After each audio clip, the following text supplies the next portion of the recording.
Give me about give me about a good 5 minutes to set this up. We're going to talk about this today, as you see in the title, and I'm going to explain in a second, in a jiffy.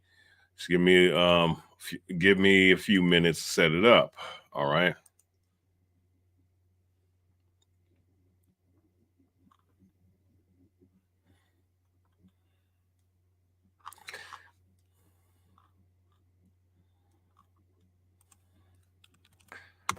All right. Give me a moment to set it up. Also, Brazil, really also. LOL, that dude that asked for money years ago. It's the dude that asked for money. Yeah, he talking about Carlton more. Yeah. We're gonna talk about this fool right here. Carlton Moore. Guys, I'm pretty sure that's who you're talking. I'm pretty sure that's who you're talking about. Shalom, tribulation, saints, zealots of Yahweh. Shalom, shalom, my Quran. Well, I guess I don't have to. I guess I don't have to send it into the chat. Maybe I might send it to Lebanon if he's still around. But if he's around,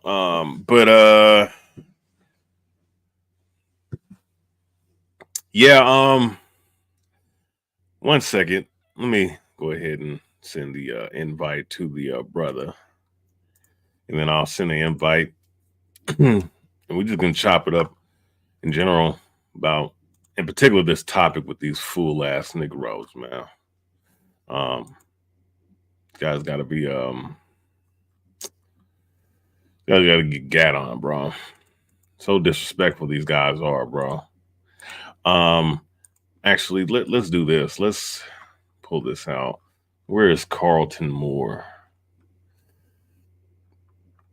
Wait, I know this. Okay, there we go. This person is unavailable on Messenger. A bitch ass nigga. Oh man. Yeah, shalom. Okay, so this is what I'm gonna do. Let's send this. It's Vengeance 144 for the people coming in, wondering I'm on my second page con. Yep. That's the brother Vengeance, brother Olan. Okay. Okay, I'm tripping. Had a brain freeze for a second. Okay. Let's do this. Let's go ahead and send this to the whole chat room.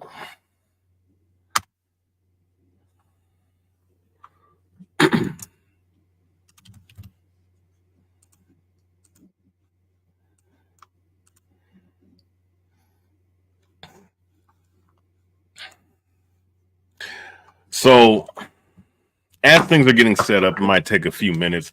Oh yeah, let me get the other video. Let me set this up. You know what? First and foremost, let me start this off. Want to say Kahala Yahweh Bahasham Yashai Kahala Yahweh Bahasham Yashai Kahala Yahweh Bahasham Yashai Bahasham Raha Kwadash. This is Rayabya God, the Zealous Israel Ministry. All right. All praises to the Heavenly Father through the name of the Son, Yahweh Shai. All right. Bahasham in the name of the Raha Kwadash. All right. So just to give you a synopsis of where we're going to be going with this in this video. All right.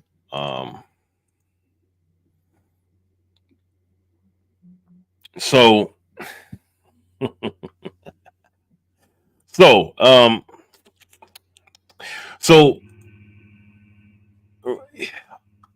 off the riff, off the video of the other video of Shar-Gabar coming on, the other live stream, Shar-Gabar coming on, and revealing his testimony about House of David Camp, about House of Israel, and many other different things, and of course guys like Bakwash and many others. He has revealed a lot of things from his perspective of the evil things that's been going on within the nation of Israel. In particular, all right, House of David Camp and House of Israel. Now, all that being said, I mean, I've heard House of David Camp feel some kind of way about the video. Big whooply do. They can come on and they can discuss it on a fair and free platform like mine's, and come in and defend their case and deal with their brethren, right? But my issue is not with House of David with Camp with this video. My issue is with House of Israel, all right, which is one of the spring-offs of House of David Camp, all right, dealing with Zabak's Camp, aka Jeffrey Iverson, all right. Actually, you know what? Well, Zabak means sacrifice, so maybe there's some esotericism with his name, but we're gonna call him Jeffrey Iverson. We're gonna call him Jeffrey Iverson. Let's put up these two niggas picture real quick. All right, because House of Israel,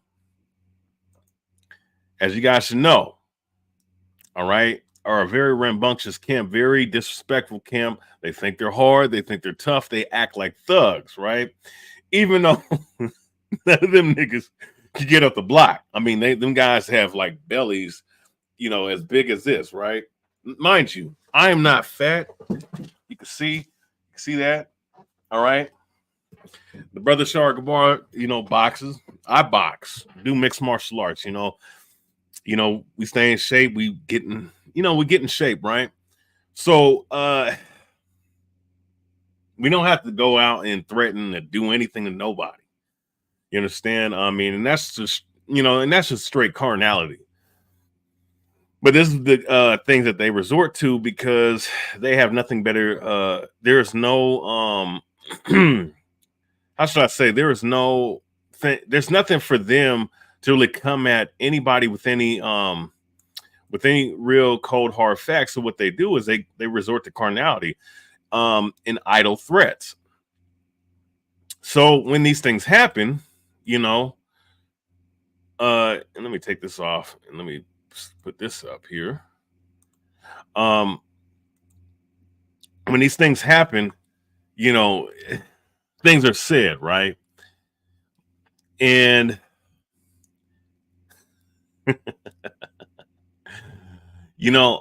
Steve Murdock, aka Tarah from House of Israel, Zabak's right-hand man, Jeffrey Iverson's right-hand man. And then you got the pedophile, all right, known as Yaiqab, aka Carlton Moore. All right. Making bold and very violent threats towards one Rayabya God, who was me, and Shar-Gabar. Specifically speaking, Steve Murdock was making threats towards Shar-Gabar, threatening to Shalom reign and relaxation, making threats towards that brother, saying that he was going to send some guys after him. And I've heard the messages on both sides because both guys sent me the messages. And I look at it, and we're gonna go into it. We're gonna play these messages, right? But I didn't see nothing wrong. I mean, I thought it's just the same back and forth that I hear brothers go through in the nation of Yasha Allah, anyways. Nation of Israel, anyways. So we're gonna do a video on that. But you know what? Hey, you know what video was gonna get done today too? Carlton Moore, Mr. Pedo himself, right? The dude that was messing with that little 16-year-old girl. And by the way, there's pictures to prove that. All right. There's pictures to prove that, to show what he was doing. All right. It's just very, I mean, it's just, it's obvious to anybody that's seen it. All right. Back in 2020, that man was hugged up on a little 16-year-old girl. And this man is over, this dude has to be in his mid 60s at this point, man. And by the way, I mean, I've been put out a video on this dude a long time ago. But for whatever reason, this guy all of a sudden is trying to talk this tough ass shit. All right. Now, these videos, these little shorts are going to be played. Oh, send it through email. Okay. Send it through email.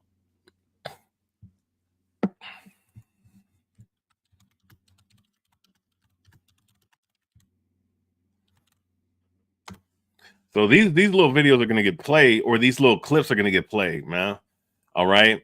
And where's the? Let me put up the picture of these two niggas, man. These clown ass niggas pictures real quick. All right. I mean, you got to understand from my standpoint. I find it funny that guys threaten me. Listen, and you know, like in what's called threatening to send niggas after Shar-Gabar. So, hey, Carlton Moore said that, because I guess he's in California. He said that he knows cats up here, and that he'll send niggas after me that lives in Seattle. Which I don't know how he's gonna do that in a homeless shelter. And please, brothers and sisters, do not feel sorry for this guy. This dude's a pedo, and he's making threats towards your brother Rayabya Bungad for no apparent reason. And I ain't made no damn threats to that nigga. I mean, why the hell would I make a threat to a 60-year-old man? But this nigga talking about I can get seen and all this other stuff. It's funny though. It's funny to me, man. I mean, I'm a sick individual. You know, whenever people make violent threats to me, I find it funny and hilarious, even though it's not funny at all. You know, because there's been guys, some lunatic from One Body in the H.O.I. And by the way, that camp is done completely lost the spirit. By the way, said that one of their members said they were going to take a machete and chop my head off the way David did Goliath. Just because I'm rebuking that lunatic leader of theirs, that old Papa Smurf looking motherfucker. Who else? Who else made a threat to me? Oh yeah. Well, somebody threatened to do something to me, but I'm gonna leave that alone. Okay. Carlton Moore still in New York. Okay, Tarah's in LA. Okay, makes sense. Okay, con out of one con. All right. But regardless though, who else made threats to me and said that they were going to do bodily harm? Oh yeah, Chief Ephraim said, I mean, and I don't know what's wrong with these niggas, man. I think when they read the Bible, they're like literally living vicariously through the elders that in the men of the scriptures, and they think that because they're warriors, that the men of the scriptures were warriors like King David or Gideon or Samson, that's somehow them.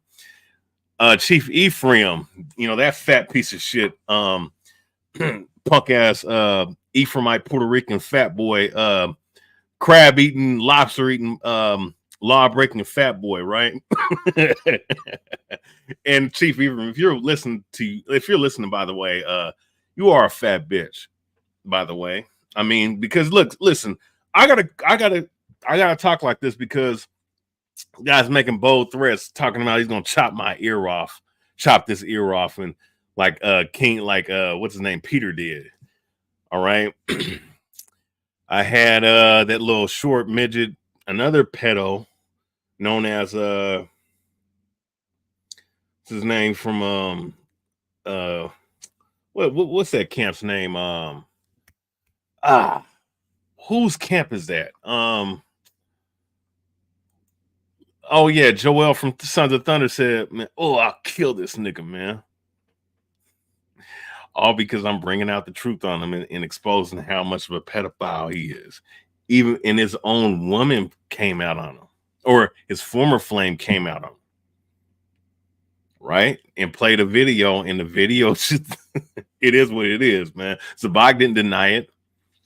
You dig what I'm saying? So these are the things that are going on in Israel. And by the way, those were three different individuals from three different of these Hebrew Israelite sects. Two of which were in the same group at one point, but they split off. Sons of Thunder, House of Israel, and now you got this. Now you got these guys once again with House of Israel making threats towards people. Let's see. Actually, let me see. Wait, I think the brother gave me his email. Let me just send the. Let me see if email is still there. Yeah. Yeah, I'm trying to get the brother on. I guess he got to go. He got to use it through email. Let's see. Let's see. Oh no, that's in June. 1 second. Yeah, just bear with me, brothers and sisters.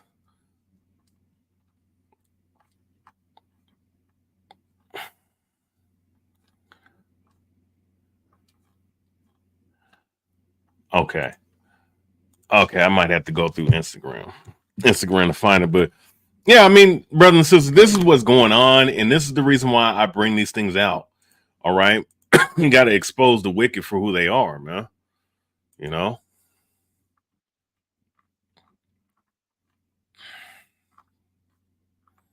Because these guys are just devils, man. Like they won't stop. They won't stop being wicked motherfuckers, bro. They just won't. Damn, man. Okay, there we go. Okay, there we go. All right, Shar-Gabar, if you're watching, I'm sending it right now. Sending it right now. I'm about to send the link. Where? Okay. There we go.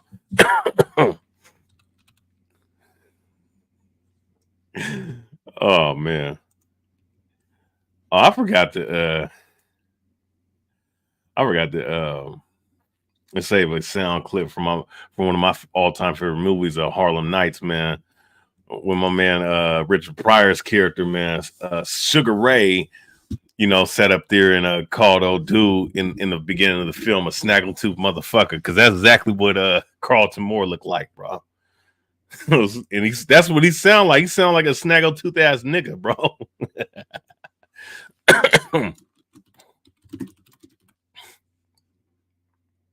All right.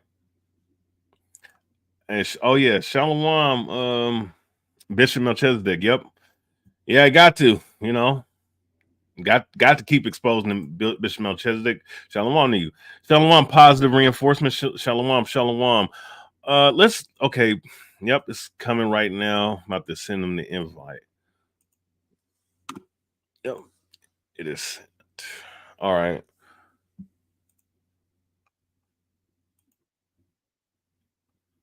So yeah.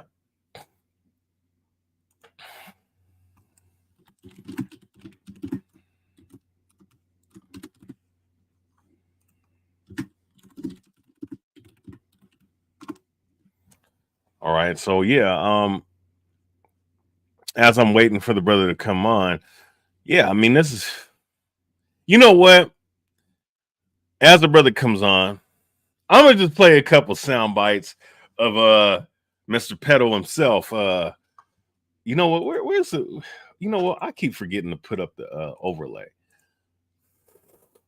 All right. Keep forgetting to put up the overlay. Where is the overlay? Okay, yeah. Add overlay. Yep.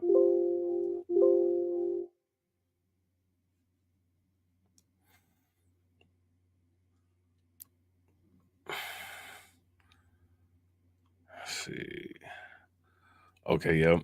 H.O.I. thugs. All right, so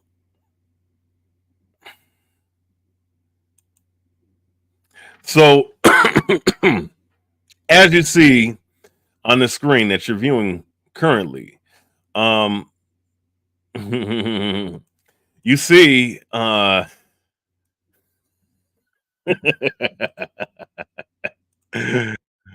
you see, what's going on right here. Okay, yeah, the brother's here. All right, that's perfect. So joining me right now is the brother Shar-Gabar. Shalom, shalom. Shalom. Shalom. Yeah, so yeah, I did a little 20-minute introduction to what's going to go on in this live stream.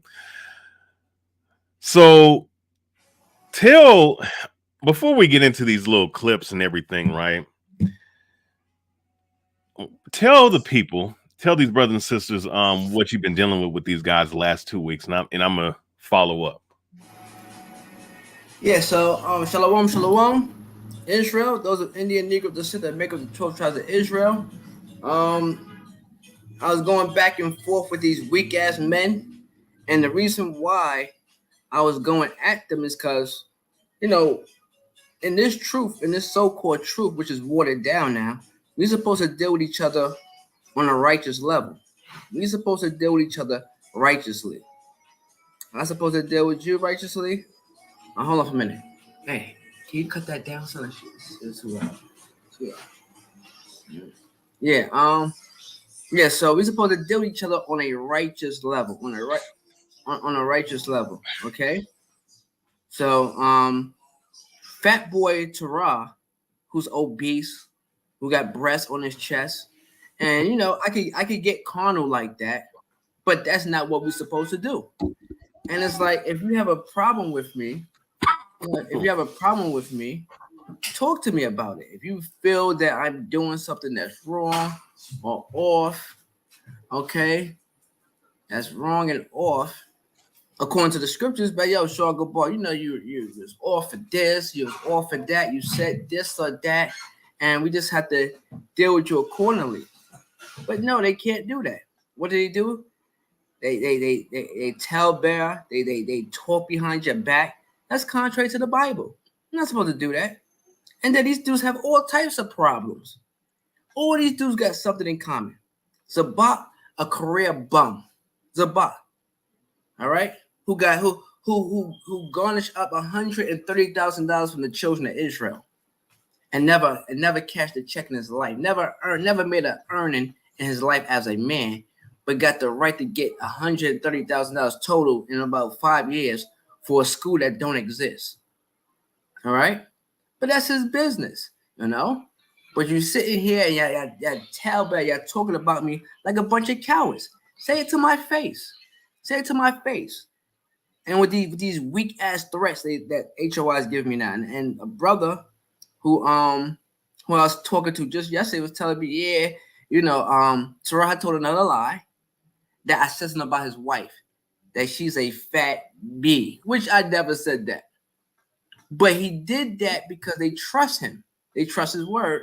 So he did that to rile them up behind him because he's a coward. He can't see me as a man. He can't fight. He can't see me face to face. So this is what the brother told me. So they're speaking of, once again, they do it again, contrary to the Bible. But the brother who threatened me from the box camp, his name is Yahweh, some fat nigga who threatened me to about Matthews 18 and 15. If you want to use Matthew 18 and 15, then you should apply it to yourself. Don't sit there amongst each other, with these idle threats. And 80% of y'all niggas can't fight. Can't beat me. I know that for sure. I think 100% of H.O.I can't. Zabak can't fight. Amath can't fight. Tarah can't fight. None of y'all dudes can fight. And then y'all can beat me one-on-one.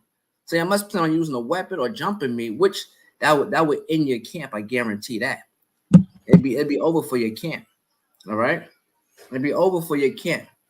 Anybody comes to me, they're not going back home. Shalom. All right. So, they're not going back home. So it is what it is. All right. So, they talk about deal with, dealing in righteousness. They're not dealing in righteousness. All right. And then you got Chief Coward, Ricky, talking about me, talking about, adultery. Zabak is an adulterer. Zabak been sleep with men's wives since 96. Talk about that, Ricky. The truth hurt, a mouth per God. Talk about that. And that's no lie. Matter of fact, I was talking to the brother yesterday. All right. And I'm not going to give his name away because, he's giving me information. And I knew about it anyway, because I think Kornaf had brought it out in his show how Zabak was talking to another man's wife. But this was in California, and the whole camp in California split. But the brother was giving me details. I said, brother, I know about that. And he told me the brother said, yo, Zabak, how could you have done this to me? Man went after the man's wife. All right? That's officer. How you go after a man's wife? All right? That he's dealing with. And I act like I don't know, who he is. He's been doing this since the 90s. This is why H.O.I left from House of David when Marshall was still alive. Because they didn't want to follow the leadership. They didn't want to follow order.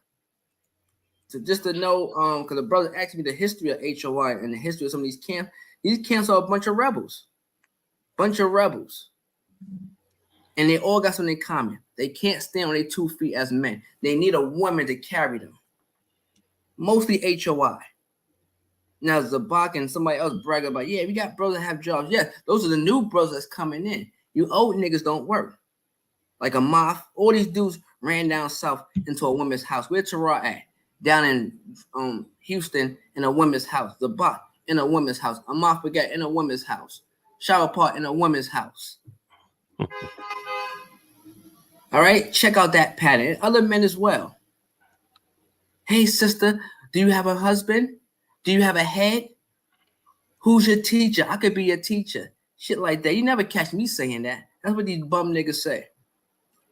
Who haven't even read the whole entire Bible yet. Who don't even know Hebrew or speak Hebrew or understand a little bit of Hebrew.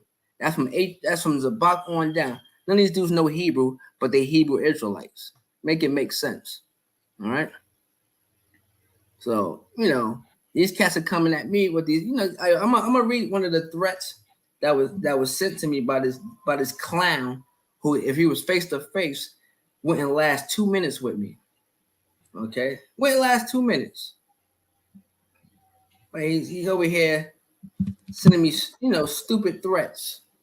What's his name? Yahawada? Brother, you can't beat me, brother. You wouldn't last 2 minutes. I guarantee you. I put a $500 up. You wouldn't last 2 minutes with me, brother, one-on-one. 2 minutes. Forget about you even coming close to beating me. You wouldn't last 2 minutes against me. Hey, and real quick, by the way, just to that point, in Israel, right, when we were in our land and we were following law, statutes, and commandments, things like this were settled in a fist fight.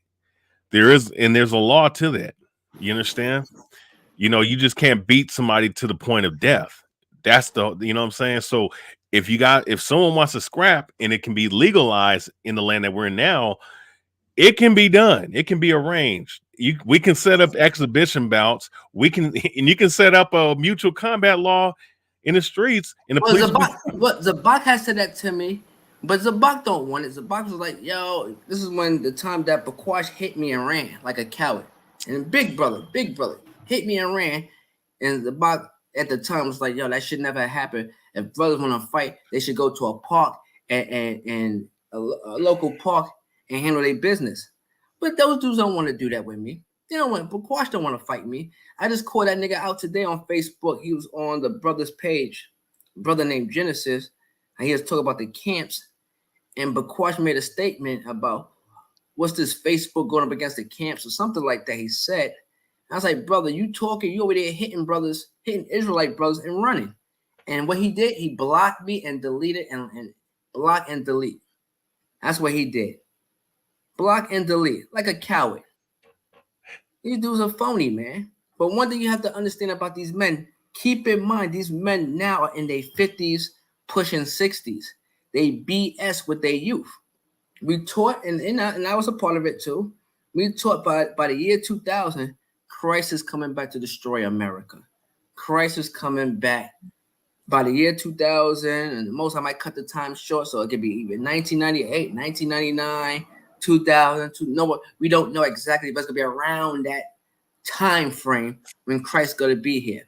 So what that did to the older men, dudes wasn't working, they was living off their women, they was BSing around, they wasn't taking the truth serious. Now in their 50s, almost 60, but Quash is like 59, 60 years old now. So about 51 going on 52. A lot of these dudes are in their mid-50s and they're getting older, and brothers, you know, what happened naturally? Brothers start to die, get sick, pass away. That's natural. So now they're trying to build this righteous image of themselves after 20 plus years of being whoremongers, whores, stealing money.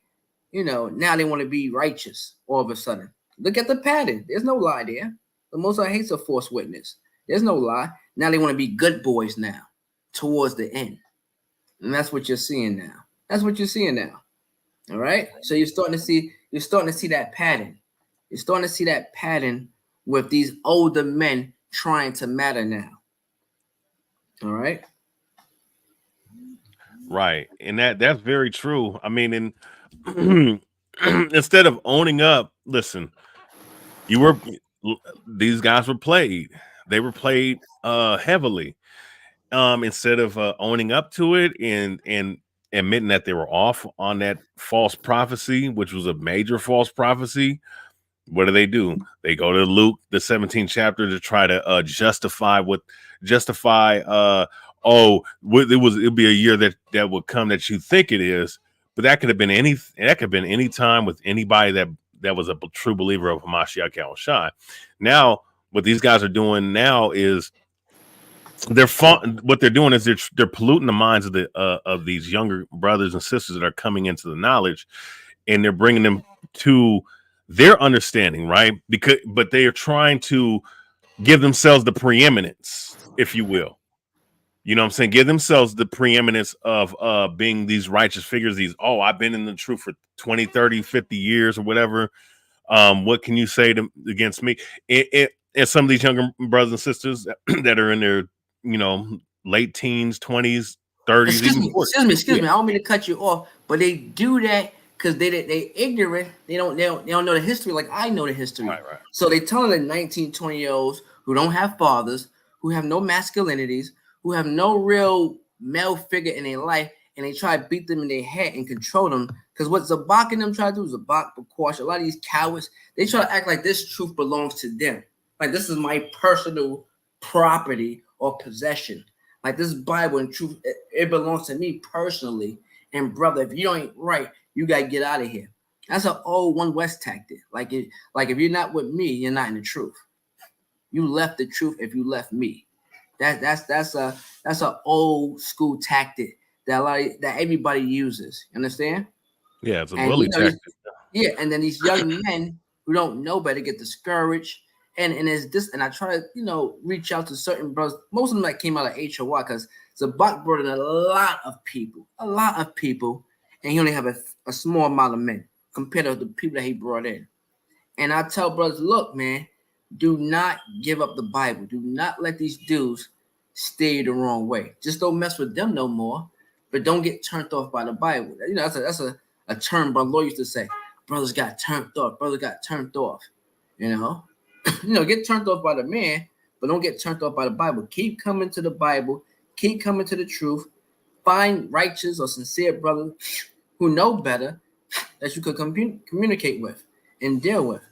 But these brothers ain't right, But the threats thing, cats threatening me, boy. You could bring the smoke, bring it, because the brother was saying how H.O.I. was talking amongst himself like they wanted to do something. If I see any of these clowns, and they all fat with beards, so I'll recognize them. If I see any of these clowns come near me to do something, they're going straight to the hospital. That's all. They're going straight to the hospital. And let me tell you something. Let me tell you clowns out there something. Don't do something. Don't fight for somebody who's not willing to fight for you. Zabak can't fight his own battles. Zabak's a coward. Don't try to fight for Zabak, knowing damn well Zabak had never fought for any brother in Israel since I know him, going back 30 years. Look at Yaiqab. Look what happened to Yaiqab, and he left him hanging. He left Joel hanging. He left Kwamloya hanging. Emmanuel hanging. He left Bunloya hanging. The sisters that he slept with, the sister Danielle. All right. I mean, so that's just the tip of the iceberg. The brother in California, whose wife he was trying to sleep with. Let me see how Moth Begat talk about that. That fat bastard who keep talking about my daughter. But nigga, at least I'm a father. My daughter have a father to come to. Where your 4 children at? Where's their father at? Why can't they see their father? Why can't their father teach them the Bible or teach them Hebrew? Most of them are grown now and don't know nothing about the Bible. Thanks to you, fat boy. Another coward who can't fight, who can't see me in the truth, who can't see me in the streets. Another fat coward. Hey, you talking about the Ephraimite? Yeah, Chief Ephraim, Chief Fat Boy. This dude. I'm sorry, man, but this dude had the audacity on Clubhouse to say that if him being in the spirit, he would chop my ear off and shit, bro. Like, yo, let me tell you something. Let me see. Now I'm gonna drop everything. A Moth guy can't read. The nigga can't read, and he don't like reading the Bible. All right, y'all don't know him. Y'all don't know a lot of these people, so y'all gotta be careful. Y'all don't know these people. All right, Ricky cannot read. All right, he's like on a 6th grade reading level. That nigga can't read. Fat boy can't read. All right, and he should. And it's like Farrakhan once said. He told a white man, when the white man was trying to get on Nigeria, and that was one of the corrupt governments in the world. And Farrakhan was like, no, America is one of the most corrupt governments in the world. And America is in no moral position to talk about how another government is doing. So I just use that same phrase that Amafriga is in no condition, in no moral position to sit there and tell nobody what they're doing. Because he dissed the Most High God of Israel. He dissed the Most High God. You know, he walked away from this Bible and went and became a drug dealer. Who does that? What type of conscience do you have to walk away from the Bible, to walk away from the truth, to be a drug dealer? To say, yeah, I'm gonna have 3 sons, I'm gonna sleep with this woman, I'm gonna sell drugs, I'm gonna eat lobster. Yeah, I'm gonna get these tattoos all over my body. Who does something like that on a moral spectrum? Who does that? Who does that? All right, you should be quiet, Ricky, fat boy, you fat bastard, and you still a deadbeat dad, and you don't pay child support, you fat bastard. So you should stay quiet. Don't ever say nothing about me or my daughter, son. And if you have any type of heart, you say it to my face, pretty Ricky. All right, say it to my say it to my face, fat boy. See, that's wrong. And I guarantee I would stomp all these niggas out in H.O.I. From Zabak, who can't fight, this coward, Tarah with the titties on his chest, where he go to camp with the fringes on his bra. Get the hell out of here, brother. You don't want this smoke with me. So, but he's in the spirit. He got a bra on with fringes on it. Get the hell out of here. Hey, man. Hey, let me say something about that, man. You're not supposed to be talking about, and see, this is what these guys do. And this is the reason why guys got to come at them to give them the same energy back. You don't talk about nobody's mother, father, children. All right. You don't do that. You don't bring family into it. But these guys, they like to do it to other people. But see, when guys clap back at them verbally, they want to cry foul and say, look how evil this guy is, right? That's what this dude, what's his name? Tarah was trying to sit up here. Because I don't know if I told you, Shar-Gabar, I probably told you briefly. Little after this, right? He was telling me that, yeah, Shar-Gabar was saying all this stuff about my wife, but bro, you guys have said a lot of evil things to many different people. And he's a guys liar don't. too. He's a Yeah. liar. I don't even know the woman. I never even saw the woman. I don't know her. What I'm gonna talk about her for? I don't know her. And see, that's what brothers do. Brothers are such cowards. Because if I'm talking about Tarah fat ass, brothers not gonna get too riled up too much. But if he could tell brothers, yeah, I'm coming after his wife, that could charge brother up even more. You understand? Yeah, charge him up even more. But I did say he was marrying grandma, which is true. She's about 60, he's about 50. All right, she got by 10 years. I don't think she could give her any children, but that's their business. But as far as me calling her any type of names, and I don't even know her, it's madness. But that's what cowards do. Cowards do that to try to get support from other people to back them up. These are cowards. All right. His fat ass. He wrote a check that's his ass can cash. He can't fight, but he runs his mouth. And this is a prime thing to say because there was a lot of comments I was going through. This is something that I really want to address, and this is something that they don't see. Whenever someone else is getting judged, they want to say, "Oh, the Most High judged that brother. He judged that sister, right?" Well, when the tables turn and it comes to you, right?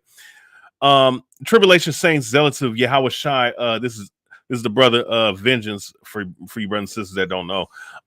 He said in Shit-Rapar, speaking of Shar-Rapar, that nigga brought judgment to his whole house because he a Chomo supporter. The Most High allowed his mama's house to get flamed up. See, when we say this, they get mad and they want to say, "Oh, well, you're meddling into matters that don't concern you. You guys are evil." Well, you know what? You guys have done this same thing to many other different brothers. Not Shar-Rapar is one example, but there's other brothers and sisters that myself, the brother Tribulation Saints of Zealots of Yahweh Shai, and Quran, other people have came out and have spoken about the things that you've done. Even what's old dude's name that did that video, Hidden Enemies, that video series, that brother Kanak, man. Yeah, and Enoch. Yeah, I tried to talk to him. I was like, "Yo, brother, don't let these brothers get to you.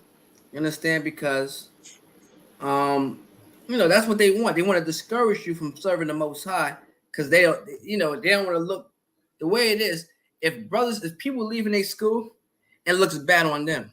So what the leader of the school would do, like for this instance, the bot, he would make it seem like there's something wrong with those people. There's nothing wrong with him, but Zabak had no order. Zabak had no rank at One West or House of David. He rebelled against us at House of David before he had any type of rank because he didn't want to follow order. Now he got captains here and there. Get the hell out of here. It's a joke. All right? When Marshall at the time was like, look, when it comes to dealing with women, it's 6 months to a year. If you're serious about dealing with a woman, it's 6 months to a year. Nobody really followed that platform. All right? Zabak wasn't with it. Zabak and Baloy wasn't with it because they was with smashing the women right there on site. They didn't care. So they broke off. All right? So that's history I don't know. These men was like a laughingstock in Israel a long time ago. And then because of Zabak's tactics, I don't know why he think I would know this, because he was smashing women since the 90s. Yeah, different women. There's one sister, if I'm gonna mention, there was one sister, and back in the days, Zabak dealt with nothing but fat women. All right, Zabak didn't have any real choice women. There was fat older women with children. That was his cup of tea before his fame got out there. You understand? All right, he dealt with fat women. And it was one fat sister who was in Brooklyn at a brother's school. We had service, and Zabak was telling the sister, come up here and get anointed. And the sister just barked on him and cursed him out because he tried to alienate himself from the sister, act like he wasn't with her. I guess he was embarrassed. But then at the last minute, so I come up here and get anointed, like we don't see it. And then when she broke on him, when she cursed him out or whatever, we going back home, we in the car. Zabak said, don't think. Now I'm going back to what you're saying, Rayabya. He said, don't think that means when you see a sister act like that towards a brother, that means a brother is being wicked. It just means that God is trying to God's trying to try your soul. God is testing you. And I'm like, get the hell out of here. So it's back in the day. So he been on it since then. It don't mean that you're wicked. It's just God is trying to test your spirit. I was like, get the hell out of here. So that's going back at least 20 plus years. So he's already in condition in his mind that when something goes wrong, and it's nothing he did wrong. God is just trying to test his spirit to see if he can handle it. And so that's why these niggas constantly sin.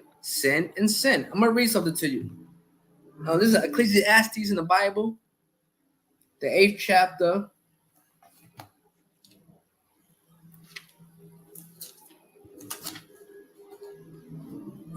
8th chapter and 11th verse. Because sentence is Ecclesiastes 8th chapter 11th verse. Because sentence against an evil work is not executed speedily, therefore the heart of the sons of men is fully set in them to do evil. So because they're not getting checked, or they're not getting chastised by the Most High, or they're not recognizing it, their heart is set in them to continue doing evil. Now, Zabak being accused of being a whoremonger or adulterer, now this been going on for like 25 plus years. He just was real slick with it. But the brother saying, I mentioned the brother's name, but the brother who was pushed out of H.O.I, okay, I can't say his name. He said, I know Zabak get down. Zabak always get down, but he don't want to say nothing. That's on him. And I would be a man, and by not, calling his name out, but he's like, Zabak get down. He get down. That was his term, but in other words, he knows Zabak is out there smashing everything that he sees. But nobody's checking him though. And this is the thing. This bullheaded punk ass nigga to go out there and try to check other people, or have his weak ass men go out there and try to check somebody, but there's nobody out there checking Zabak. That's why he left House of David when Marshall was still alive. Don't let brothers lie to you. The Most High hates a lying tongue. Don't let brothers lie to you. Like when Marshall died, everybody went their separate ways. That's not true. Dudes was dissing Marshall while he was still alive, and they went their separate ways. All right, like Yohanan say, they took a good man and drove him into the ground. At the end of the day, it's pretty much accurate. That's pretty accurate, just about. Even though he wasn't there, I was there. So I know what he's talking about. All right. So hey, Con, you know what? Let me go ahead and do this. I'm gonna share the screen and pull out these scriptures so everybody can see it for themselves. Let's pull out Ephesians 5:5, right? So actually, you know what? Let me start at verse 1 through 2, and I'm gonna skip down to verse 5. Ephesians 5:1. Be therefore followers of Yahweh as dear children, and walk in love, as Christ also have loved us, and have given himself for us an offering and a sacrifice to God for a sweet smelling savor, right? So in other words, his sacrifice, right? Verse 3, but fornication in all uncleanliness or covetousness, let it not be once named among you as become a saint. So we're not supposed to allow fornication, sexual sin, or uncleanliness or covetousness. In this case, Zabak coveting other men's wives, fame, and all this other weirdo shit that he likes to do, and uncleanliness at House of Israel, they're definitely unclean, and the fornication that goes along with it. Adulteries, possibly homosexual things going on up in that school. I'm just gonna put that out there. Verse 4, neither filthiness, nor foolish talking, nor jesting, which are not convenient, but rather giving of thanks. And that's what goes on with a lot of these camps, specifically House of Israel. Bunch of vile men is up in that group. Also, let me cut you off. Yeah. Understand why. Because I want you to understand this. Why they're doing it. These niggas is bums. They don't have a place to live. Right. I don't know that. They don't have a place to live. These dudes are like in their 50s, 40s, whatever. They live in the house of a woman. They live in a woman's house. How are you the head of something, but you stay in some woman's house? They don't have a job. That means they don't have an income. They had to count on other people giving them money, which is off as hell. All right, I got another scripture on that. You know, Oh, I think let me finish. Okay, let me finish and verse 5. Not only that. Yeah. Okay, go ahead. Oh yeah, let me just finish verse 5. For this ye know that no whoremonger. All right. And see, a lot of guys like to say, oh, this is talking about a pimp. No, this is talking about a guy that's going out there and engaging in all manners of sex with multiple women and not marrying them. In other words, taking them to be his wives. All right. And doing his due benevolence as a husband to his wife or wives. That's what Zabak does. He's a habitual adulterer. So is House of Israel. For this ye know that no whoremonger nor unclean person, a wicked person who's not keeping the laws, nor covetous man who is an idolater, and these guys worship these men, so their followers are amongst them as well. Sirach 10:2, as the officer of the city, as the judge of the city, so are his officers, hath any inheritance in the kingdom of Christ and of Yahweh. So these guys don't have inheritance of the Most High because they do everything contrary. In other words, but go ahead, guy. Yeah. So like I said, these brothers are bums. They don't have a job. They don't have income coming in. They don't have a place to stay. So even if you want to do a traditional way, I don't even like the word traditional, but you know, normal shit. You talk to a sister, how you doing, sister? I like you. I'm interested in you. She's single. You probably take her out somewhere, bring her back. Don't have to do anything. Bring her back. Show her yourself. You know, regular human being shit. They can't do that. Could they even live with their mama? Or they live with their baby mama, which is their so-called wife. So they gotta get the women and they gotta smash right away before she finds out who he's all about. They gotta smash right away. They cannot wait 3 to 6 months because they be like, oh, this dude's a bum. He ain't got nothing going on for himself. He's hitting me with the scriptures. That's about it. All right. So they gotta smash right away. And these sisters know who they are. All right. They gotta smash and that's it. Take them to a hotel, or if she have her own place, go to her place and do it, and that's it. All right. But there's no lie there. You got fat boy, Tarah, fat boy, who talking crap about me, fat boy, but he's down south with grandma, and that's all I said. You know, a woman much older than him. You know. Whoa! Really? How? And this nigga's 50 years old, right? Yeah, and she's about 60. And that is what it is. But congratulations, brother. But you know. But you know, you want to talk about me and talk about what I'm doing like a coward. You know, and I was poking him a little bit. I was poking him, and it started coming out that, you know, these dudes was talking crap. And Zabak was talking crap. Bunch of cowards. Bum ass men. Y'all dudes know y'all bum. Y'all living off the truth now. Y'all getting paid off the truth. Now they're not getting paid off nothing else because y'all niggas ain't shit. Y'all got no talent. You got no abilities. All right? Y'all get your money from the truth. Dudes is living large off the Most High word. I'm gonna read this too. Yeah. This is the book of Malachi, the 3rd chapter and the 8th verse. All right, Malachi 3 verse 8.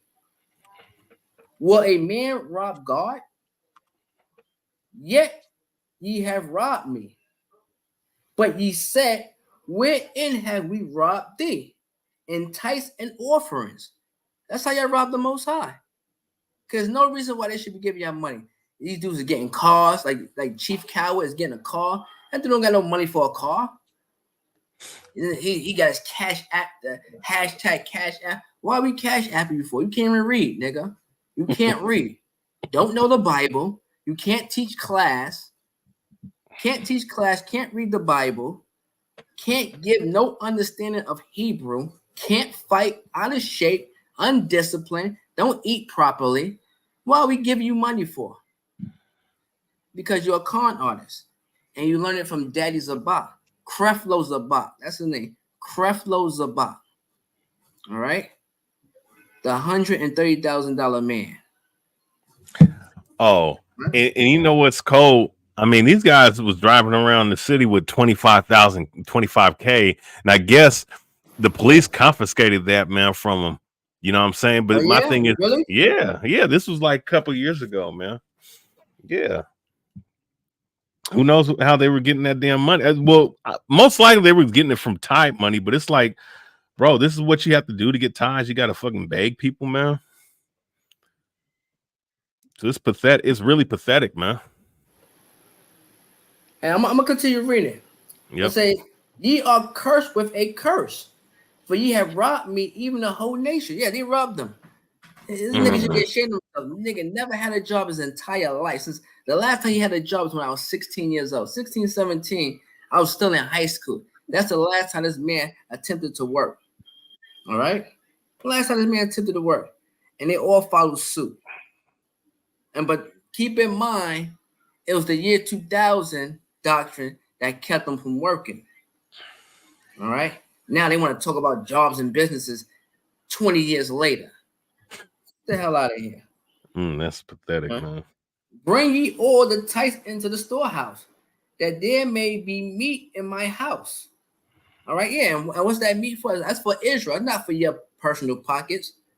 All right, these dudes replaced the Christian church in a getaway. All right, and prove me now herewith, saith the Most High host, if I will not open you the windows of heaven and pour you out a blessing, that there should not be room enough to receive it. Yes, the Most High will bless you if you do the right thing, but He's not gonna bless you. He's gonna curse you. He's gonna take everything away.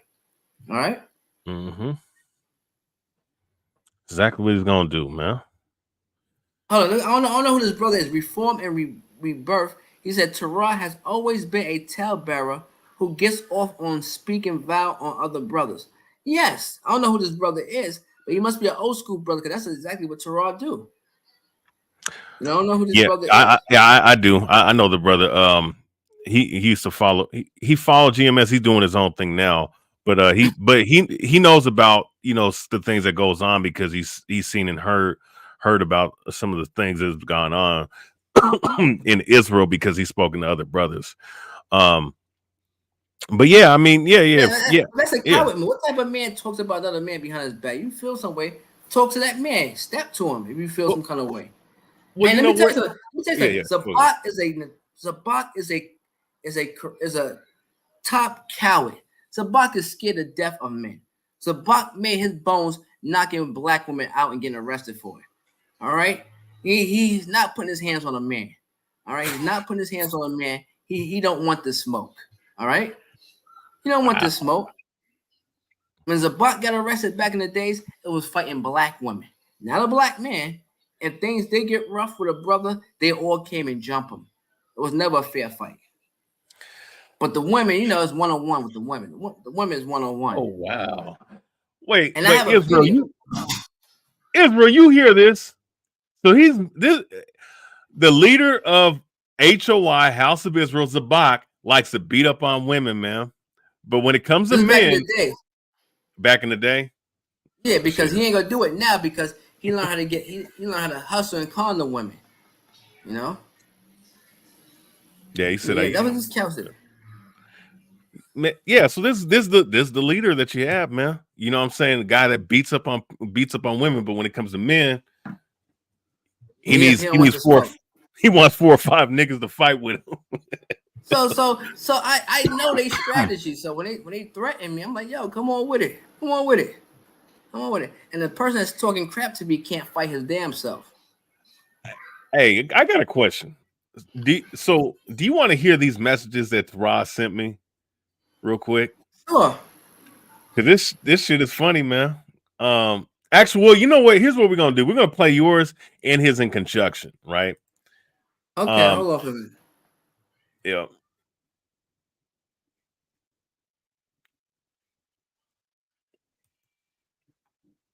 Now here's what I'm gonna do too. I'm gonna have my echo cancellation, and and then whenever you talk, I will go on mute so that everybody can hear it.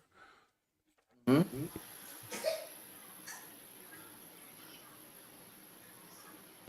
So 1 second.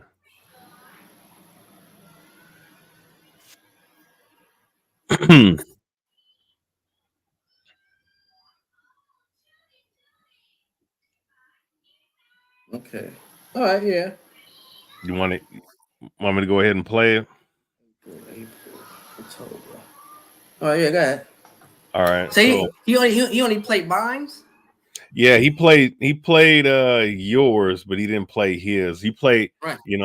So what I'm gonna do is, because he wants to sit up here and say, "Oh well, if you a wicked brother if you only play what I play what I heard, or play what he said, what I said, but not play what he said, what you said." But I'm gonna do it both ways. It's not no problem. Right. Let's see. Also, before you do that, also, Zabak was trying to beat me in my head when I was like, well, the sister in California is dealing with, when they broke up now, and you took her as a wife, but that was a brother from GMS, and he said he didn't commit adultery. That was a lie that Tarah put out there. Tarah put that lie out that he committed adultery because Zabak has some information, some dirt on the man that he did not want to break out on Tarah. So that's why Tarah, in retaliation, said Zabak was an adulterer. This is what he told me himself, which was BS. All right. Who, Tarah? No, Tarah. Remember the adultery thing and with the sister that he is with, and she was GMS brother's wife. Oh, okay, yeah. She is the GMS brother's wife, and then Zabak jumped on top of her like he normally do. Right after a man is done with her, he comes right in. So he was called out on it. He said Tarah, I keep saying Tarah,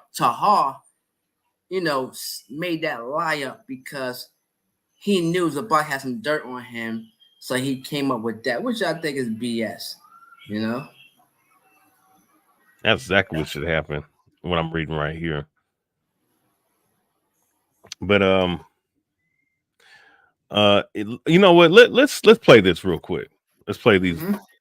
Now I'm gonna play the ones that you sent me first, and I'm gonna play the.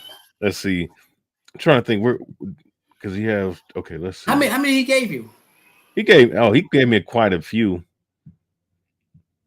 He gave me quite a few. He gave a lot. I did a few. Did you send me the one? Did you send me it on the Instagram? No. It was on Facebook. I thought okay, 1 second. Let me look at it real quick. Let's see. Okay. So was this October 10th? October 10th, yeah. Okay. And the other one you didn't really send me much there, right? I'm just trying to look through all of them. Yeah, okay. So it's October 10th. Okay. Here's what I'm gonna do. I'm gonna read this verbatim because he said okay. Now fuck it. I'm gonna play this one, and then I'm gonna play these two, and then I'm gonna play and I'm gonna read the other one. So real quick, what I'm gonna do is I'm gonna go ahead and take off my old echo cancellation so everybody can hear it. And once you start speaking, I'm gonna go quickly on mute because I don't want the cancellation. I don't want the audio to mess up, the viewing audience. So I'm gonna play it right now. All right, that's it. No more. You want to continue disrespecting? All right. My peoples, you begin to call for my people, bro. That's all I'm saying. You begin to call for my people. Right? We're gonna find out. You're gonna find out how many people is really behind me and Sabak. You're gonna really find that out, bro. How many people have. Now, real quick, I want to say this to the people posted on the screen. I just want to put a 1 in the chat, everybody that's listening, if you guys can hear that audio. And can you hear the audio pretty well, Shar-Gabar? Yeah, I heard it clear. I heard it. Okay. Okay, I'm just making sure. Okay, everybody. Okay, so it's a 1 on icon. Okay, so real quick, I'm gonna play it. I'm gonna play it again just to let y'all hear it. And that's a coward for you too. He gonna get his people. He can't fight. He can't come and fight me. But he's talking shit. Right. I'm gonna go ahead and play it right now. Just play it. I'm gonna play it right now. I'm gonna continue disrespecting. All right. My peoples, you begin to call for my people, bro. That's all I'm saying. You begin to call for my people. Right? You're gonna find out how many people is really behind me and Sabak. You're gonna really find that out, bro. How many people have respect for us and care and take it hard when you disrespect us. You're gonna find that out, brother. All right? That ain't no threat. I'm just telling you, you're gonna find out how the people really love us. You're gonna find that out. Something that you ain't got. Something that you ain't got, and you're mad. Right? Nobody's saying anything about anybody doing anything to you, but you're just gonna find out how the people really respect us. You're gonna find that out. I don't know what I'm gonna find out real soon. You're gonna find. The dude could barely talk, man. He's out of breath, man. Man gonna die of a heart attack. Most I gotta take him out. I don't like argue with fat people. They're like, you fat, son. Yeah, you have no chance against me. You're a fat boy, So, well, this dude who can't bend down to pick up a camp sign. Talk about how many people love him. Let me tell you another thing. Let me say this because, and I always express, scriptures are not a lie. The most I hate is a lying tongue. But Zabak have approached me years ago and taken over his New York camp before Tarah fat ass jumped on the bandwagon. So when they sit there and say that, that's what I mean. This is proof that these bums, this means something to them. It don't mean nothing to me. The buck came to me first to take over the New York camp. I was like, no, I'm not doing it because these dudes have no order. All right? Zabak approached me on taking on his New York camp when he go to California. And I was like, nah, I got my own camp I'm building. No thanks, brother. All right? And then Tarah, who was already destroyed a brotherhood between this punk-ass nigga Bakwash and Lamont, he comes over and joins and jump on the bandwagon and joins a bot and took it. I don't care. I didn't want it. I didn't want to be around that.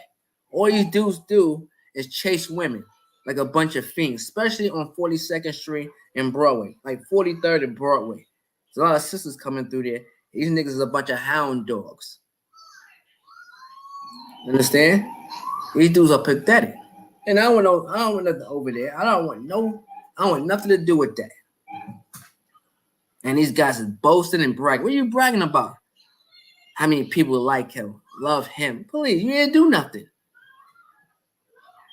He didn't do nothing. What do he have going for himself?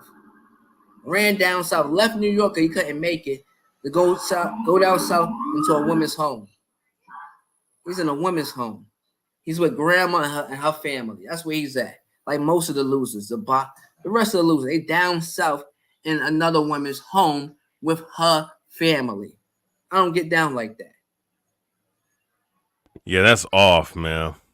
These niggas is off, bro. And let's play this so he can contradict himself. He talking about ain't nobody trying to hurt you. Let's play the rest of this. Find out just how many people we got. You think we only got a few people? You're gonna find that out. We told you, brother. I told you. Just do what you gotta do. But you want to maintain disrespect. You don't got nobody, Shar-Gabar. That's what he think. You ain't got really nobody to be coming out your mouth like that. You're living in 110th Street with garbage all over the fucking place. In your lobby, nigga. Calm down. Calm down. But you gonna find out how the people really got respect for us. If you're taking it for a joke and you think you can just be disrespectful and say anything, you gonna find that out, brother. All right, Hey, before I play the rest of this, that you see, I think he's more mad than me.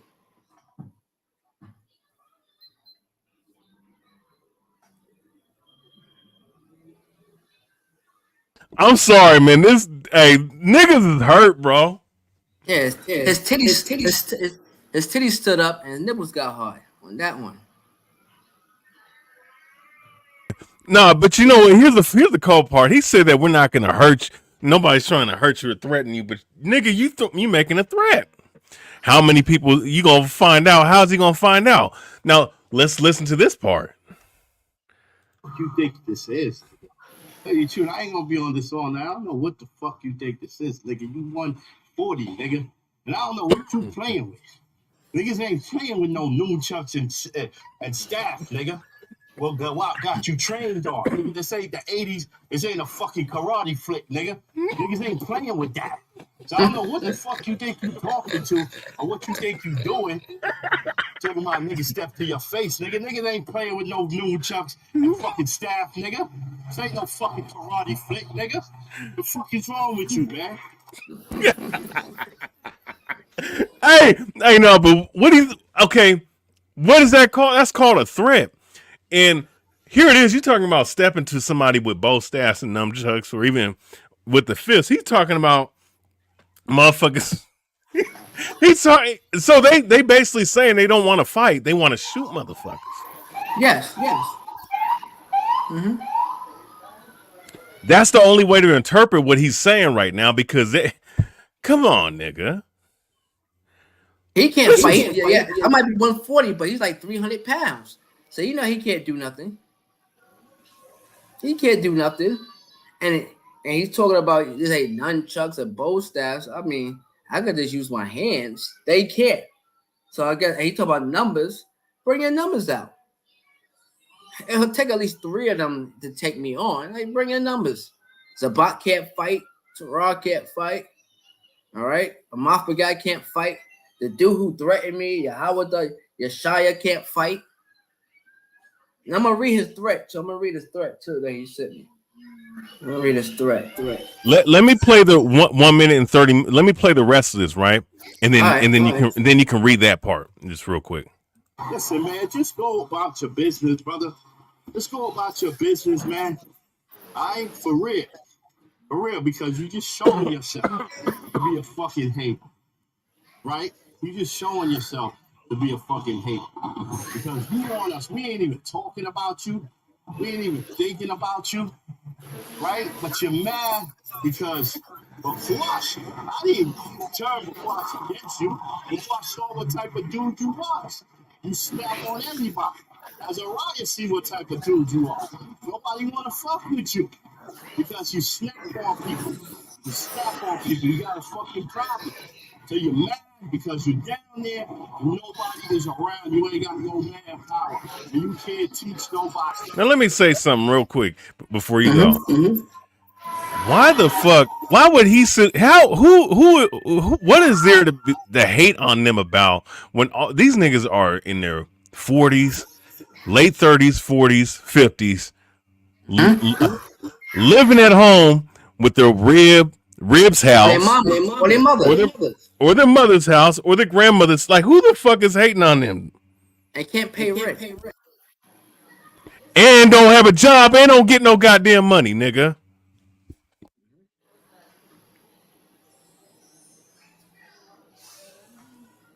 Weak losers. We ain't got no manpower. Like, you ain't got no. What the fuck, bro? I would rather be by my lonesome, making my money, doing what the fuck I need to do to better myself than to be a bunch of old bum niggas not taking care of their children, living in their mother's house, and then claiming that mother's house is their house, living off of other women. Oh, I'm a have a wife collection. I'm gonna go to this wife's house, with this wife's house, while my bum ass doesn't have a house. What kind of life is that?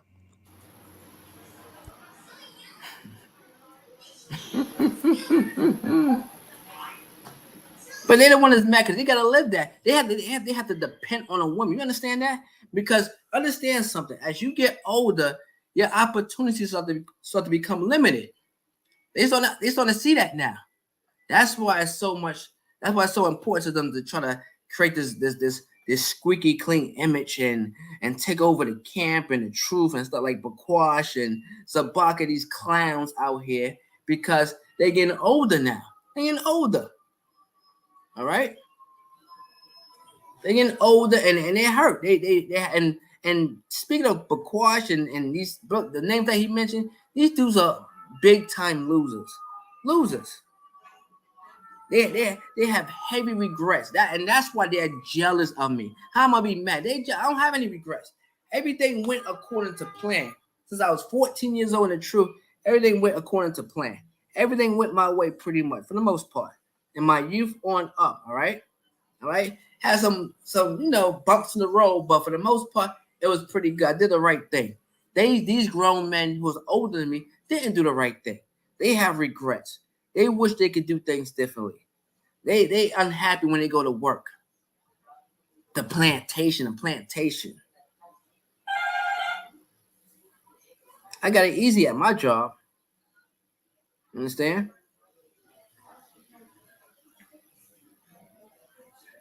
So, these cats, they mad.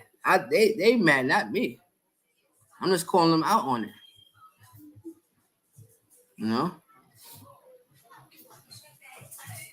So yeah, I mean it's very evident, man. Like these guys are the ones mad because these things are getting revealed on them. Mm-hmm. You know what I'm saying? Let's play the last 44 seconds, then you can read that threat that the nigga made to you. Because you don't got nobody that want to stay around you. So you're looking at the camp and you see that brothers is doing things and you're mad and upset at that. But what you need to do is go and establish something. You need to go and set up your own camp. Stop worrying about me and Sabah. And stop making videos on me and Sabah. It's cool. I got a lot of family, bro. Trust me. I got a lot of family. You know what I mean? You don't like see their brothers and elders disrespect you. Trust me on it. It's real talk. I just suggest you just go on your own, bro. Just go ahead. All right, that's enough.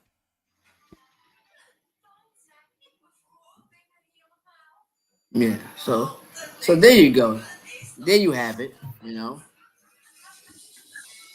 Yeah, and and my thing is, right, let me see something, man, because I mean this dude had the audacity. Oh, okay. This dude had the audacity to come up. Oh, you know what? There's another thing we got to address too. Shar-Gabar. Actually, you know what? Real quick, let's put this in the chat real quick because I want to settle this right now. Hey, Shalom, Fopi, Civil War, Shalom, brother. Please hit the link because we got to settle something. Because I want. Give me a moment. Give me like I go handle something real quick, right? Yeah. Fopi, because I don't have no issue with you, but I want something to be cleared and verified, man. Please come on the now this video's not specifically speaking of y'all, but there was a situation with you and Shar-Gabar that needs to be addressed with me. Based off the first video that needs to be cleared up. All right. And once again, I don't have no issues with you. Regardless of how you feel about me, I'm cool with y'all. I still love y'all, brothers, no matter what. All right. But please, since you guys came up in here, please hit the link because I want to talk to y'all. All right. Now, and I completely forgot about this because I wanted to touch on this, but I'm glad that you guys came in so that we can address this all face to face. All right.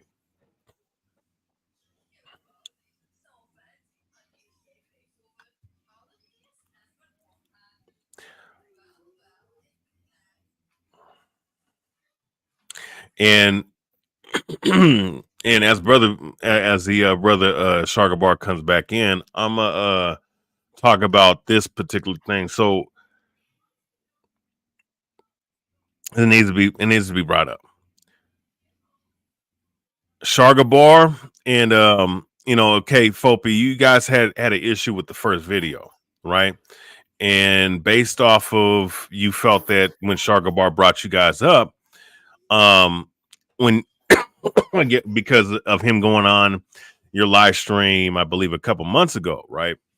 That you guys had an issue with him bringing you guys up and saying that he didn't feel that you guys gave him a fair shake when he came on the platform. Now, you guys, you guys address like Shar-Sham and Folk in was it Quanaf? You guys addressed this to me that you felt like that part of the video shouldn't have been in there, right? Now, here's the thing. I understand, but here's the problem. When you guys addressed that to me, and you guys said what you said, I took account to that. But almost immediately after you guys had that conversation, because I was about to do a whole response video apologizing to you guys, right? The brother Shar-Gabar literally hit me right after the last message I sent to you, Quanaf. And he told me that you guys had a conversation prior to the conversation that you had with me. And the problem with the situation was, right, is that Shar-Gabar told me a whole different story than what you guys told me. Right? You guys said, this it's all love. You guys feel like, I'm a brother and everything, right? Now, Shar-Gabar, and this is the reason why I want you guys to come on, because I want to settle this. It's no issue. No problem. I just want this thing to get cleared up. There's two different stories, right? Right. Shar-Gabar told me, and once again, like I said, after the last little message I sent to Quanaf, right?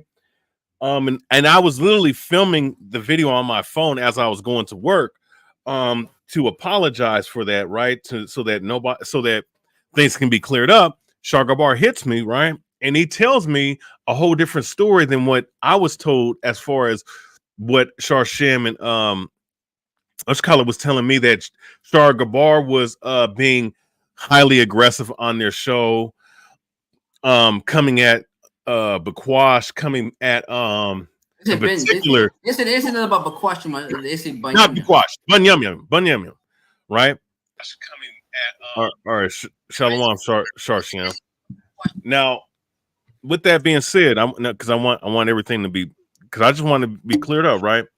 Now, Shar-Gabar told me that you guys told him, or I don't know if it was Shar-Sham, but I think it was Quanaf, right? Quanaf. I spoke to Quanaf on the phone. Now, did you say that Quanaf said that he felt like I wasn't an Israelite? Quanaf said he's not even an Israelite. I'm gonna get that taken off. And those are his exact words. And he's speaking of me. Yes. So I dare man to put me out. I'm gonna call Quanaf right now and get Quanaf on the phone. Okay. You could do that. I know what he said. I'm gonna get Quanaf on the line, because I don't know what you're talking about. Now it's something else. Like I said, there's always something with you. You said you don't know what I'm talking about? There's always something with me. Huh? There's always something with you now. Like what? She means always something with me. Like what? You don't like the truth? That's what happened. No, it ain't the truth. The chitter chatter. Hey, Quanaf, come on, Gad, show real quick. This dude, Shar-Gabar in there. He talking about he telling Gad, say you told him Gad wasn't an Israelite, starting all this BS. Just come on here, because I'm already on here with Gad right now. No, go to his YouTube channel and jump on the show. I'm already on there. Just go on, go. You can already sense that the phone, brother. Hey, whatever, nigga. The hell. Wait, real quick. Let's on your mouth, because I ain't one of the other dudes. Hey, real quick. Let's just have a little bit of whatever, nigga. Real quick. Well, hold up. Let's wait. Real quick. I'm gonna mute. Real quick. Here's what I'm gonna do. I'm gonna mute y'all, because we're gonna sell this as brotherly as we possibly can. I mute both of y'all, because we're not gonna go back and forth like this. All right, not here. All right, not here. All right. So I mute. So real quick, I just want to let you both know I had to rebuke both of y'all. I mean, I had to mute both of y'all, because I want to settle this as brotherly as I possibly can. I don't want to bring that that back and forth. Now, if you guys have things to say, then let's do it in decently and in order. Get Quanaf on the phone. That's all. No, I let me say something, Gad. I told you what I told you on the phone. Mm-hmm. I don't give a fuck if he on this live or not. I tell it to the nigga face. He was on the show being disrespectful, over talking Elder Ben Young. We was letting the man talk. Bro, we did like a 4-hour show. Don't make me do a whole fucking live and prove it and show everybody. I was trying to get him to make peace with Bakwash. Elder Ben Young said, brother, if I hurted you, you were like a son to me. I apologize. I'm sorry. I love Shar-Gabar. He wanted to make peace with it. All he wanted to do was disrespect the elder. Didn't want to make no peace. Elder Bakwash said, brother, I'm sorry for hitting you in your face. I was mad at the time. This nigga was acting like a fucking child, like a kid at the candy store. I want to get my lick back. I said, brother, are you serious? Like, come on, bro. They trying to make peace with the elders. The man ain't want to make peace. That's why we took the video down. And the nigga know you a damn liar. You a damn liar. That's what I'm saying. Hey, no. Real quick. All right, order. Now I'm gonna do a live on your ass to expose you because that's what happened. I said, bro, bring the this video shit out. was bad for Israel. I said the man don't even want to make peace with the elders. He kept telling Bakwash, when I see you, I gotta get my lick back. I want to punch you in the face. And Bakwash said, brother, if that's gonna make you feel better, then you can do it. He was everything he said. Okay, hold up. Real quick, hold up. Wait, no. I want wait. You can respond. Shar Sham, I just want him to finish. Are you finished? I wasn't done because he was trying to cut me off. Okay, real quick. Shar-Gabar, real quick. Go ahead. Let Shar Sham finish, and then Shar-Gabar, you can go ahead. That was the issue. We let the man on the show. We let Quanaf let him get it out. I didn't even know he was coming on. Quanaf called and told me about him supposed to be coming on the show. I said, listen, he can come on the show. He can talk about whoever he want to talk about. Just don't disrespect Elder Ben Young. That would not be right to me because Elder Ben Young, I talked to Elder Ben Young. If he got a personal problem, I said, we'll get Elder Ben Young on the phone and he can discuss whatever he need with Elder Ben Young. He still came on the show. He was talking about things about Elder Ben Young. It wasn't that bad. We said, fine. Then Elder Ben Young popped up. Called us, he didn't call us, but he popped up on the show, came into the chat, and asked can he come on to talk to Shar-Gabar to diffuse whatever the problems was. We asked Shar-Gabar, drop the link in the chat because Elder Quanaf right there. We asked Shar-Gabar on Facebook, was it cool for Elder Ben Young to come on so he could defend himself? He said, yeah. We let him on. We let them dialogue, brother, back and forth through the show. All we was asking was like, all right, bro, just give Elder Ben Young some respect. Let him make his response.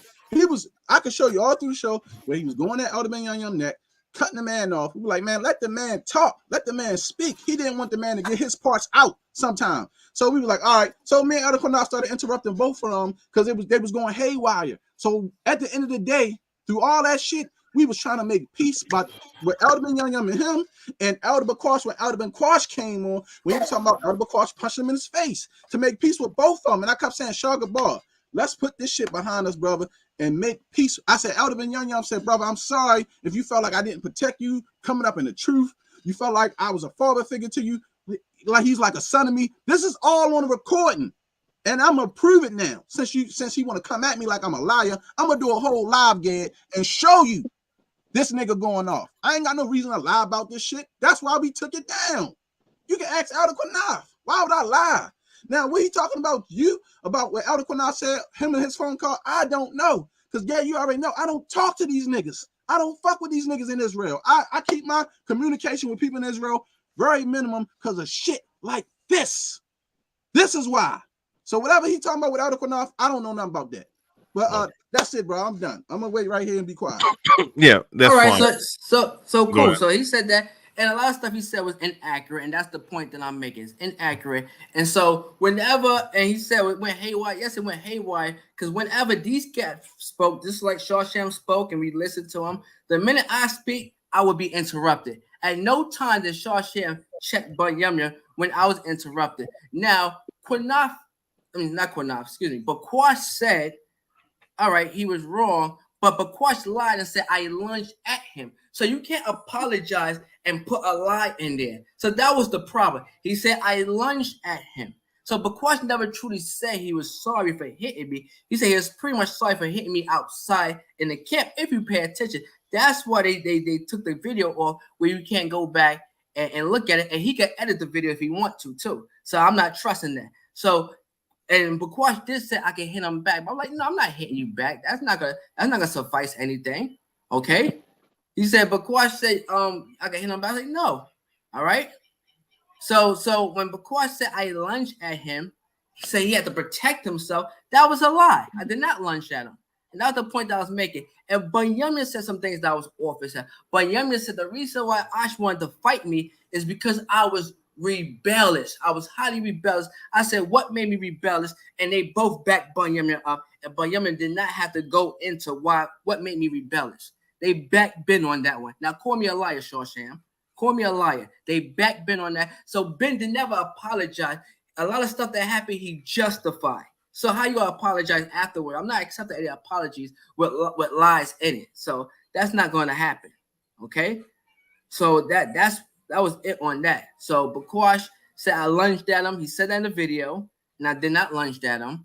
I was not aggressive towards Bakwash. All right. And he hit me and he ran. So me hitting him back in the face, that's not going to happen because if I hit him, he's going to get knocked out. So he's not going to accept that. So that whole thing about me hitting him back is nonsense. I should go hit him back. It's nonsense. All right. Okay. Quanaf, so real quick. Now once again, I have thick skin. It doesn't matter to me. It's just me. I have to, like, when I spoke to you, Quanaf, right? I was gonna do a response video, a apology video, and take that down when I got home after work, right? But once again, in which Shar-Gabar presented what he said about, and of course Shar-Shams presented that Shar-Gabar was, being disruptive and wanted to come at Bunyamin and being disrespectful, and Shar-Gabar said that he didn't, right? Now, the point I want to get to, right, is that right before right when I did the video, literally Shar-Gabar hit me after I sent you the message, right? And he told me a whole different story. And once again, he said that, look, Quanaf told him, or you told him that I'm not an Israelite and whatnot. Now I'm gonna just say this. I don't know. I'm not in nobody's mind. My thing is, it wouldn't matter to me regardless. It's just that if we were having a cordial conversation and that actually happened, then it's like, wait a second, I need to pump the brakes before I make a right response. You understand? So that's why it's through spirit that this happened. So can you explain your side to the story? Yeah. Can you mute the mic on whoever you think may talk? Because it's just like it's just like, in no disrespect, it's just like somebody come and say, "Hey, Quanaf said you got a pussy." You know what I mean? And you know damn well, why would I say something like that? You like a man to me. Let me say this here before I speak on what this brother said, this lie on me. I text you this before, right?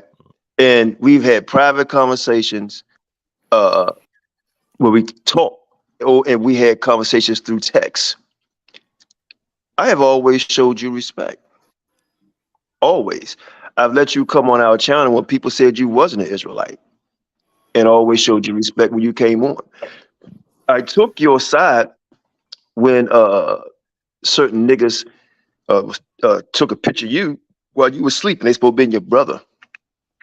We took your side when Gorilla Hebrew came on there and y'all went back and forth, and we had your back saying they owe you an apology, and he apologized because we took your back. Then he turned around and said, "Well, Quanaf think that you are a heathen, an Eskimo Israelite." I said, "Gad know how I feel about him. I seen Gad father, right?" Okay. And I heard you talk about your mother. And me and Shar-Sham told you personally, and we said it actually on FOPE when certain people was against us, and we said that's our brother. And GMS and everybody else would tease you about, well, damn, he going over there with folk, and they say that Israelite. We said all the way, you're an Israelite. So this man And it goes on and on and on where brothers take your side on different things, right? But you can show the proof of our conversations through text. I double dare this brother to show you a text, a video recording where I called you a heathen and not an Israelite, right? Now, here's the second part. I don't know what is so butthurt about something that happened 25 years ago between you and Ben Yum Yum. If I had a problem with Ben Yum Yum get on here right now. You know what? And Shar-Gabar can verify it. You know what Konaf would do? I would go straight to New York, right? And find Ben Yum Yum and approach him, right? Because everybody I ever talked about, right, that I felt like disrespected me, not something they do, but disrespect me and just keep doing it. I do my best to search them out. And I got witnesses, the ones that can tell you I came and approached them. And I told Sham, I said, I got to stop doing this because I'm getting old. But Django, that 1 in 10,000, I'm that one. So I don't have no reason to talk about Gad behind his back. But if you, my brother, got a problem with Ben Yum Yum, you should take it up with him. I approached Barack, right? I approached the brother from House of David by myself. Did I not, Shar-Gabar? I walked on a whole line with all the Hispanic brothers on many times to salute each and every one of them, even the ones that had beef with me, right? I don't have to talk about nobody behind their back. That's a fact, okay? Me and Bakwash got into it. I got into it with everybody. You name them, I did it. So I don't have no reason to talk behind that brother back. But what I find quite disingenuous of you on your manhood, my brother, because I don't sit around and talk about how a brother smacked me around, right? I'll go up in there and whip his goddamn ass, right? You had your opportunity, right? Take it My on. Take it on. opportunity's not lost. Well, My I told, opportunity's not lost. and I Wait. opened up. I opened up with my conversation. Mute who you think was going to talk, because I knew you couldn't hold it. Well, hey, I'm Shar-Gabar, almost done. I'm hold, almost hold done. it. I'm almost done. I'm almost done. And for you to say it's not over with, I just set you up. It shows what type of spirit you working in. It's not over.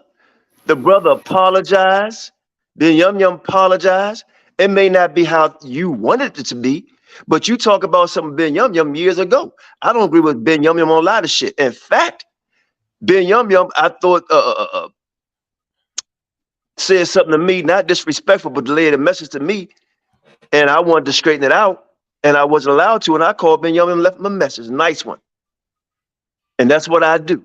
And I still got respect for him. But for you, my brother, you need to tell me when I said this brother not an Israelite. Time, date, month, and year.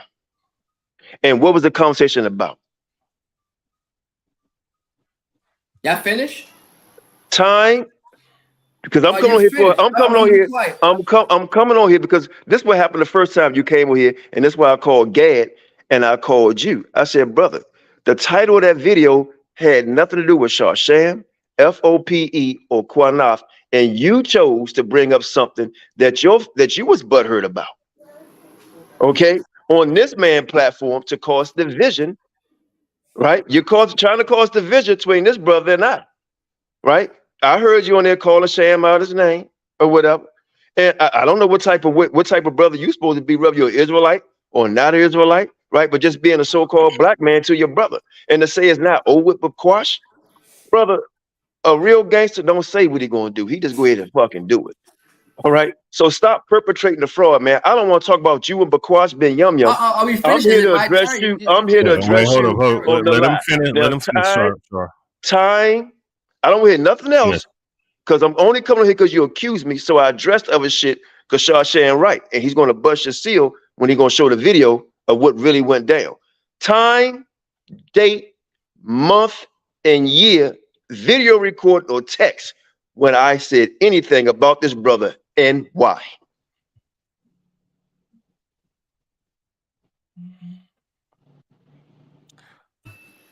All right, cool. So, Quinlash spoke a whole lot of bullshit as usual, like a bunch of cowards. Now, first off, let me say, and everybody heard what he just said.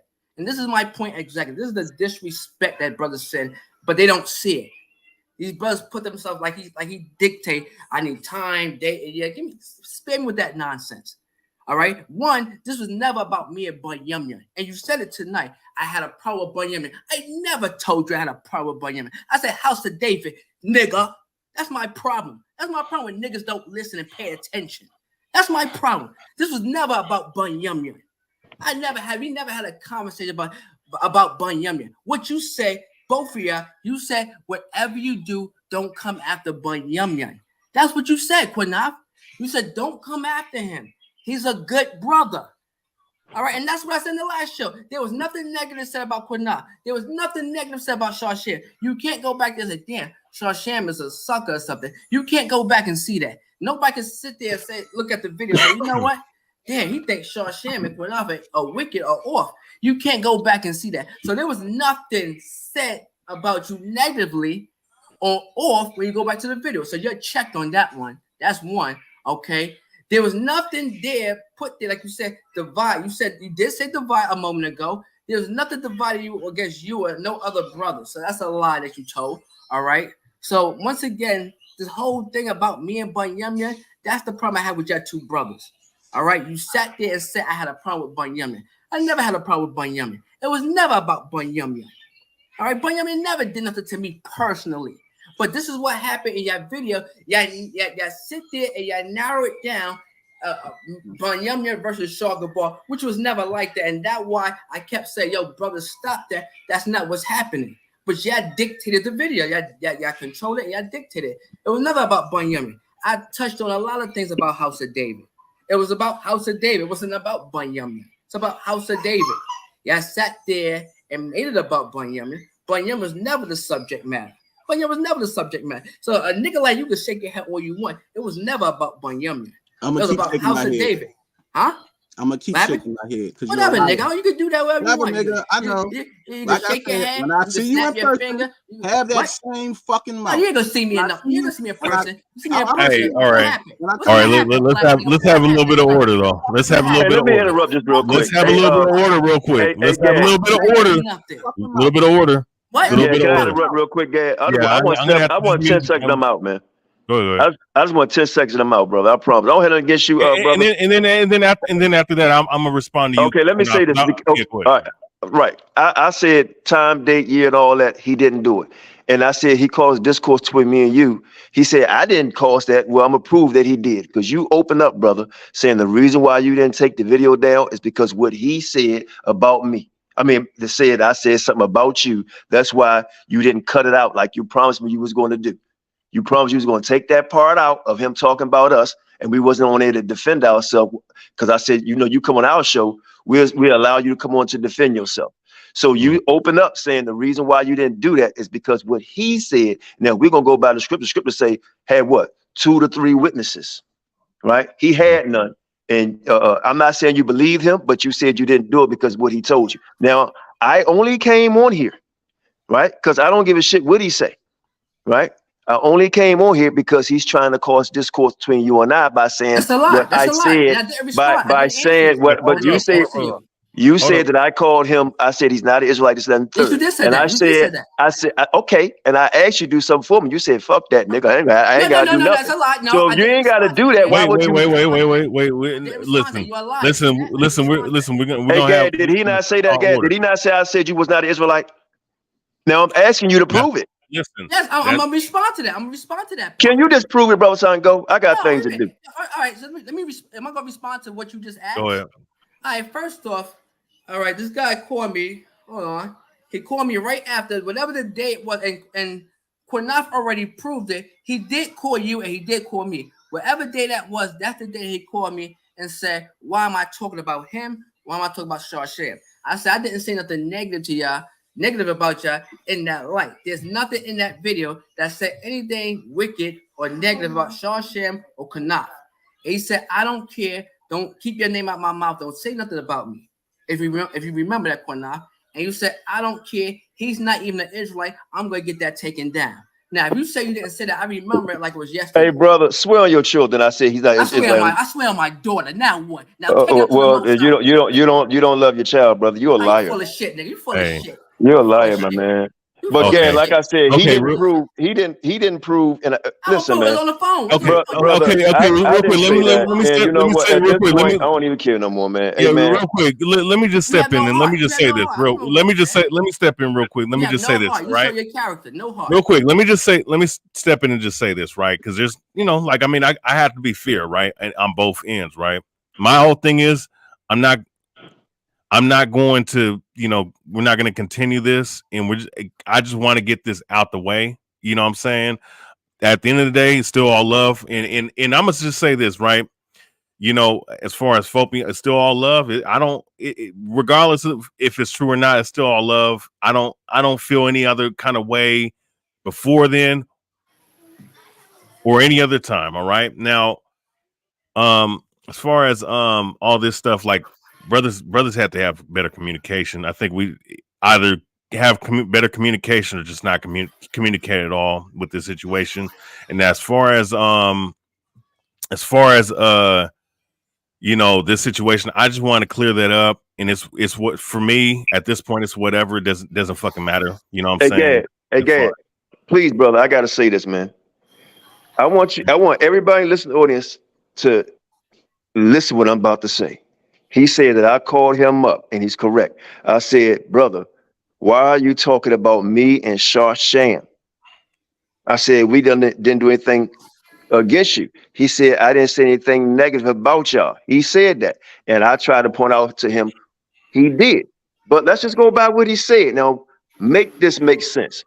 He said, Quanaf called me and said, why you say something about us? I'm going to have the video taken down. What the hell does me saying you're not an Israelite got to do with anything about what he said about me and Shar-Sham? You said it, isn't it? But I'm saying, what? I mean, I'm trying to figure out, how does that fit in the conversation? Oh man, yeah, hey bro, why you talking about me and Shar-Sham? That's fucked up. We ain't doing it against you, blah blah blah. And I'm had the video taken down. By the way, Gad ain't an Israelite. What the fuck that got to do with anything, bro? You said it. Well, I'm asking you, what does I'm saying? What? Why would I say that? And I'm coming to check you. Because you had an attitude. You was real arrogant. I'm coming to check you though. Why am I talking about him? I'm responding to you. You spoke really fast. You was real arrogant, and you said he's not even an Israelite. I'm gonna get that taken down. Why would I say that, man? Hey, dude, you got Satan on you. Okay. Hey, I'm out. Hey, Gad, I'm out, man. Hey, Slim, lose my number. Don't call me no more. Something's fucking wrong with you. Hey, thanks, Gad. Hey, Gad, I gotta say something. Hey, Gad, to you. Hey, Gad, to you. Hey, Gad, I gotta say this to you personally. You said you got love for us. We got love for you. But I gotta be genuine with you. Because I always say to you, and I said to everybody, right? I said, I don't cross people, right? I'm a real dude, right? And I believe in loyalty. Me and Shar-Sham been loyal to you as a brother that you come on our platform.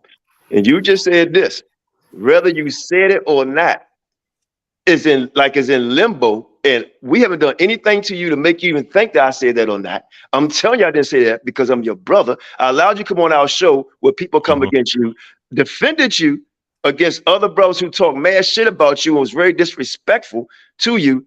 And I'm telling you as your brother, what he said don't make sense. And the Bible says had 2 to 3 witnesses. He don't have that. I asked him to show you the proof. I asked you to prove by text, voicemail, a witness, anything. He don't have it. And then you say, well, whether he said it or not. Brother, I'm telling you, I didn't say this shit. All right. So, hey, look, I just know how to look at everybody here on our. Hey, man, I got love for all y'all. Hey, Shar-Sham, leave this clown alone, man. Go enjoy your family. Okay, yeah. All right, enough of this. So real quick, I mean, at the end of the day, hey, at the end of the day, it's all love, Fopi. You know what I'm saying? Once again, I don't know. All right, it's just what was told to me. You know what I'm saying? And my thing is, I don't have no issue with none of y'all. You know what I'm saying? From this day forward. Go ahead. We good, bro. I don't care about these niggas talking this crazy shit in the chat. I ain't paying them niggas no mind. You already know how I roll, bro. You call me, we talk anytime. We never had no issues. You know, I already know I don't fuck with niggas because of this kind of shit here. Bullshit. Maybe that's why Bakwash smacked him. I don't know. Exactly. Now, remember what I told you, yeah? You know how I do when I say we expose niggas. He said we gonna edit videos and all that, bro. We ain't got to do none of that. You'll see the show live when we show the playback, and you want to see how he was going crazy on Elder Ben Yayam and Elder Bakwash, talking about how you gonna beat the shit out of Bakwash, all that stuff. F Bakwash, all this since we he just said it ain't over with.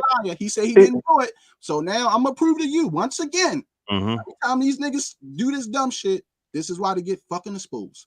And I told you. So now I'm gonna show it. Now, he just said it ain't over, but still get him. Now, real quick, can I? Now, real quick, before you go, Shar, before you say anything, let me just say this. But if somebody does, I'm gonna just say this: somebody does smack you, right, and hits you, and he's supposed to be your brother. I mean, wouldn't you feel some kind of way about it? To a certain degree, right? Yeah. Right? Yeah, I agree with you saying. I agree with you. When the brother came on there, brother, and the brother said, "Listen, let's make." I said, you know what, Elder y'all been together for so long, y'all brothers. I said, man, let's just piece this shit out and let this go because it was getting childish. You're going to see it in the video. Elder Bakwash was on there. And he said, man, listen, I don't want to hurt you. I don't want to do that to you, brother. He said, if you're going to feel, brother, I'll let you punch me in my face. He was saying he was going to do it back to Elder Bakwash. Then when he was trying to squash it, bro, they was going back and forth. Elder Bakwash was not trying to be violent with the man. It was people on there. I don't care about this clown in the chat. It was people on there saying, brother, and then, you know, people don't even like Elder Bakwash on their channel. They was taking up for Bakwash. Like, what's wrong with this guy? They don't? Well, see, I didn't. I hate Bakwash on FOPE. They was taking up for Bakwash because they was like, "What's wrong with this guy? He trying to make peace, and he want to talk, but he want to do some harm, man." He's full of shit. I told Bakwash. I said, take a 6 But why you drag? Let me ask you, hey Sam, why you dragging him? That's where you and Bakwash though. Why are you dragging us in it? Listen, you don't believe me? I'll call Elder Ben Yayam right now. Get Elder Ben Yayam up here in Bakwash. They will tell you, and I'll show you the video. I don't have no reason to lie, brother. That's why I'm gonna do a live on this nigga now. Listen, okay, hey, real quick. Okay, real quick. Let me say something. Real quick. I'm gonna show you. Bakwash said no. Okay, real quick. One at a time. Okay, Shar-Gabar. Okay, real quick. Edit all that. Say what you have to say. We're gonna edit something. What the fuck? Straight raw. Bakwash, I told Bakwash to take a. Hey Shan, you know what you can do? Hold on. Watch this. Shan, send Gad the video right now. That way, won't shit be. The whole thing. Gad will come on our show, and we gonna do the whole thing live. And all right, good. It's gonna be where it's gonna say unlisted, and you'll see the whole video there, no edits, and we can play it right through and get right to it, start to finish.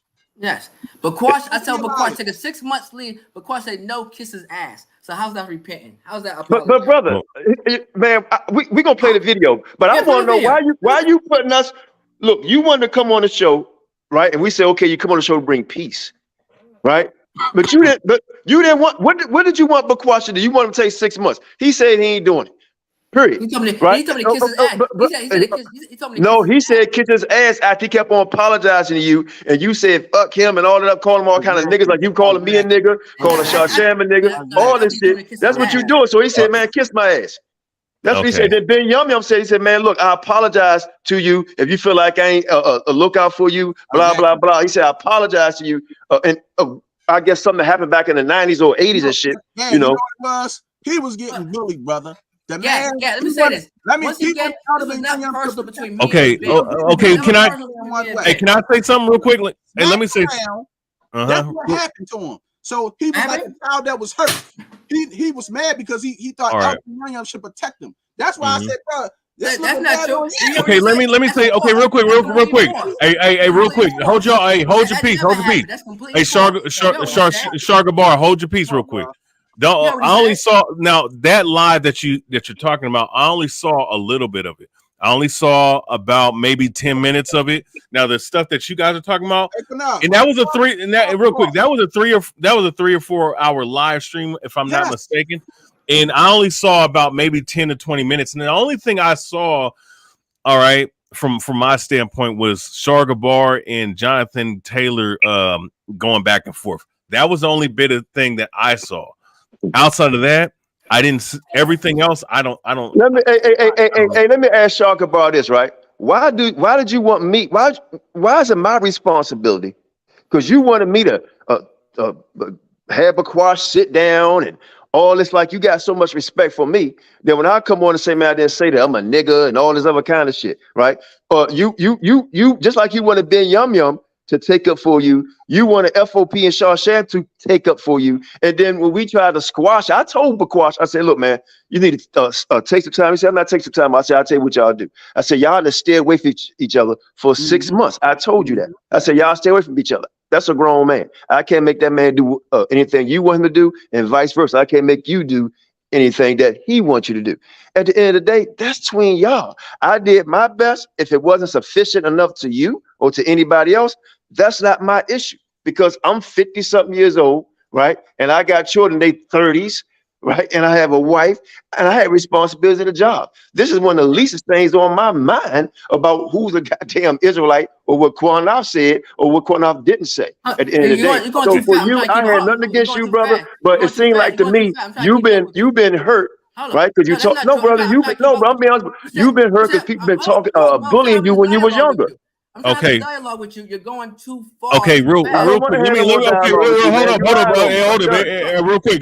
Let me say this. Let me say this, right?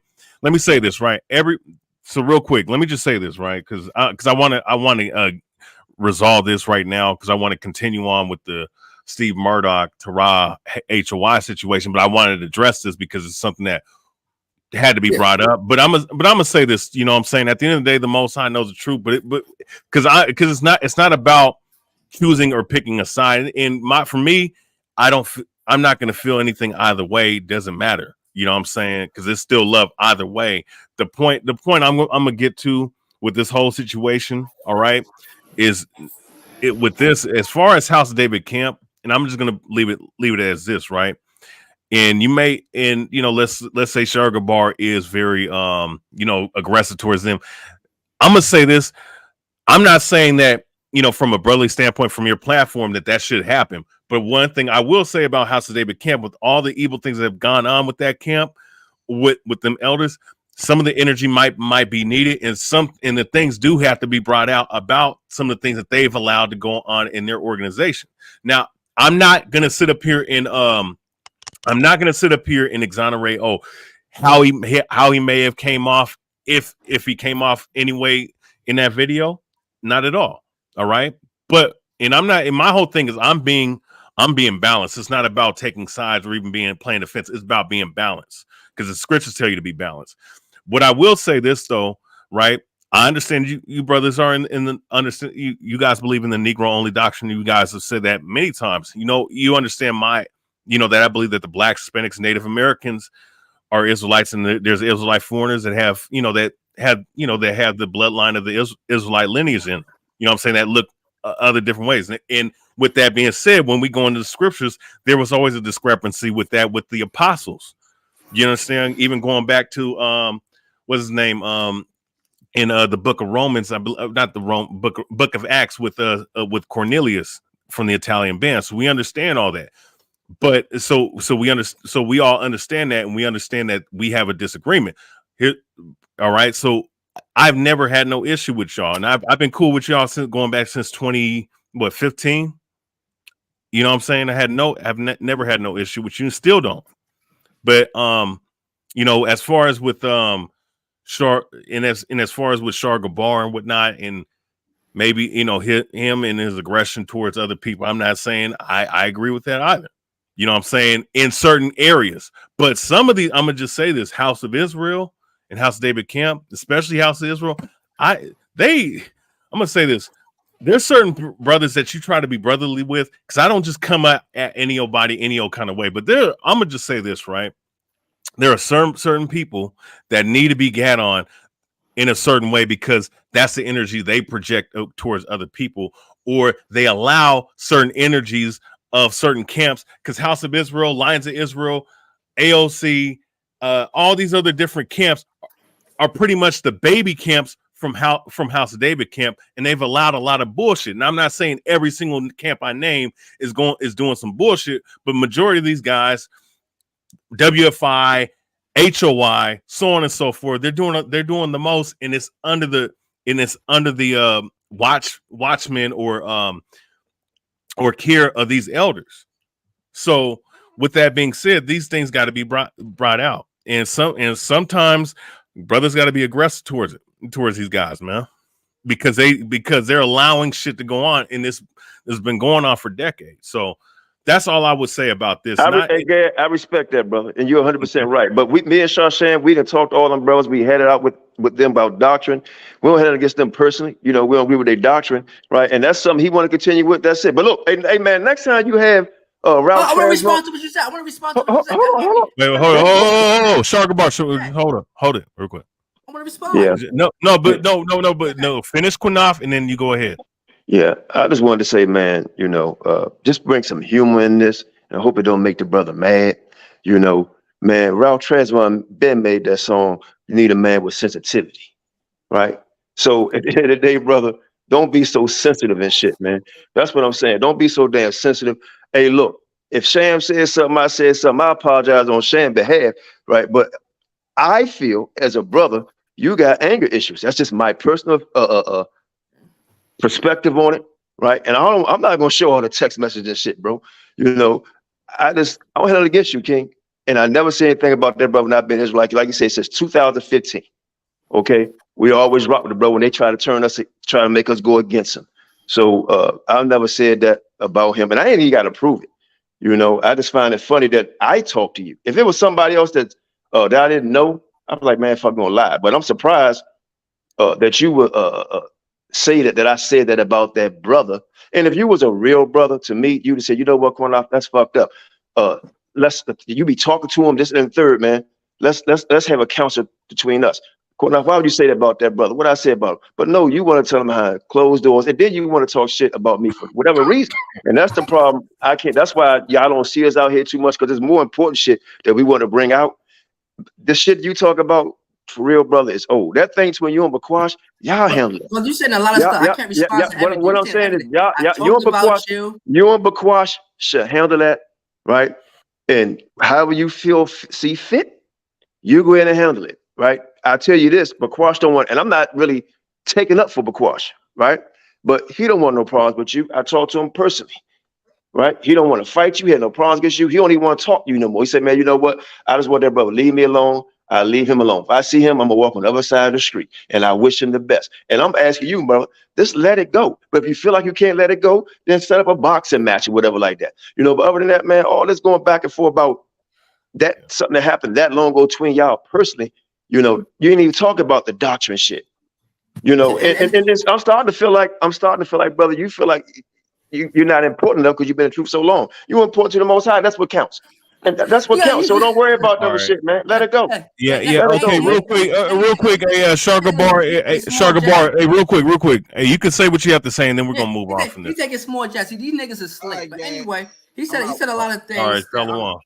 Peace, guy, man. Don't believe the lies, bro. Peace. All right, so now he running. Shalom, Shar-Sham. But go ahead, Shar. Yeah, now he running off. One, this was not about Bakwash tonight. We was talking about something else.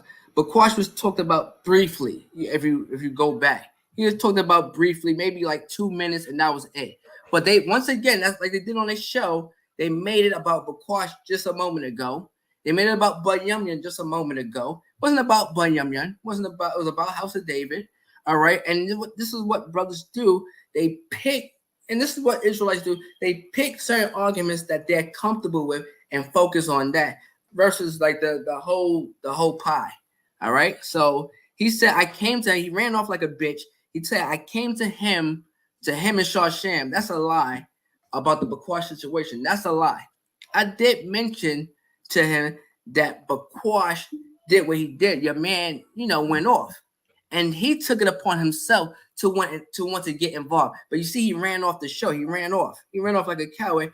And that's why he kept running up. He kept running his mouth. I couldn't respond to anything, just like on their show. I couldn't respond to that. That's what these older men do. They don't respect us. All right.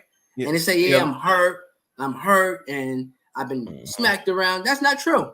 These are all lies, but this is how they change the narrative to fit their argument. They're trying to win an argument. These two suckers. That's all.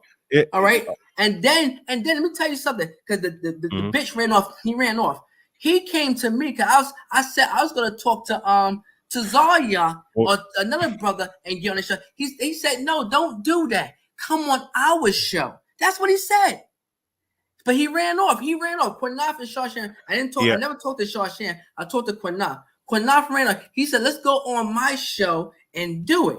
Don't go on nobody else's show. I don't want you to hurt Bunyamya or go after Bunyamya. They did that, not me. Well, but this is a private conversation. So the idiot gonna talk about get two witnesses. What I'm gonna get two ghosts, two spirits to speak on my behalf. These dudes are foolish men. They foolish men, but they have no heart. But go ahead. Yeah, no, you know, and then let me just say this too, and I want to just say this to brothers and sisters. You know, look, I mean, things get heated with brothers that are in the knowledge. And I let that go. And the reason why I did, and I want to say Salakia to you, brothers and sisters, because we you know, of course, we are talking about the people that are in this title. And I am going to deal with this dude. I'm still going to deal with that dude Carlton more, but in particular, we were talking about Tarah. You know, that was a sub aspect to this situation. I wanted to bring out, you know, because it just came. Let's just deal with it now. You know what I'm saying? Because I didn't know how to think about that. I mean, am I getting played by Fopi, or is the brother Shar-Gabar? You know what I'm saying? We can't see. I have to be fair. I have to be balanced in the situation, right? But you know, but instead, you know, let's just deal with it and let's air it out. And just let everything come out indecently and in order. And you know, and you know, of course, with brothers, I mean, it's going to be very difficult when there's wouldn't say bad blood, but there's animosity, if you will, with brothers. So I wanted to say I apologize, but you know, I kind of had to allow that to happen. But Lord willing, you know, through the Spirit, going forward, I'm gonna regulate that a little bit more. But I have to know for myself, you know what I'm saying? Because I'm a type of brother that you know, I don't have feelings like that. I mean, I have feelings, but I don't have I have thick skin. I'm not, if somebody was to believe that and think that I'm not an Israelite, it's not gonna hurt my feelings. These clowns and Sakari, those motherfuckers, you know, are clowns, man. So that's just what it is. But you know what I'm saying, you know, we're gonna continue with the rest of this, man. Yeah, and also and let me, and you know, and I try to be cool as much as I possible. But these guys are con artists. These guys are slick with their tongue. All Quinaf had to say, look, I did not say this. I could say, let me read this in the scriptures, because these dudes don't know the Bible. All right, let me read this in the scriptures. All right, because this is Deuteronomy 19.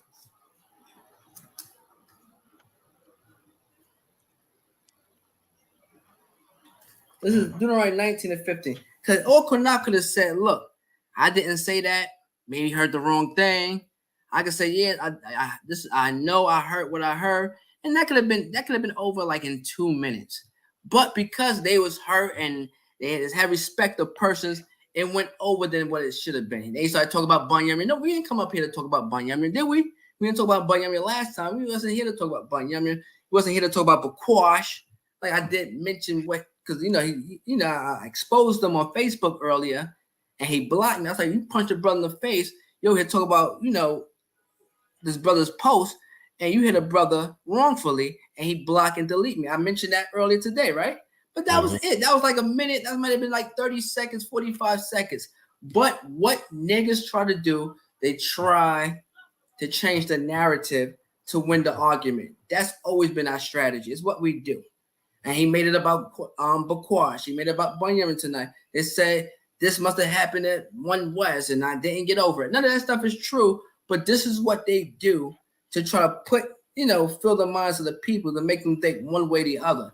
You know, it says a lot about their character. All right. So I'm gonna read, you know, Deuteronomy 19 and 15, what Quinaf was talking about. One witness should not rise up against a man for any iniquity or for any sin in any sin that he sinneth. At the mouth of 2 witnesses or at the mouth of 3 witnesses should the matter be established. So it's pretty much a stalemate. He said he did. He said he did, and I say he did, and that's pretty much where it ends at.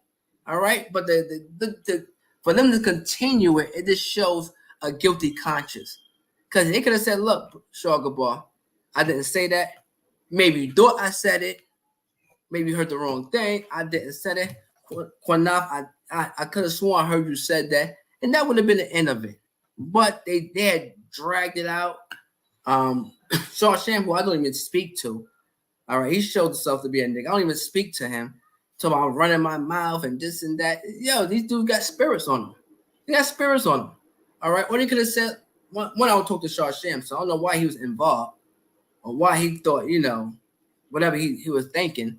But Quanaf could have said, I didn't say it. I said, you did say it. The end. Simple as that. Simple as that. But he was running it. Maybe you think it insignificant. The Most High love you. He tried to throw in, small little jabs there. There was a clown. He don't read the Bible. He don't know the scriptures. All right. It is what it is. But this is why I got excited, because dudes, when you're trying to deal with a subject, he said a whole bunch of things and then he ran off. He said, I came to him in Shar-Sham. I don't even know Shar-Sham. Don't even talk to him. Don't deal with him. All right. Quanaf came to me and told me to come on the show. And now this is a devil. This is a wicked nigga. Talk about give me 2-3 witnesses. What witnesses are you getting on a private conversation? What? The ghosts? I mean, these dudes are simple, man. A private conversation. And I'm not doing that recording stuff. Everything goes to the Most High. How about that? Everything is with the Most High. Yeah, I'm not. Here's the thing. I'm not going. Here's the thing, right? I'm gonna just say this, right? That's why I'm just look. The Spirit will reveal all things and all in their due time. You understand? I'm not for me to just say take one side or another. It would be me going against the scriptures. But of course. Would he have a reason? Would you have a reason to lie? I doubt it. I mean, I just say this like when, and from their standpoint, I've known them since 2015. I've had discussions and talked with them. Now, of course, they changed their understanding, their doctrine has changed since 2018, being Negro only. But I've always been cool with them. But I'm gonna say this, right? And I'm gonna just say this, right, with them. Right. From their perspective, I'm just being fair. From their perspective, I've been on their platform and they've defended me and whatnot, and I've defended them as well. I'm saying I've supported them as well. So they can feel kind of slighted if it's not true. You understand? So at the end of the day, I had to be very balanced. So my thing is the Most High knows the truth, and He'll reveal all truths in due time. My whole thing is it's just from my perspective, and I'm gonna leave off with this. Literally, when I left Quanaf the message, right, and this is after I spoke with Shar-Sham, right, about that, and what happened was we both had that conversation. I had a conversation with Quanaf, and I was literally filming after I got off with Quanaf. After getting off with Shar-Sham, I was going to do a video, apologize to him, and eventually going to take that part of the video down. Now, here's the thing, right? You literally hit me up that almost that minute when that happened and told me your side of the story, and that's and that's what made me, be apprehensive. I'm like, okay, wait a second, let me pull back from this, right? And let me just let the Spirit reveal it. And my whole thing is, I never said nothing bad about Fopi, and they know that.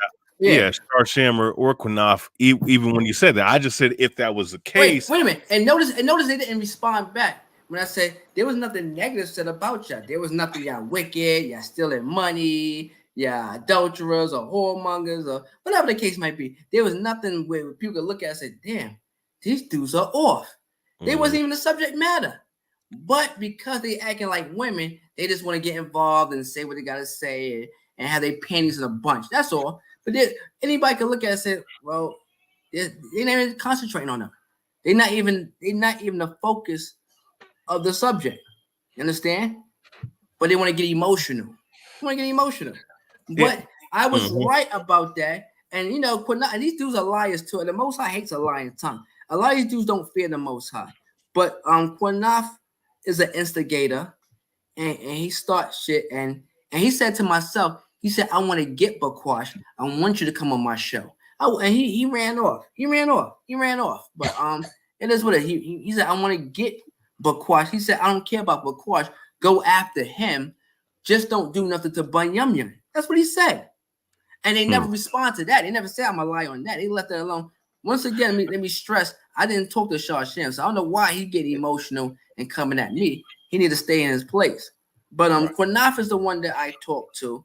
And like I said, I was gonna go deal with other brothers. I had no intentions on dealing with FOPE or going on a page. Quanaf invited me on his page. And you know, the man is a devil. He sit there and say, yo, give me 2 witnesses, and we talking on a private phone. You know, I'm not with that. I'm gonna record this and record that and print that. Well, that's with the Most High. That's the Most High. Take it up with the Most High. How about that? Yeah, I'm not gonna do all that. And just to end off with this, and we're gonna continue on. I'm gonna just say this. I'm gonna just say this, right? And I probably should have said this while they were here. I mean, and they did defend me on them in their platform when they had guys sit up here and say that I'm not an Israelite, right? But at the end of the day, you know, that retard Rashad, what's his name? Retard Rashad from Woolly Bullies. I mean, you know, you guys had them on your platform, and I didn't want to go back and forth with that fool because I already came on his platform. I was suckered on his platform to address these stupid ass questions, and then when the questions got really retarded, I just got off. But they try to do it again on Fopi's platform, and they allowed it to go on. It's not Fopi. It's not. They don't have nothing to do with it, but if someone's going to speak ill of me on the platform, it's whatever. It's not you. So in contrast, if you're going to say something about them, about Fopi, then my whole thing is it's not me saying anything about Fopi. You know what I'm saying? There was nothing negative said about them. And right. Keep in mind, the coward Quanaf never even addressed what I say. He never said, yo, Shar-Gabar, you lied on me on that one. That's completely false. He didn't say that.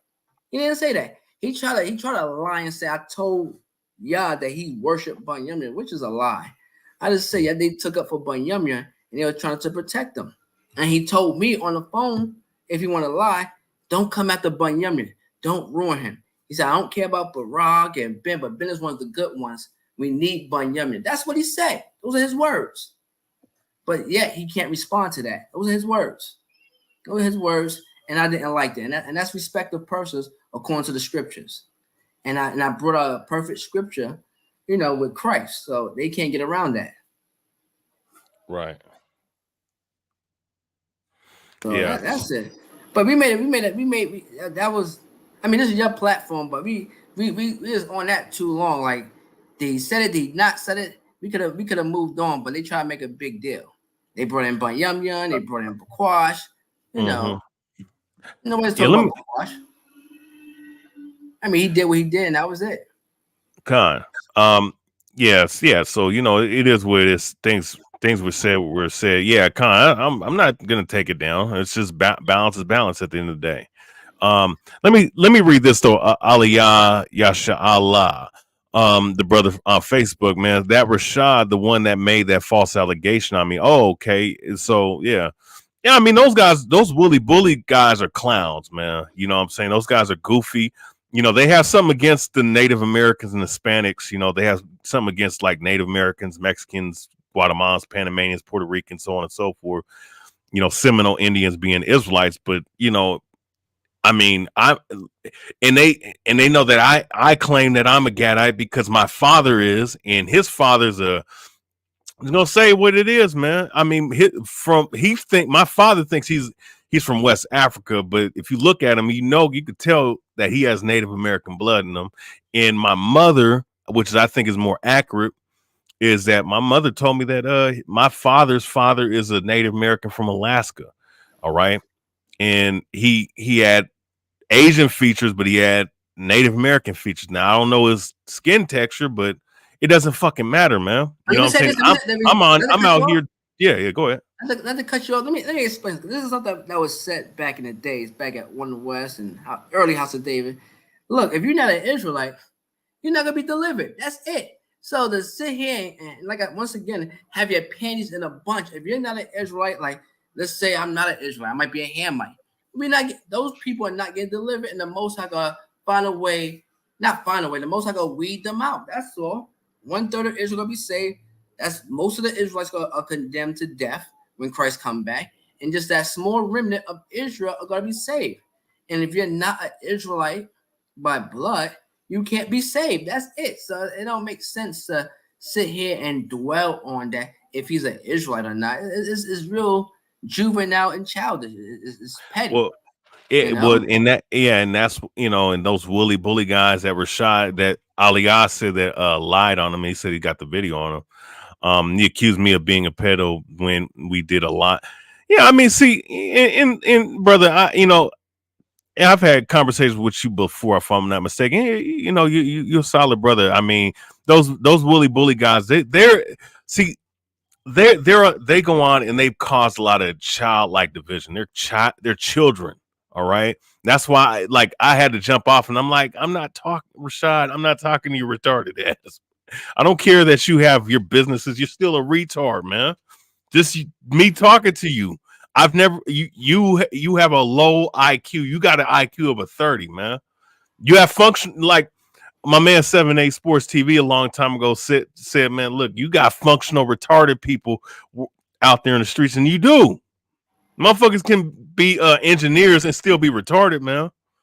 And he is. It is what it is.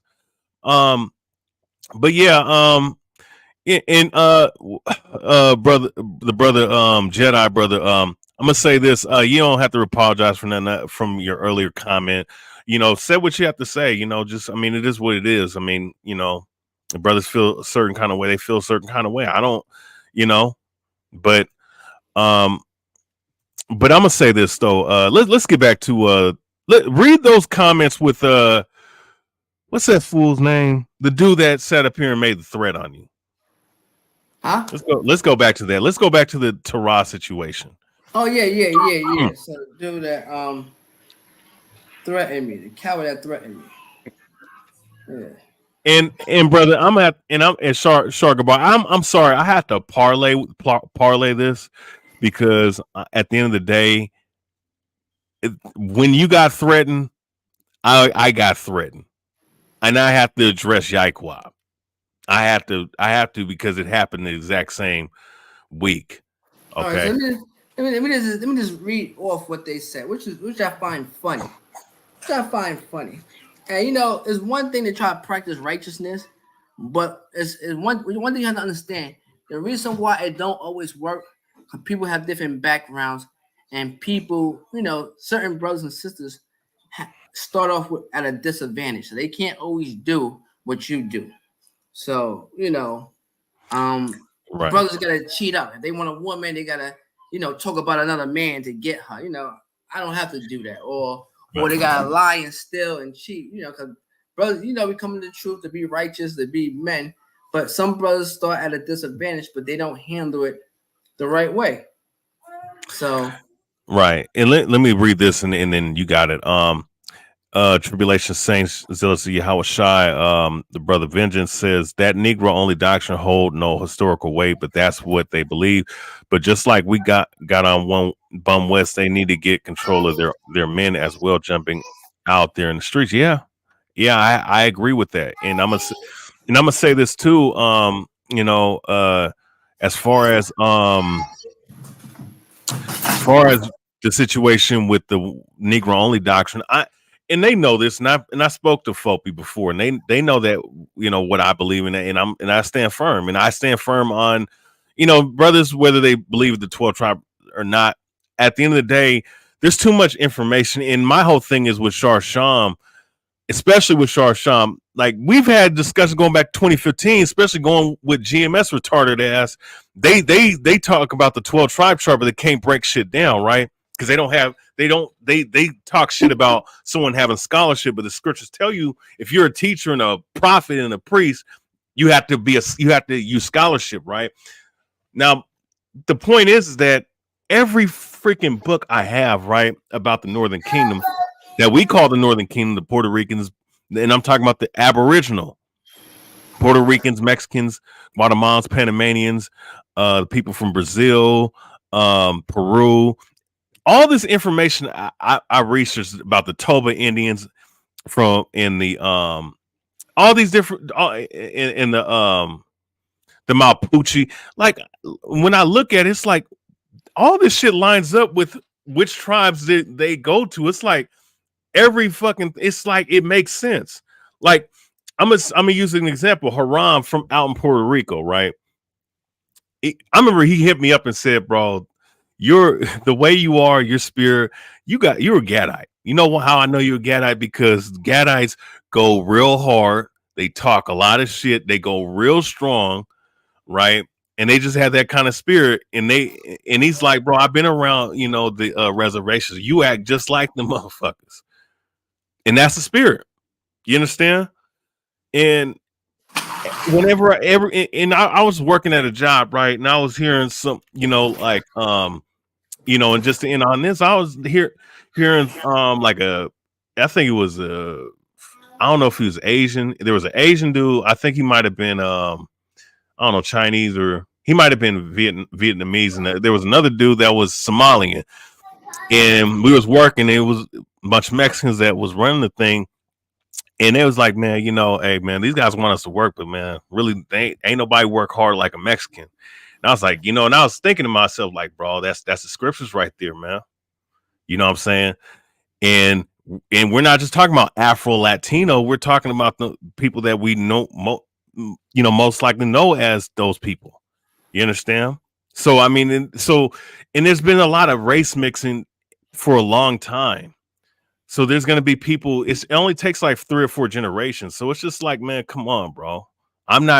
Look, I have to go with the information that's available, and I have to just deal with the spirit. And when I was taught in the streets, I could feel the energy of who's an Israelite and who's not. Not saying for every single time, but damn, I've had people that was Brazilian, that was Native American, that looked straight white, but then they show me their father. Like there was one time I was at the camp. There was this Hassad, feminine ass, was trying to rebuke this woman he thought was white. She said she's Cherokee, and he's sitting up here being disrespectful. I told him, like, bro, man, you need to check her father first. And a week or two later, she came to me and was upset. And she's like, bro, my father's Native American. And she showed me her father. Her father looked like a straight Negro. Okay. So it's like, come on, man, with this shit, bro. Uh-huh. So that's why this shit to me, it doesn't make sense. That's why it's just like, you got to deal with the spirit at the end of the day, bro. And you got to do your research.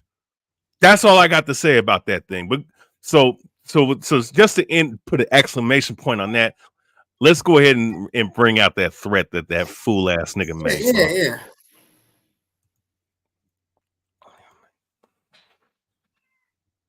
All right, so I don't think I met this brother. So the brother was talking to me, and he said, I heard you in my elder's inbox. They call Tarah an elder. I don't know what makes him an elder, besides being fat and out of shape. I heard you in my elder's inboxes. Elder Tarah and priest Zabak. Zabak is not a priest. Talking a whole lot of hot shit. So I think you need to know that this ain't 2015 when H.O.I was not organized and not strong. The team is very strong right now. We are very deep in every state, which is not true. But what do that matter? The brother ain't some broke niggas who don't get around. Point is, idle threats, and I don't know where the idle threats come from.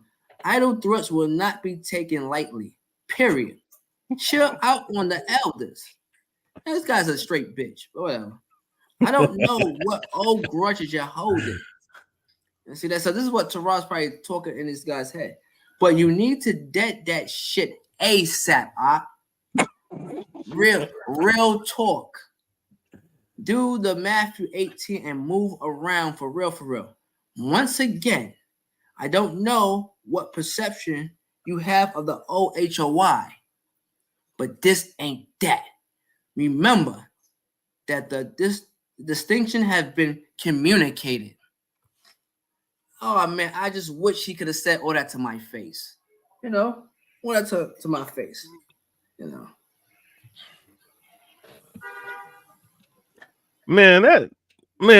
That sound like a what you call, that's a roundabout threat. It's a threat, but it's not. It's like there's a better term for it, but it's like a not an ad hominem. It's basically it's a roundabout threat. It's like it's an indirect threat. Chill out, or we're gonna have to deal with you. Is what you translate that to, without actually saying it. You dig what I'm saying? That shit just. I mean, this is what's going on now. Now, here's the thing, right?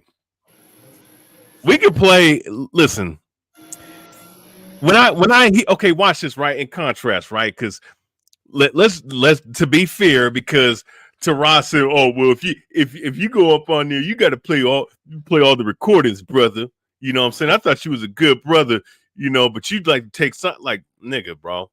First and foremost, Tarah, if you're watching this video, you said that I was an ignorant brother. You said that you couldn't stand listening to me. Okay. Oh, I'm sorry. Wait. I'm sorry. You just made me remember something. Yeah. You just made me remember something. I was talking, and it was a few years back, and I think I mentioned you or something, and Tarah's like, that brother? He's like, come on, that brother? Who is that brother? That brother is nobody. So these brothers is very carnal and not spiritual. Like what Quernaf said earlier. He said, maybe I feel that nobody knows or recognizes me. That don't mean shit to me. But being that he put it out, that means something to him and everybody else. That's why they do their little shows, their little lives, and they debates and stuff like that. I could care less about that stuff.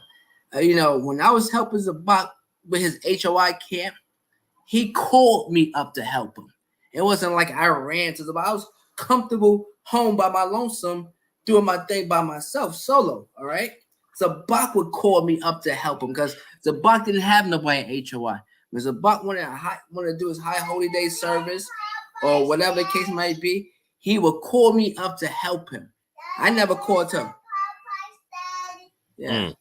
You know, I never came to be around any brothers. Anybody that knows me knows that. So the little slick comments that Quernaf made, you know, being that coward move about me wanting recognition or I've been here so long, that means something to a lot of brothers. They proved that. The recognition, the acknowledgement, that don't mean nothing to me. But they feed off of that. Like Quernaf, Tarah said, that brother's bugged out. That brother? Who is that brother? And I'm not lying. He said that. No, I know it's a fact because that's what them niggas have said before. Like them niggas. No, I know for a fact because that's what them niggas said. But that, I mean, bro, like when I came up to defend Canuck, right, last year, them niggas, it was me and a whole bunch of fucking niggas, all them HOI niggas and their stupid, retarded followers. You know what I'm saying? I just gotta call them what they are. You know, they like pedos, they like adulterers and haters of the brethren like HOI. Then it is what it is. Anywho, those when I went up on there, you know, these guys had something to say, all of them, and this dude said, I'm an ignorant brother. I'm an ignorant brother because I'm coming up on there and blasting y'all for the evil things y'all saying and doing. You know what I'm saying? Let me, you know what? You don't mind me playing these audio clips real quick because no matter.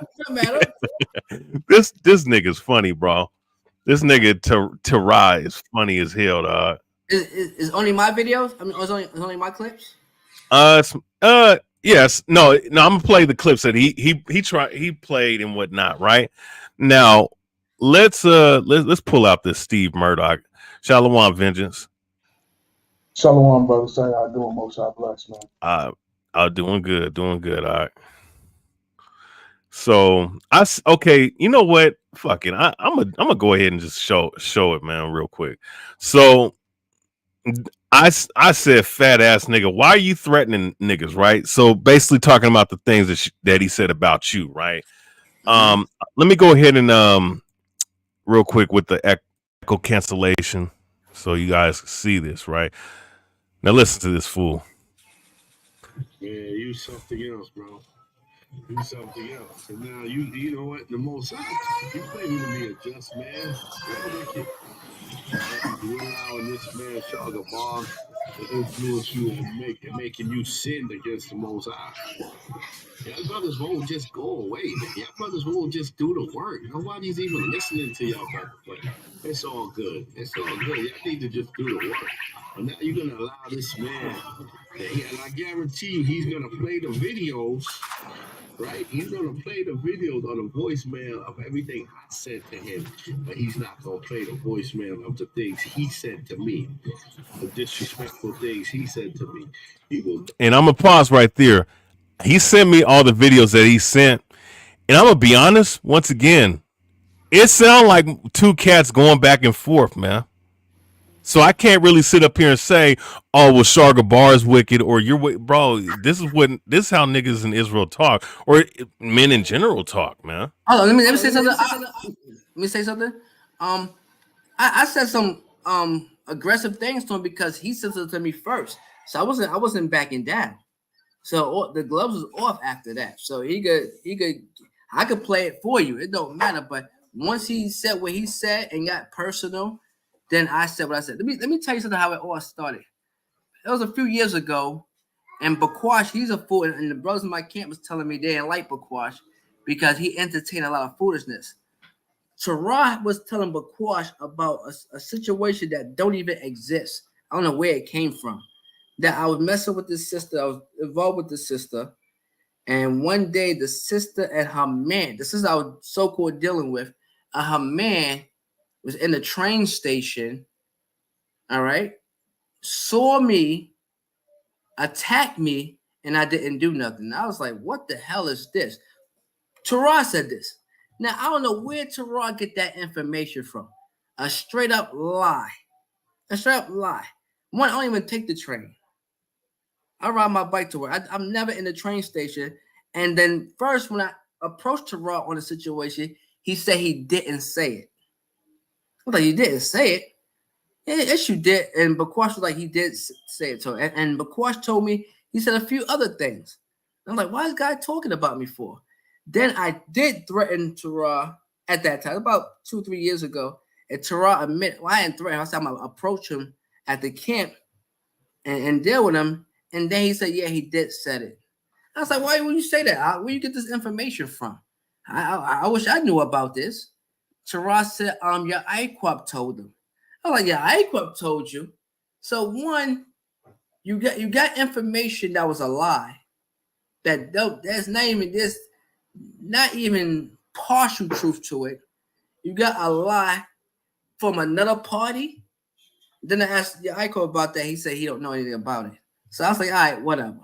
But so it started with that. This was like years ago. And the dude still running his mouth, lying and tale-bearing. So I said, I'm going to bark at this dude and I'm going to get at him. So you can go ahead now.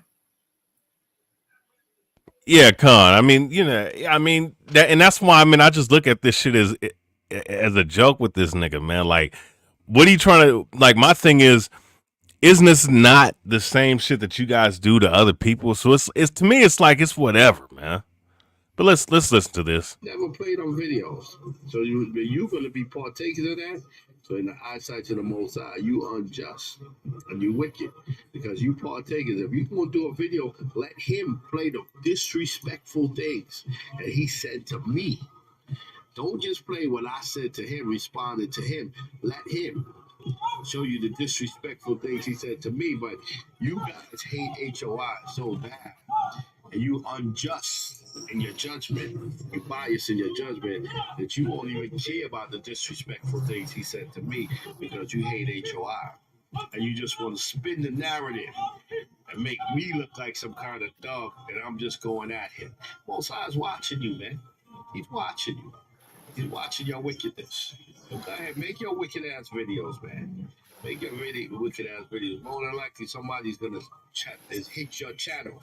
That's why they hitting your channel and taking your videos down, because you should be out there teaching instead of worrying about us and keep making videos on us. And you hear the assumption? You should go out there teaching. You don't know what nobody's doing, and I wouldn't try to prove to them what you're doing, what I'm doing. But this is like the narrative. Once again, they try to prove to justify themselves. You should be out there teaching. You don't know what brothers is doing. All right, you don't know what brothers is doing or how they serving the Most High. But I know he's not serving the Most High. I know that he's going off, and this is most of the stuff. It's a lot. I don't know if I can show y'all. It's mostly him, and I responded back. Let me see. Let me show you. October. It's like October 2. Yeah, let me say something real quick, man. I mean, see, these guys think that going out in the streets every week is doing the work. Like, listen, evangelism is definitely a part of the ministry for sure. But for you to sit up here and say, you know for a fact that you need to go out in the streets and teach, and if you ain't going out in the streets to teach, and that's the reason why you're getting your videos taken down, like, motherfucker, the reason, listen, bro, I don't go around flagging people. I don't even flag y'all. I just blast y'all with the scriptures. You understand? And my whole thing is, if I had the time you niggas had, I would be out there every fucking day. No shit. You know what I'm saying? You guys have no job. You barely work. You barely do shit, but go out there and teach in the streets. You know what I'm saying? But you don't have no balance because you guys don't even read the scriptures. You guys teach that you can repent from the mark of the beast. A 2-year-old that reads the Bible understands that's going off. See, when you're teaching shit like that, yeah, it's a problem. It's not about hating H.O.I. It's about correcting and showing Israel the frauds that you truly are. Go ahead, I. Yeah, I'm just saying. I'm just showing y'all. There's so much light, I can't see it. He said a lot of stuff to me. He had a lot of stuff to say. So I said, I'm gonna say it right back to him. So him trying to prove something that I said something, I would never hold back my tongue. If you will come at me, I'm gonna come at you. So there's nothing to hide or lie about. I'm not gonna hold my tongue. I'm not gonna hold my punches. You hit me, I'm gonna hit you back. It's that simple. Yeah, come. Let me play the rest of these, and I'm gonna get to the ones where he sent me. I ain't gonna play all of them. I'm just giving you, the pretense of where he's coming from his perspective. I was watching you, man. Most I was watching you. He's watching your unjust ways. And Yaiqab got that stuff about how you was kicked out of from what I hear, how you was kicked out of Sakari for what you did. From what he's saying, a 15-year-old girl, but I'm not just gonna run and make a video on that because I don't know. I'm a just man. I look at everybody's. So let you know, Gorilla Boy. Yeah, go ahead, Alon. So that lets you know what Sakari was doing. They was going around bearing false witness on Gad at these damn summits. Yeah, you know what? They probably was doing. You know what? You know what's crazy? Even though they said, man, bro, that woman's bugged out. They told me that, like, bro, that woman's bugged out. And by the way, that woman's a smoker. And people in the world told me how fucking reckless that bitch was, man. So, to take that, I mean, for them to sit up here and start using that now, that just tells me in the fact that they're telling people this, right? Like Alon was saying, these guys sitting up here bearing false witness using this, and they're allowing a motherfucker who's on fucking video that has a picture of him hugged up, perking his lips towards a goddamn child, man. And also, and Tarah's full of crap. If he don't know if it's true or not, why are you repeating it? Why are you repeating it? Bingo. He's full of shit. I'm telling you, these men are full of shit, and they don't like him when you get on them. And that's He my whole could have point of me doing this. They he don't could like have when did you get what on them. Khan, You he know? could have did what Rayabya just did just an hour ago and got Fopi and on the stream to settle something that was said behind the scenes. If that was the case. If he was really sincere, he could have easily got Alazar and Gad on the phone together. You understand? And that could have been settled. But again, a lot of these guys are man worshippers. They're in this thing for self. They're self-serving. They don't give a damn about the people. They think they just see a bunch of brothers on the internet mad at camps. That's not the case. They out here doing damage control because they need to keep what members they got because people's waking up to their bullshit. Right. Also, Every let me time I respond still to that, lose brother. members. I don't Yeah, mean to go cut ahead. you off. I don't mean to cut you off. But that's Oh, a good. great point that you made. That's a great point that you made. Nobody's mad. Mad at what? Let me say, these dudes are goddamn bums. I'm not dissing nobody to be. These are bums. These guys don't inspire you to do nothing.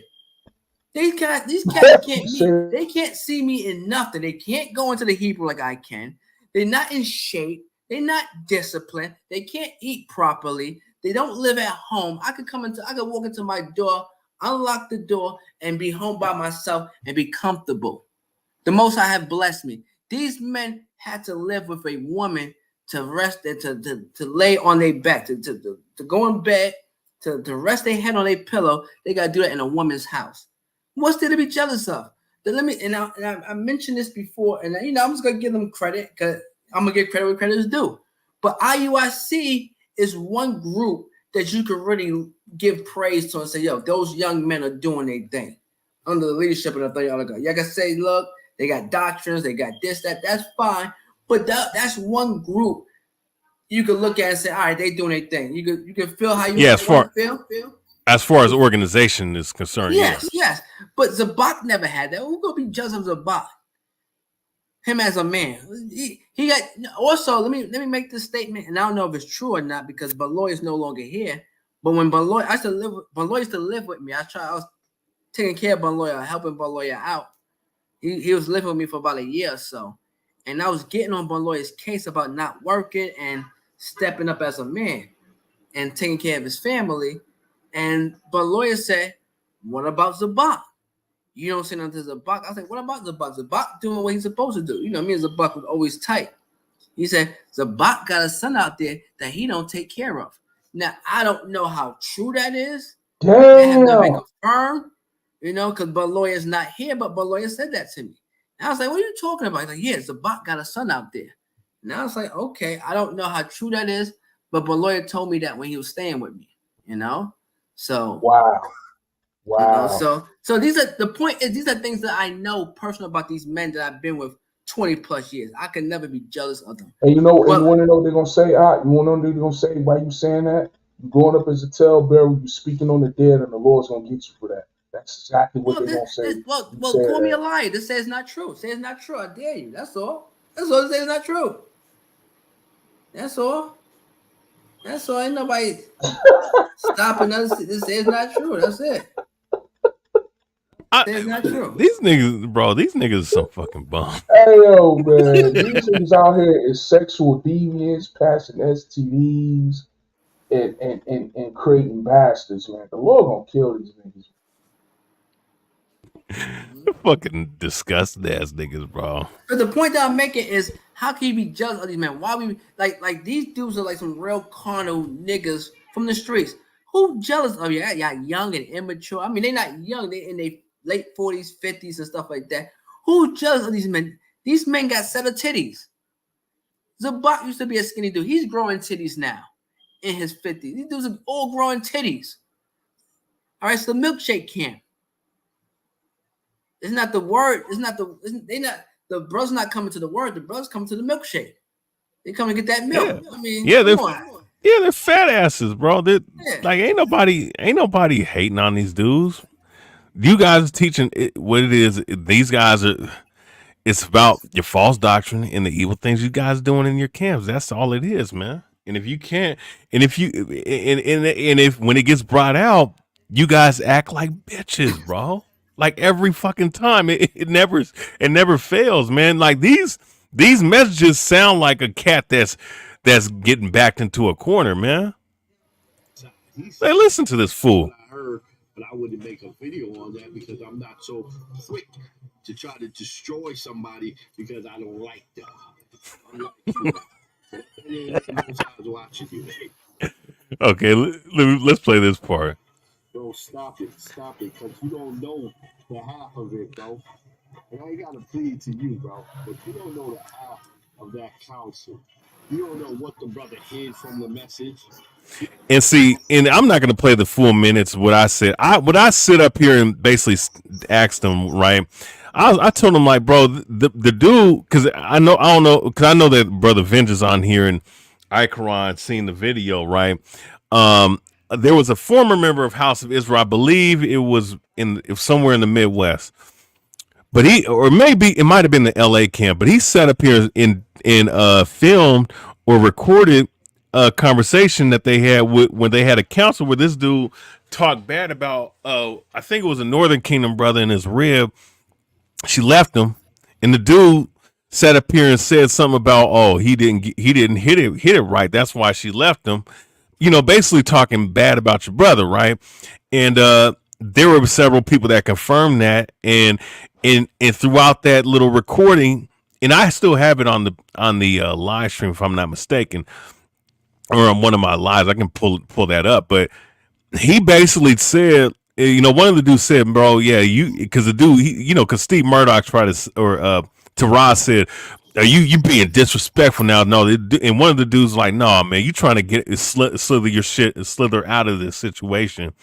And it did, and somebody, and I guess somebody, he asked for like a second or third witness, and there was 2 or 3 witnesses that said that he said that about his brother. And we know about the scriptures about love your brother as you love the Most High in the book of Matthew, I believe the second 22nd chapter.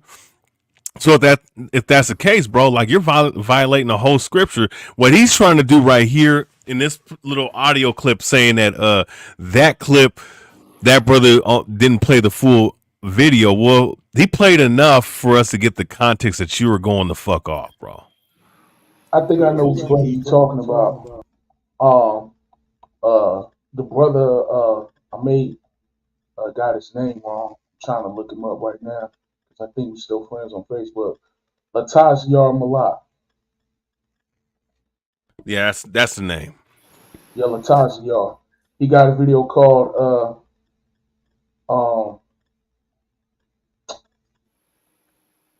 what's the name of that video? Shit. I gotta look it up on YouTube, man. But yeah, go ahead. Don't worry about me. Go ahead. Yeah, no, yeah, but that's what he's trying to do in defending himself. Did because brothers like to do that. They like to play their side, but you don't know what he did, right? You don't know the whole message. He sliced up that video purposely to try to make it seem like I was off. But listen, I know you against me, brother. It's all good. I know you want to see H.O.I go down, brother. I know you a hater. I know you're not really making no moves, so you want to see H.O.I go down. Stop it for a minute. You want H.O.I to go down where? What are you talking about? Go down where? Y'all don't have nothing. Go down where? What are you? They talking like they artists and celebrities and stuff like that. Like, what are you talking? Go down. You fat dude. You probably be dead in 2 years. Most likely gonna give you a heart attack. Nobody worrying about y'all. Y'all gonna destroy yourself. Every week, Zabak can sleep with another man's woman or chasing some ass down the street.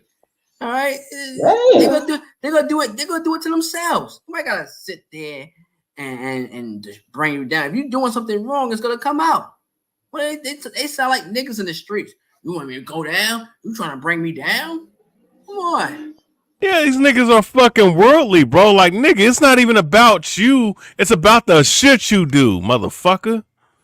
That's not. What's gonna kill H.O.I is all the clout chasing they doing on the internet with these damn news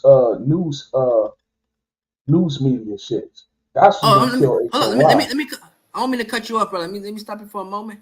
But there's a statement that Zabak made a long time ago. All right, because he's the king of clout chasing. He said bad publicity is better than no publicity at all.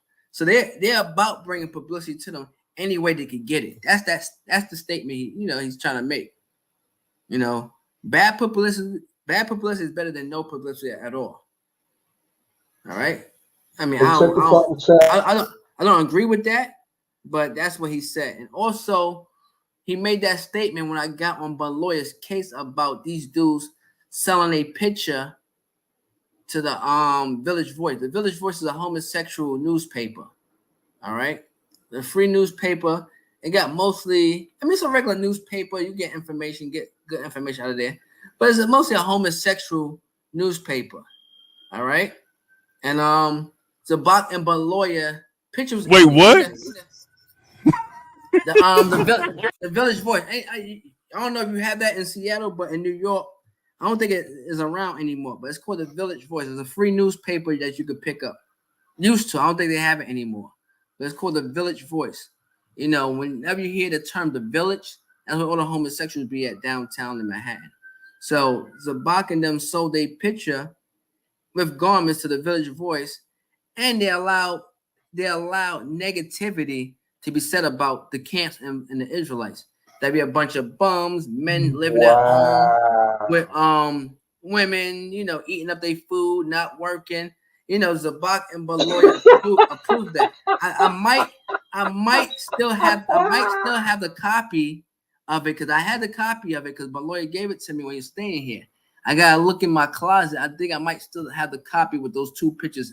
But the Zabak and Baloy, the pictures being in the Village Voice. All right. And wait a minute. And in order for them to have their picture in there, the homosexual Edomite had to speak negative about the Israelites in the camps, about we're a bunch of bums, we don't have jobs and stuff like that. And Zabak, let me finish, brother. Then Zabak gave the okay to let it go down. Yeah. Yo, we can cut this stream short, man. Huh? We can cut this stream now, bro. Cause God, we can cut this. I don't know you, brother. I don't know if you're from New York, but if you know about the Village Voice or Village. I've heard about it. I heard about it from other brothers, but for them to do that shit, bro. Oh my goodness, man. That's. Hold on, who's this? Latazar Malak. That's you speaking? No. This vengeance. No, this brother Alon. No, what I put up in the chat was the video that Gal was talking about that council where they was talking about the brother and his wife. That the video's on his YouTube channel. Yeah. Yeah, I know this brother. I was trying to reach this brother. I was talking to this brother. He was telling me a whole bunch of stuff. Yeah. Yeah. Oh yeah. You know what? Hey, that is some wild shit, bro. But you know what? Let's go ahead. You know what? Fuck that. Let's go ahead and play this shit. Fuck that. Let's play this shit right here. Before you do that, they talk about once again somebody bringing them down. You're doing it yourself. But what Zabak is doing, he's real clever. He's trying to keep his circle tight so can't nobody say nothing. But once a brother get upset, they leave and they start talking. And the Most High gonna make it come out and this is an exact quote from Zabak. You can hide from man's judgment, but you can't hide from the judgment of the Most High, which is true. Well said by the man. So nobody need to bring you down. You can do that by yourself. The clout camp. That's what we call it, the clout camp. The thirsty boys. Hey man, these niggas some goddamn sodomites, bro. Oh my god, man. But you know what? Okay, so let's deal with that, right? While waiting for so-called wicked elder one, well, he's talking about Tarah, who was 4 hours late to show up for a council. A conversation was started while okay, so elder number 1 is talking about the Zabak. 2 is Tarah. To show up for a council, a conversation was started while brothers waited and issues began to come out. And this is speaking of Tarah. Now listen.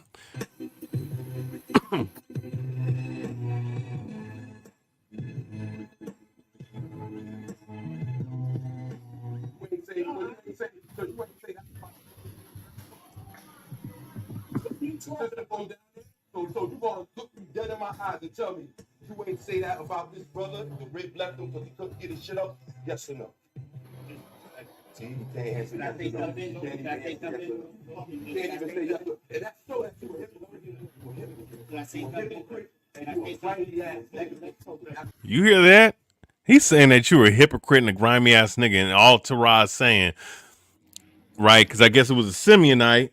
It was a Simeonite that his rib left him, and he sat up there, he couldn't get his rod hard or whatever, and they cornering Tarah on it, and Tarah sitting up here saying you're fucking disrespectful, trying to deflect and shit, right?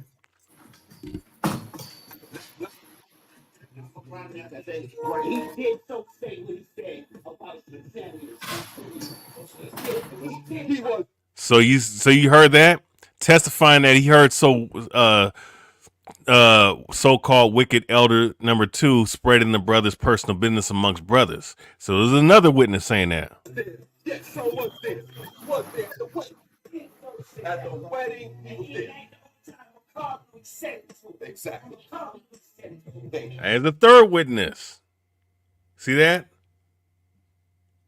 So, but so-called witness 3 identified, but so-called did not remember. He did not tell the truth because the money that wicked elder 2 was giving him would stop. Money that wicked elder 2 was taking from honest brothers in the camp and innocent sisters on Clubhouse and splitting it with witness number 3. Well, nigga, what the fuck, bro? And that's all H.O.I could accomplish. Getting money like a bunch of hood niggas on the corner and sleeping with women. That's their MO. That's all they could do. They can't do nothing else. If they do anything positive, it's some new brother with some ideas giving it to Zabak. They're incompetent. They can't do it themselves. They might find somebody that could do that. If they do anything positive, it won't be coming from Zabak or Tarah, so-called elders. All right. This shit is crazy, man.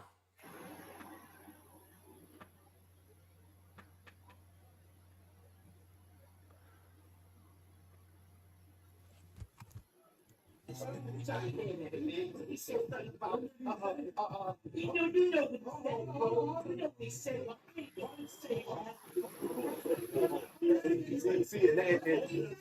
and brother is fed up with you.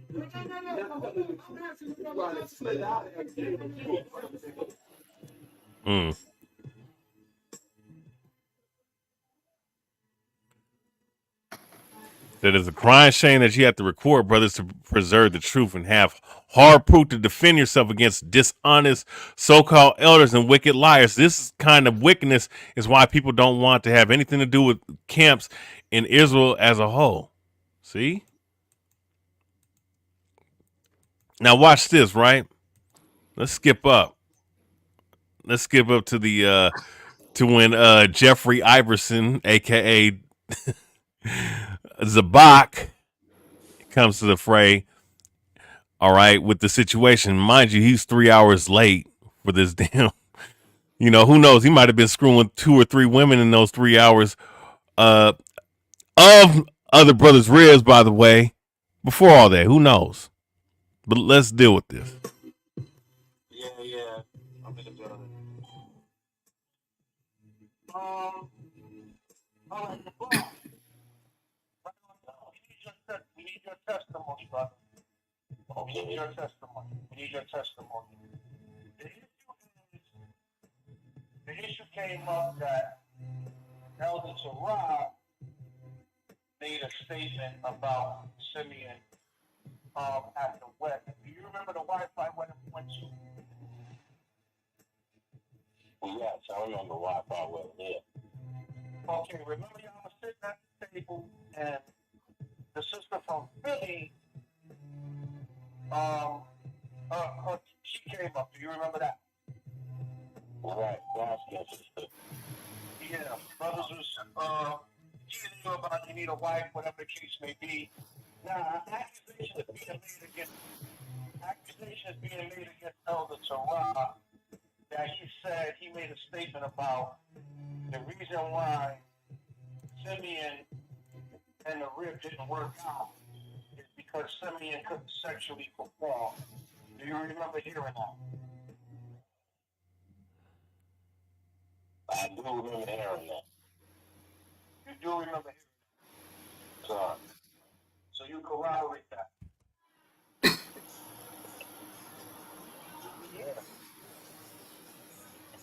Well, that's your third witness, Tarah. Hey, Oh, and pause that. Zabak is so wicked. Whenever they have counsel regarding women, what Zabak try to do, he wants to make it seem like the brother is doing wrong to the sister. So if the brother's doing wrong to the sister, you beat her up or not, mentally abuse her or something like that, that means she could get a so-called divorce and now Zabak or another brother could deal with her. No, you can't do that. That's off as hell. So that's his doctrine. I call it the closet doctrine because they got a bunch of doctrines in the closet that they don't have the heart to defend openly, but they do that. And Tarah co-signed it too. He said sometimes these women be getting hurt and abused. What you want them to do? Stay by themselves? So they push the women to get a divorce so they could deal with those women. So bro, that's exactly what they do, man. And that's why I'm gonna tell you something for you sisters, man. We're forewarning you to stay the hell away from these goddamn Hebrew Israelite camps, man. You know what I'm saying? Because in particular, well, all of them actually, because all the shit like this goes on with all these camps. It's just that when you hear H.O.I, these guys are perennial adulterers. They're annual, perennial, seasonal adulterers. And they're scumbags, right? This is what goes on.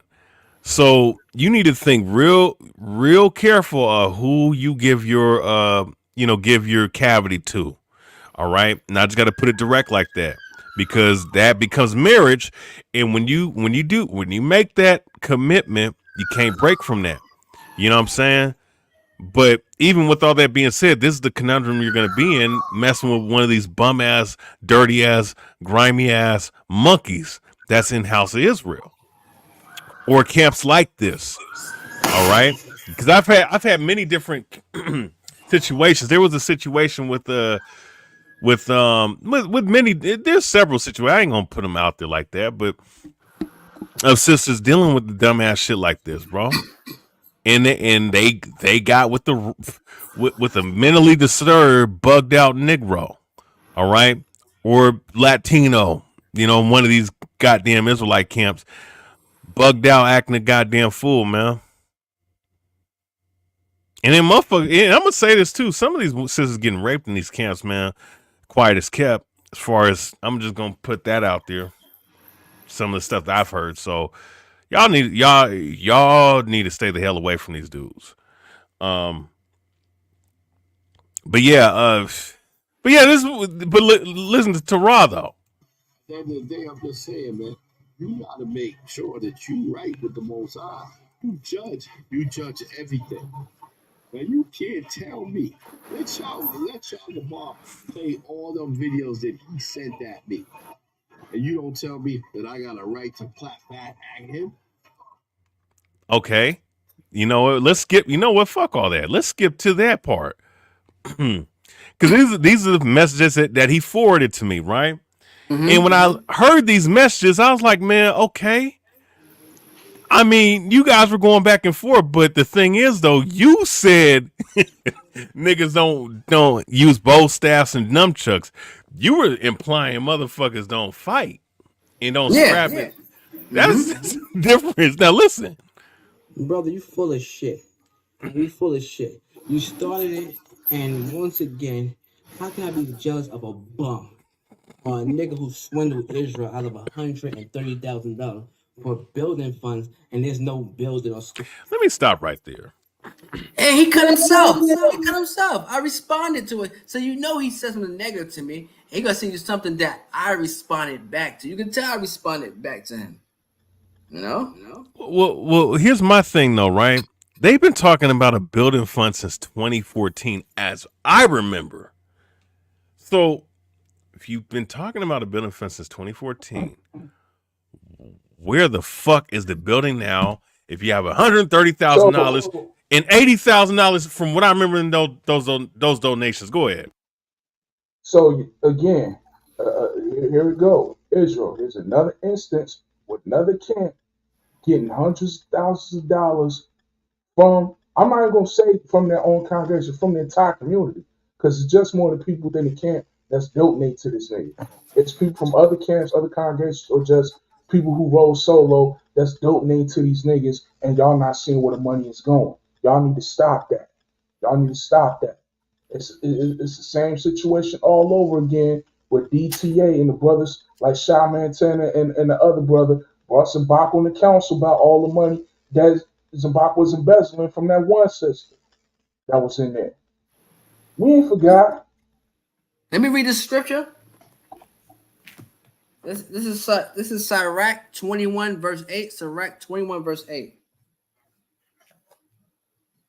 He that buildeth his house with other men's money is like one that gathereth himself stones for the tomb of his burial. Because once you robbing the people, all that stuff gonna come back to you.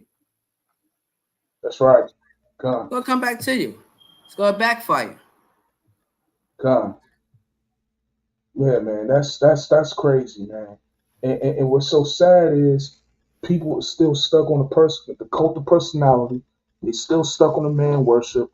They think that nobody, that they eldership or leadership or whatever is above from proof and correction, you know, and they cast it off as, oh, you hate me, you jealous, you're this and you're that. But let me ask you something. If you was being robbed, if someone was violating your babies, if someone was bearing false witness on you and trying to cast your name out as mud for no reason except for the fact that they're jealous of you, you want somebody to come to your defense too. So let's stop playing and acting like that it's just brothers on here on this platform acting like that we just angry with the world. That's not the case. We want H.O.I to repent. We want H.O.I to do what's right in the eyes of the Lord. But the thing about it is, they have to want to do what's right. And they don't want to do what's right. Whatever little money they're getting is too good. Whatever little broads that they messing with, the box is too good. Whatever they got going on in their personal life, outside of what y'all see on the internet, is too good. So when things come out like what Shar-Gabar is bringing out, or things that what Rayabya is bringing out, they get upset and they got to do damage control. See, the fact of the matter is that they're losing members. They can't afford to lose no more members. I know that's what it is. I know a brother personally that left Virginia to go join the Atlanta camp. Ain't been a whole year, and he had moved back up here to Virginia because of the nonsense that was going on in the Atlanta camp. And he's going to tell his own story. I'm not going to say no names. But you niggas that's watching, y'all know who I'm talking about. All I got to do is say, all I got to say is, remember Passover 2022. That's all I got to say. Remember Passover 2022. Y'all know exactly what I'm talking about. Go ahead.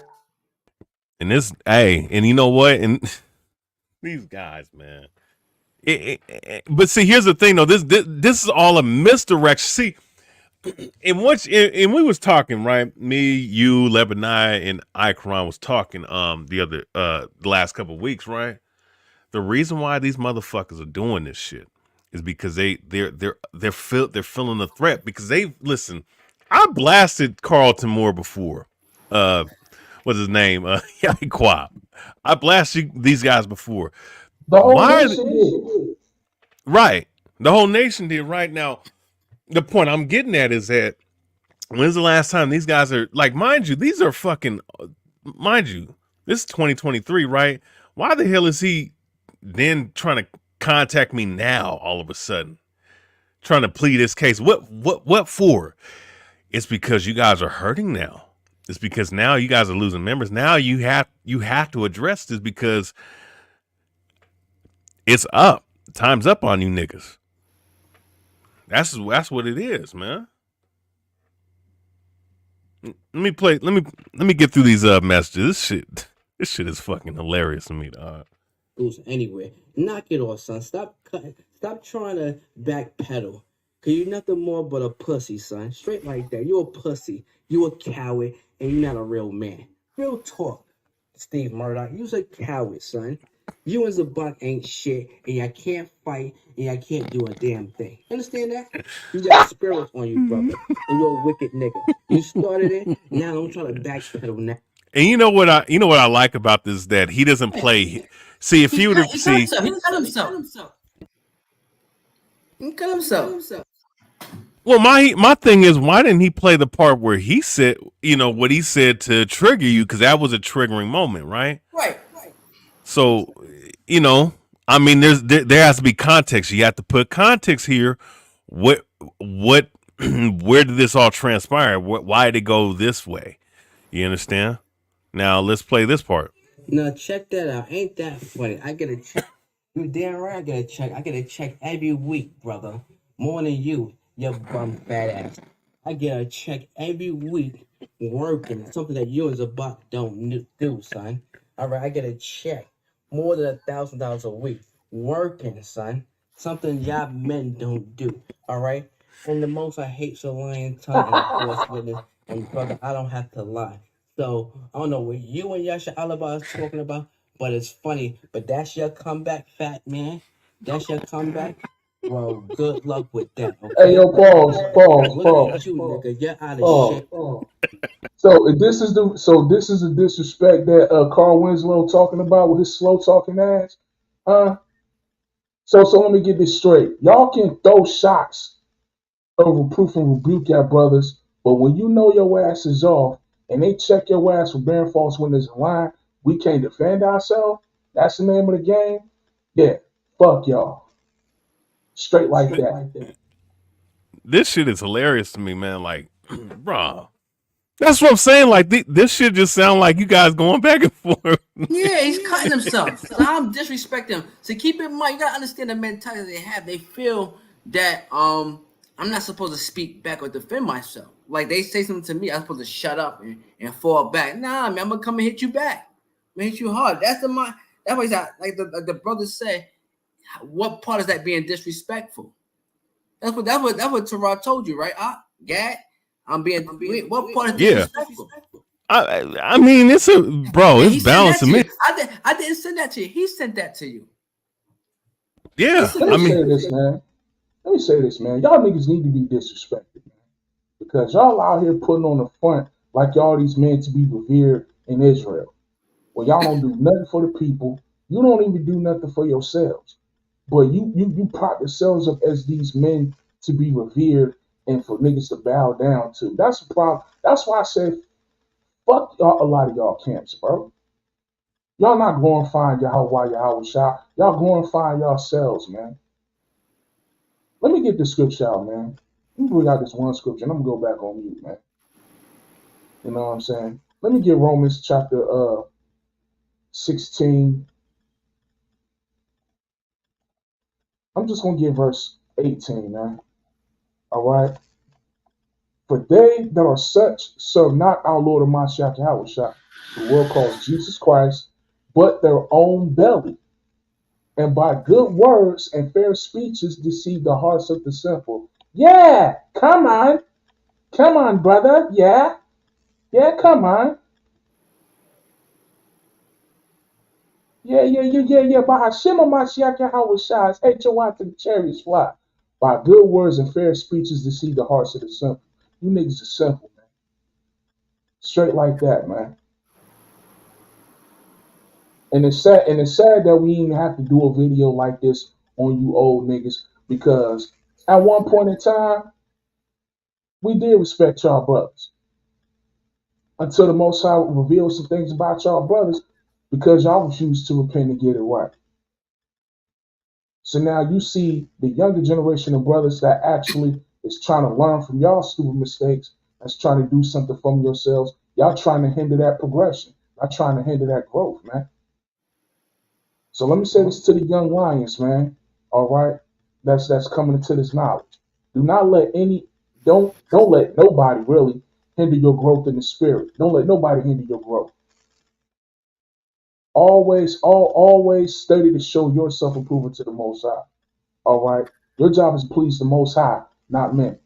Okay, and if they can't handle that, kick rocks, dust your feet off, go somewhere else. Mm-hmm. I hold my peace on. Let me build on that, because I'm gonna say this too. When I was watching some of them videos, now me coming up from GMS, I always had an issue with Zabak because of his adultery cases, from what I remember being told, even going back then, right? But I respected Tarah at one point. I respected Priest Daniel. I looked up to Priest Daniel. I mean, cats think I hate that man, bro. I looked up to that brother, man, at one point.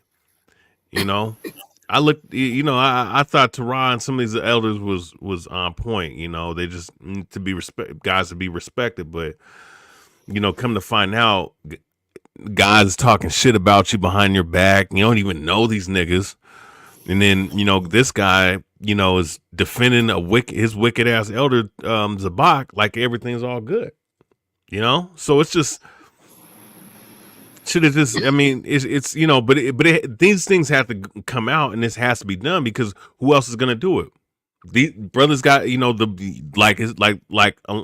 the Avengers is saying, the younger generation got to step up and do it. And that's what we're doing, man. We got to reveal this shit, because this shit is off, man. What y'all doing, man? I mean, You got titties. I mean, and these guys is crying. All right, the rib didn't want you. She wanted me because she said she don't want a man that got bigger titties than her. You're the one that's hurt, brother. So think about that. You a coward, son. The boxer coward. Neither one of y'all could beat me. And a mafia guy can't beat me. And the truth hurt. That niggas got children in the streets that y'all never took care of. Think about that, son. That's why y'all niggas is off the books, all right? And you swindled Israel for $130,000. And where's the school at, nigga?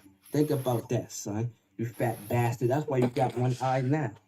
And a fat bitch, nigga. That's all you gonna get, son. How you like that? They got children and grandchildren. You a loser, son. Boy, all y'all niggas is thirsty. All y'all niggas is thirsty and broke. Like I said, you have to swindle Israel. If you don't get money from the people, and you don't live in the house of a woman, in a woman's house, all y'all niggas be out on the street, homeless. All right, and those are the fun facts, nigga. And you know what? I don't even have to play no. That's these. It's just more the same with the, like, bro. And this is the reason why the messages I sent to the nigga, I was like, bro, nigga. It don't sound like it's disrespect to me. It sounds like Shar-Gabar is trying to get these men to be men for once in their fucking life. That's what it sounds like. I mean, like, come on, man. I mean, like, for, oh man. But see, I don't have to play more of that shit, because bro, it's just more of the same. I mean, bro, like, Tarah, you niggas can dish it out, but you can't take it, bro. That's pretty much what that is. That's all. Pretty much what that is. Like, nigga, right? Like, come on, bro. Like, listen, I've been threatened by several Israelites to take a damn machete to, like, once again, to take a machete and chop my head off. The dude from One Body Now Shine.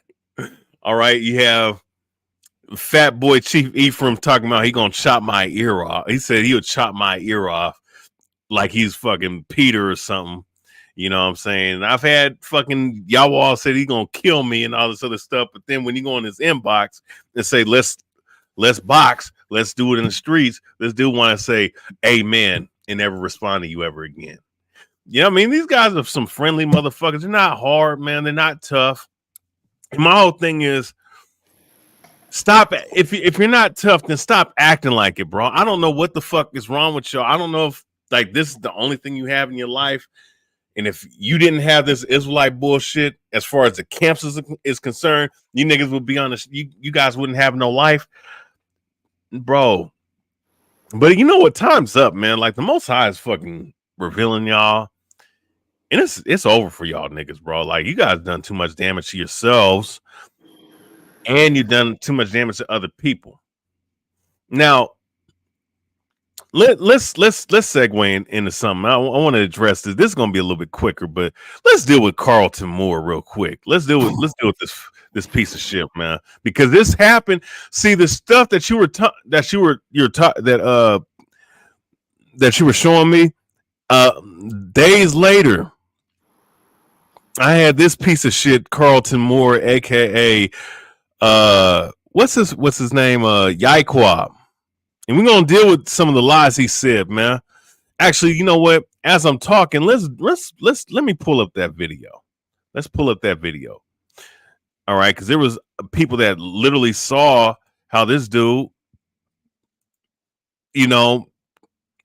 was, basically we're gonna catch him up on his lies, because he said that, oh yeah, I talked to the father. Nothing happened to that little girl, right?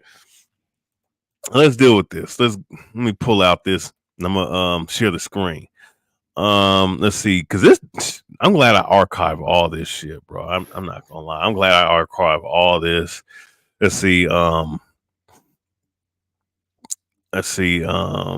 know he lying about speaking to the dad, because I'm thinking to myself, you spoke to the father, he didn't try to take your motherfucking head off? Right. Come on, man. You mess around with my daughter, you a grown ass nigga. Man, I'm gonna kill you as far as I can kill you. You tripping, nigga. You dig what I'm...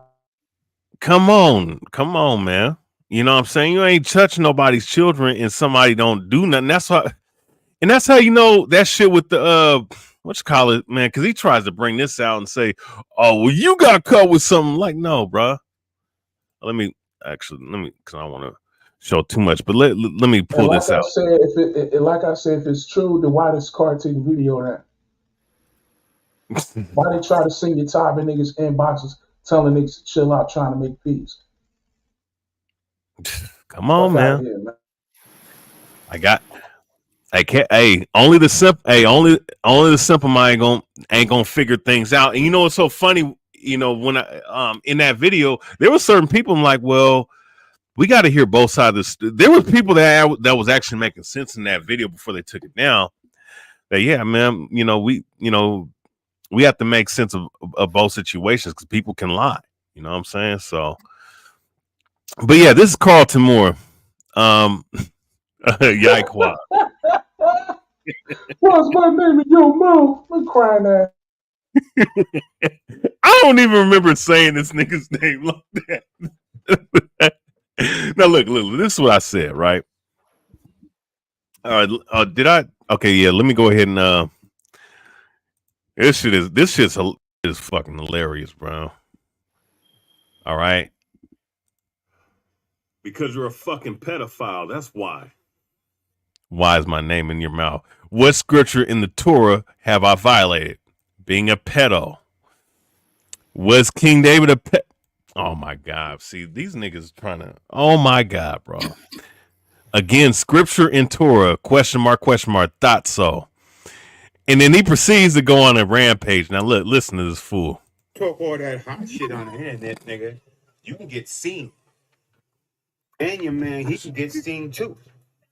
Y'all niggas hide behind scripture talking shit. Niggas can come see your ass.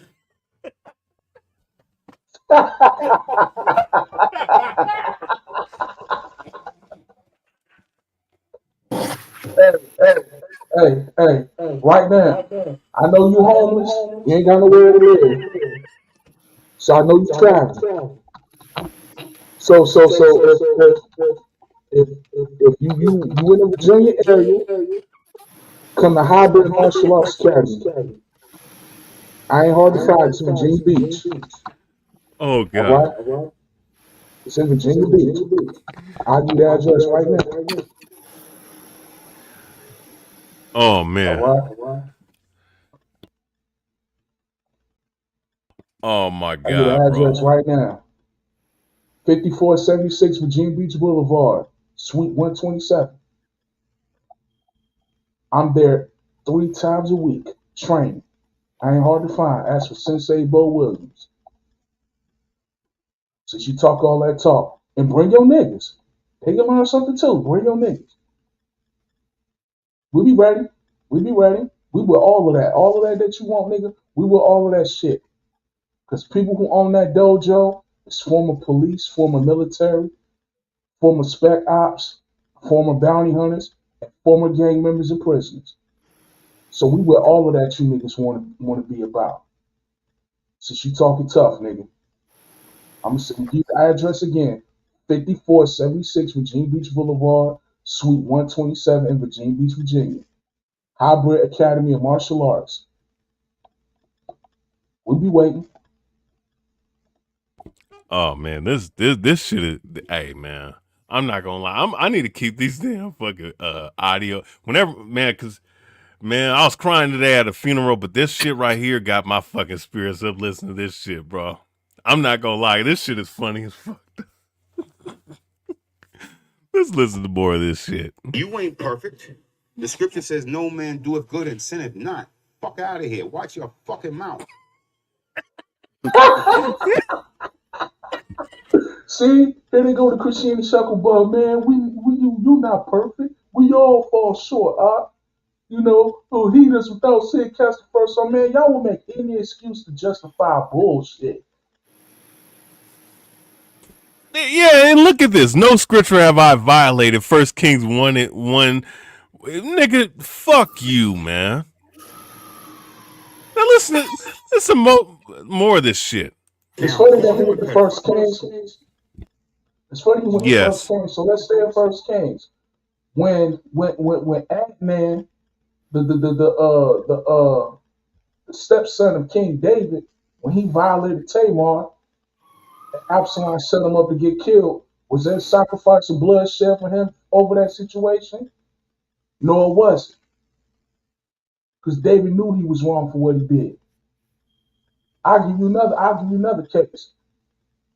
When Dinah got defiled by the king's son in Shechem, Simeon and Levi went to go burn the city down. Was there a sacrifice on atonement made for what the brothers did? No, it wasn't. Let's talk about Judges 18 and 19. When damn near the whole tribe of Benjamin got wiped off the map because it was sexual deviance. Was that blood and atonement shed for them? No. So how the fuck you gonna sit here and say what scripture have you violated? No one should tell somebody that's walking in the upright spirit that there's something wrong with a grown-ass man trying to court a little-ass girl. Especially if you claim to be an elder in the truth. Why can't you find a woman your own age? Oh, I know why. I'll tell you why. Because they're not as easy to manipulate, fuck nigga. Because a grown woman who fear the Most High ain't gonna put up with your bullshit. That's why your dumb ass homeless now. Some woman that got tired of your shit. So now you're trying to find a little girl that you can raise up, so you can eat up her food and run up her electricity. Right, old snaggle-tooth ass nigga, bro. You ain't perfect. The scripture says no man doeth good and call him a pedophile. Watch your mouth, nigga. Nothing happened with that girl. There was no charges pressed. I spoke to that girl's father. Absolutely nothing happened. Mind your fucking business. Oh, really? Oh, really? You spoke to that woman's, okay, or that my bad, that girl's father, right? I guess she would be a woman now. She'd probably be 21 now because it's 4 years later. But let's deal with this, right? So, okay, which part should I go to first? Okay. See. So, see. Okay. Check that video, wow. All praise I did. Oh, God, nigga. Okay, listen. Okay. Kasha Abduya Yisrael. I just spoke to this young sister, Yaiqab Yashar, not even a year ago. She is the same age as my daughter. I tried to encourage her to seek the Father's face in Zion. She couldn't even get a passport without her parents' permission. Now, I found out not even a year later, she married a 35... Nigga, bro. You ain't no 35-year-old. Married a 35-year-old man that is with the house of He Israel. wasn't even 35 in that picture. That nigga was 55. So the nigga lying on his age to try to trick his way to some box. Bro. But you mad at us. And this is on that was already brought out before we even said anything, hoe ass nigga. Bro, House of Israel, this is on their helmet. Hey, Jeffrey Iverson, this is on your helmet. Zabak, this is on your helmet. What's old fat boy's name? Tarah, Steve Murdock, this is on your helmet, man. She couldn't even get a passport without her parents' permission. Now I found out not even a year later, she married a 35-year-old man that is with the House of Israel, approved by Zabak Kanai, Jeffrey Iverson. I know we married young, but is this appropriate for living in Babylon? Which sister doesn't know. That's fine, but it's the age of 20, and the video's still coming. I know it's 4 or 5 years in the making, but video coming because we got to deal with this now. Would you allow your 16-year-old daughter to marry a 35-year-old pedo? Is Yaiqab Bun Yahweh and Zabak of House of Israel promoting philia? Nigga, you a lying sack of shit, you man.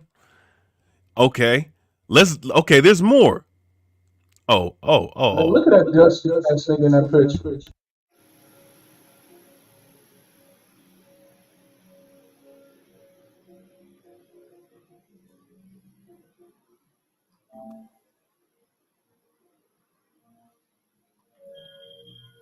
Muted. I'm gonna go. Yeah. I'm taking out the echo cancellation right now, so that Okay, look at this. Now I'm gonna be upfront with you. When I first heard about this, the whole time I thought that this young lady was like his niece or his daughter or something. I didn't know that there was no relation because the way that they was taking pictures, whatever, seemed like that they was related. So I'm like, oh man, that's just him doing daddy-daughter time type stuff. But then when somebody had sent me a post made by a brother by the name of Azriel Ben Israel, right? He had made a post and he pretty much tagged everybody from House of Israel in that post saying, yo, y'all niggas going off for allowing this old dude, to be raising up this little girl. And you had cats in the House of Israel trying to defend it. They was even making light of the situation, scoffing. You had one nigga say up there in the comment section, well, Joseph got with Mary when he was 44, and Mary was 15. I'm like, nigga, that's nowhere in the scripture where it says that. And then they try to say, well, the law in New York is 16, not she legal, 17 in New York.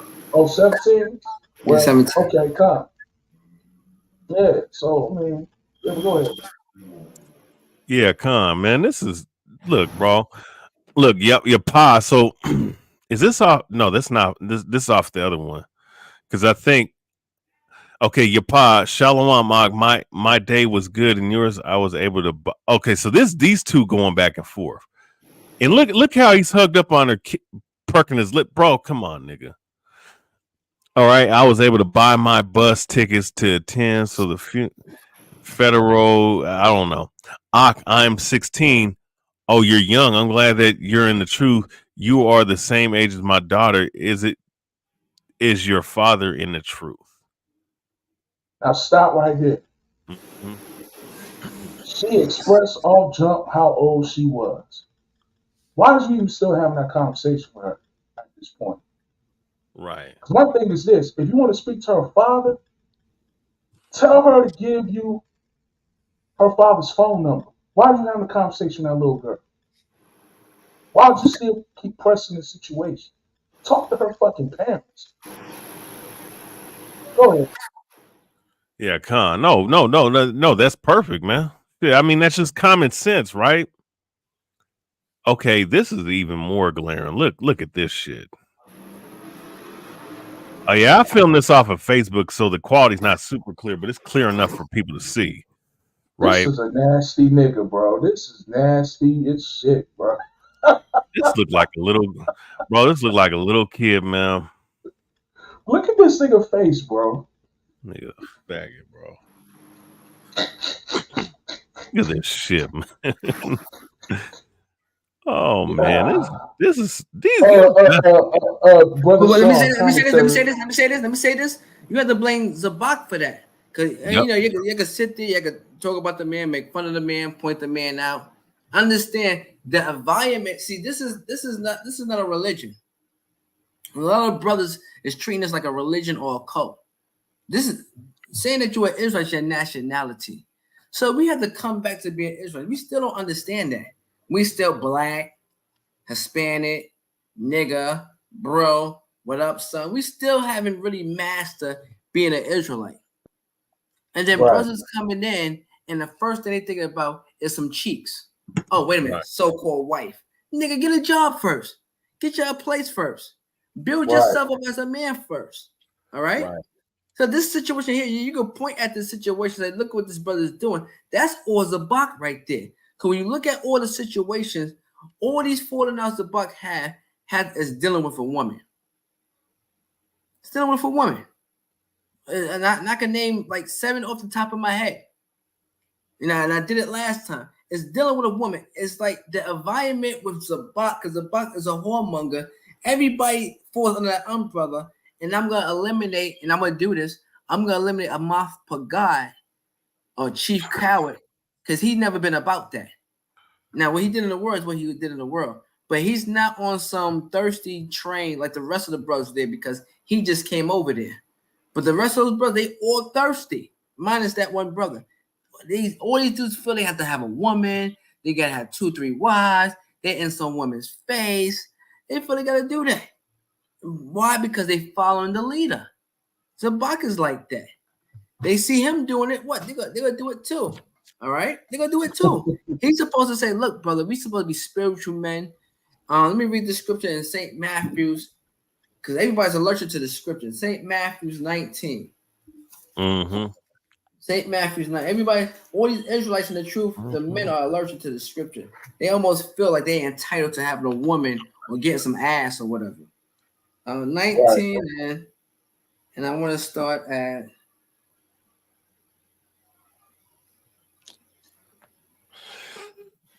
I think it's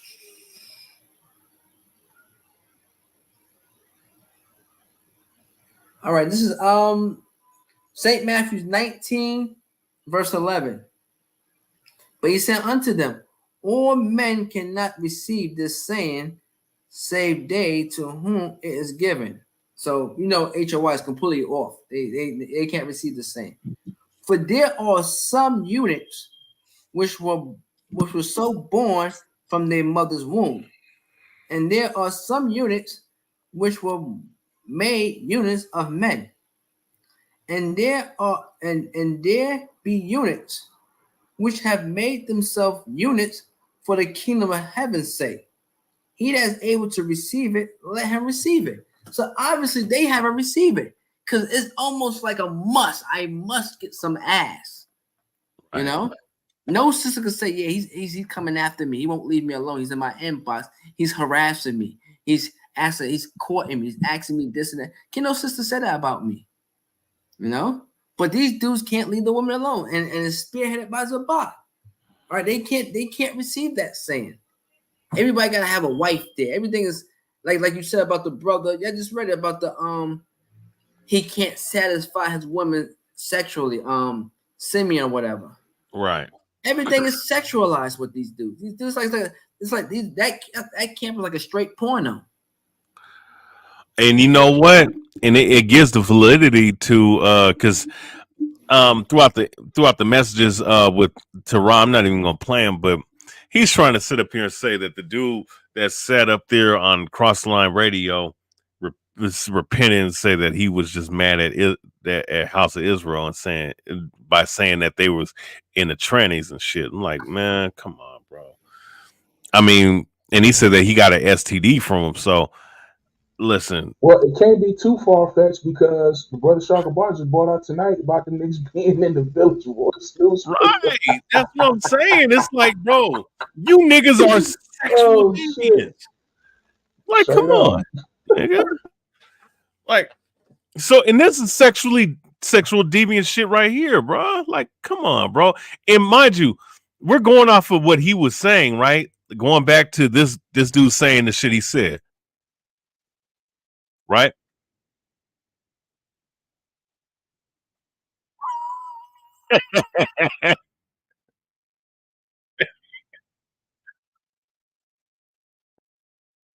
Yeah, we couldn't hear nothing. We couldn't hear nothing. Oh yeah. Oh yeah, my bad. Yeah, we couldn't. Oh yeah, let me go ahead.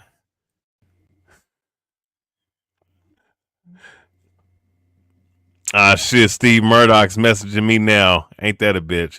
You know what? Hey, Steve Murdock.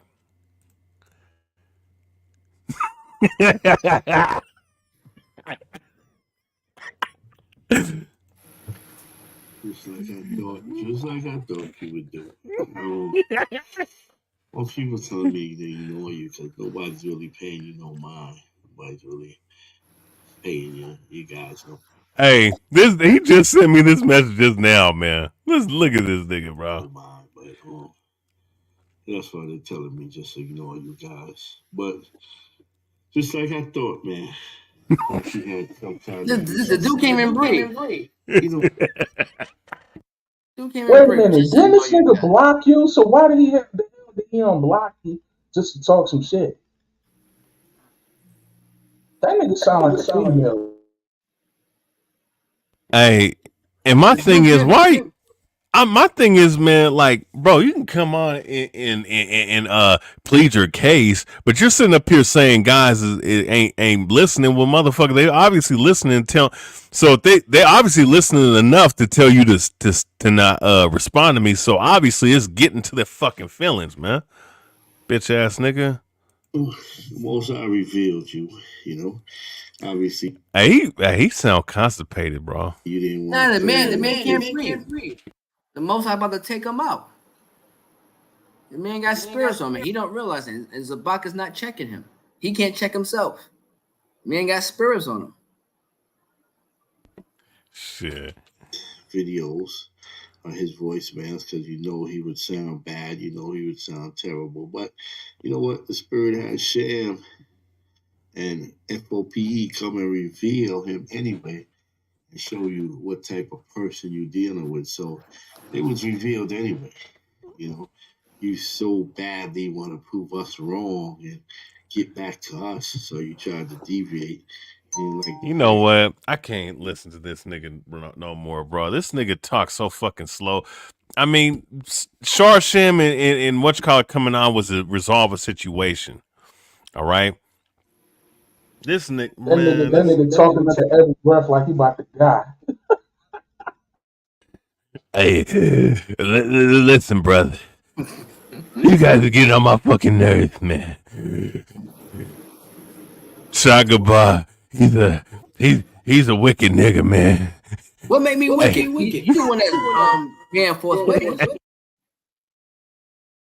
No, I'm just saying this nigga. This nigga's about that nigga. Man. For him to take the literal time to go on Facebook to unblock you and to send you a message goes to show how bad this is for them. Because if it's all lies and it's all speculation, you don't have to say a motherfucking thing, bro. Look at IUIC, right? And I know they're the last people I want to use an example. Whether it's good or bad, their congregation don't say shit. When Joe Morgan passed away, IUIC had everybody in that congregation sign NDAs. They wasn't saying a motherfucking thing. When the situation went down with Shar-Gabar got locked up for stealing all that money, Israel didn't say nothing. They kept their mouth closed. So, like the scripture says, a foolish man seemeth wise when his mouth is shut. So, if you innocent and you ain't doing nothing wrong, then it should roll off your back. because everything's gonna come into the light. But because you so hurt behind what's being said by brothers, it's getting to you. So obviously there must be some truth to it. So you know what? I'm gonna play devil's advocate. Let's say everything that Gad and Shar-Gabar saying is bullshit. Let's say that, you know, what happened in House of David was bullshit, or Bakai shit was bullshit. Let's say it's all fuck shit. Why is you giving so much energy if ain't none of it true? Right. Mm-hmm. That's what you gotta understand. If it ain't true, why are you giving it so much energy? These niggas is a Carlton that said so much bullshit about Gad, you don't even respond to it no more. But Ed Blue Moon, he got to remind niggas what it is. Like, hey, yo, this is bullshit. I'm gonna tell you why it's bullshit. But here it is. In the middle of the night, you gonna literally in the middle of the night, with nothing else better to do for your life, you gonna unblock this man just to send him a voicemail because your ass is hurting. Go ahead, man. Yeah, this nigga, bro. Let me skip over. So the people saw that, even though you didn't want to play, like I said, you don't want to play nothing of him. You played everything of me, but you didn't want to play nothing of his. What the fuck is he talking about? I played So both. obviously he wasn't paying attention to the video because you did play what Shar-Gabar said. And basically he just roasting you niggas because y'all ain't doing nothing with y'all life.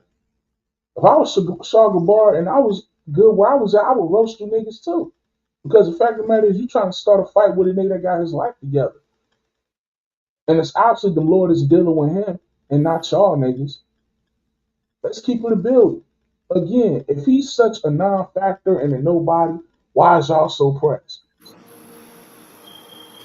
Can you please answer that for us dumb niggas, please? Since we don't know nothing, since we not in the truth according to y'all, since we just some flunkies to y'all, answer that. Y'all not gonna answer it because you already walking on thin ice with the Most High. Let's keep it a building. Because in a short while, like I said before, these sisters gonna get tired of your shit, and then they gonna start running their mouth on how y'all sleep at night. And y'all know how Eve get. When Eve get to running their mouth when they get mad, all hell gonna break loose. Oh, it's gonna be worse. Hey, it's gonna be worse than the videos we're putting out. Trust me. Especially if there's a couple sisters that can get together and get creative about it. It's gonna look bad on all of you niggas.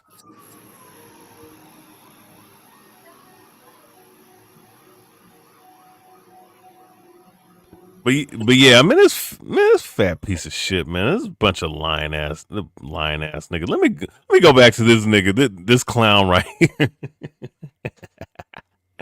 Okay, so where was the one video at? Oh yeah, right here.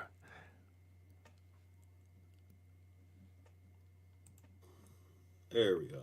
Look at my Harakah. Yaiqab Bunya Howard. Dude hating. You got a fresh young Quaba. You know what Quaba means in the heat. So you saw that Maharakah was defending this fool, man.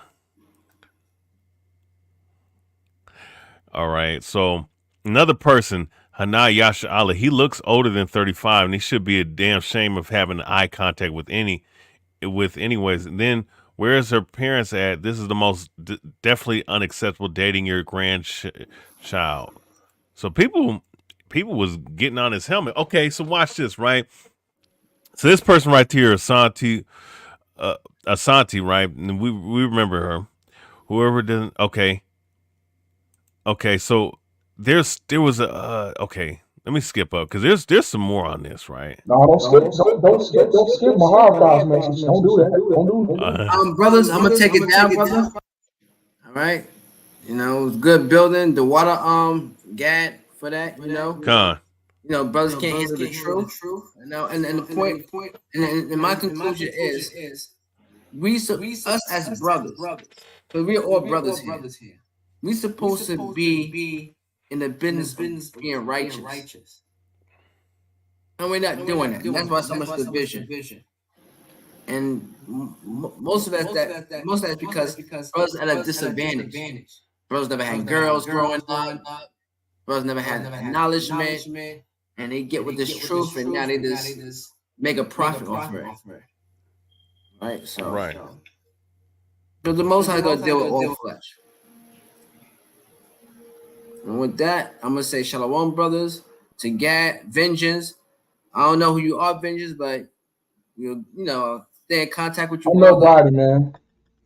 I'm nobody, bro. I'm just a guy who's been around. We Israel. That's who we are. We Israel. That's all. Keep it simple as that. Most High is very simple. Keep it simple. We Israel. I appreciate you, brother. You too. Yeah, Con. No, we I appreciate you coming on and revealing these things, man. So all praises, man. Stay strong in the faith, brother. All right. Shalom. All right. Shalom. Now, man.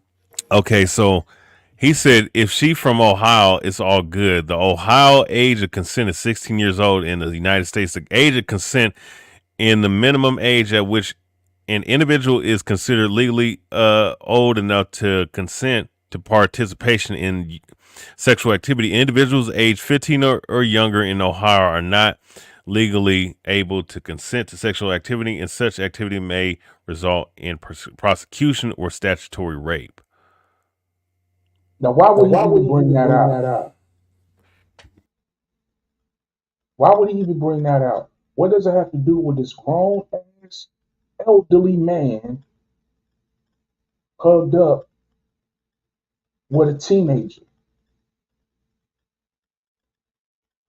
And that's not even a relative of his or whatever. You understand what I'm saying? Because like I said, when I first seen the picture, I'm like, man, oh, that's his daughter, that's his niece. Niggas was like, there ain't no relation. What? And then I see this. Come on, man. Go ahead.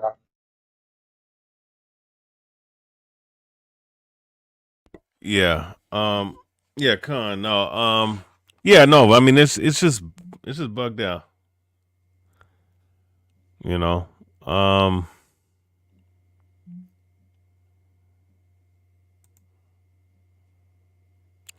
So yeah, Con. So I think there's more to this actually. Sorry. A lot of these groups that like to be buddy. Look at this sick ass shit, man. Oh shit, there's another picture. God, nigga. Oh no, man, that's grooming, bro.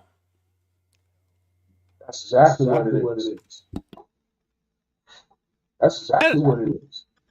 This is disgusting, man. Like what? Again, like I said, he's doing this because he can't pull no game on no woman his own age. Cause see, a grown ass woman ain't gonna go for that nonsense. Straight up. I mean, I'm not saying that young women go for that nonsense, all young people, but when the women get a certain age in life, they don't want to deal with no bullshit. You understand what I'm saying? Because for one, they already got their own bullshit that they got going on in life. And two, they're looking for a man that's going to not only be a protector and a provider, but also that's not going to be a damn burden.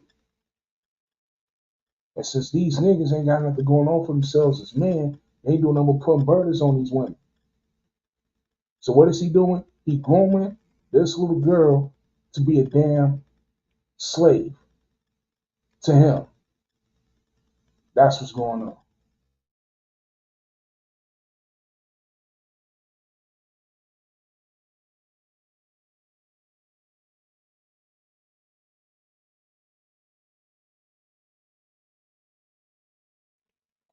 You on mute, man. You on mute. Yeah, and you have people on here defending these niggas, bro. Oh shit, 12 a.m. December 17th. Laugh my ass off inside joke. These niggas are some sick. Yeah, you see how they in the comment section joking about it? But they elders, they men of the Lord. I hope y'all seeing this. Y'all. This is why we bang on these niggas, bro. This is exactly why we bang on these niggas. But this is what they're doing amongst the Israelite community. And it's going unchecked because everybody got the cult of personality spirit going on, and they feel as though their leadership can't be dealt with. Go ahead. Yeah, Con. So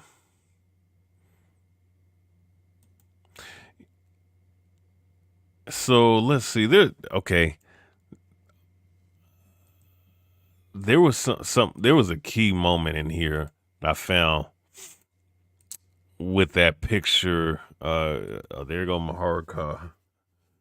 Let's see. Okay. I'm getting close to it. Let's see. Okay, watch this. Takia Israel. Zawan Bunyawa, King, my auntie got her period at 6 years old. She was still a baby. She didn't know right from wrong. She didn't know about all evil in the world. Shall a grown man put his rod in that child? Morally, it's wrong. So obviously, she was dealing with one of these monkeys in the Israelite community that was saying that when a woman gets a period, that she somehow when a girl gets her period, she's somehow a woman. So that's what these guys are teaching in these damn Israelite camps, bro. Not all. I'm talking about and we're talking about, the main people.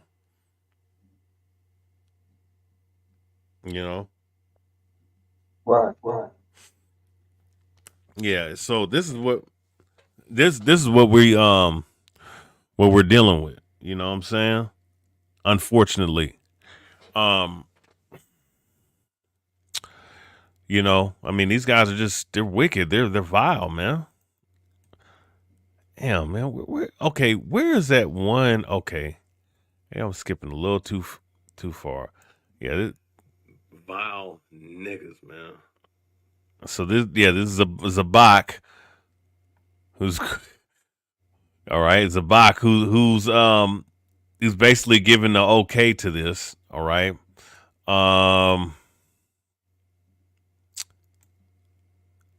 There was more to this actually. Let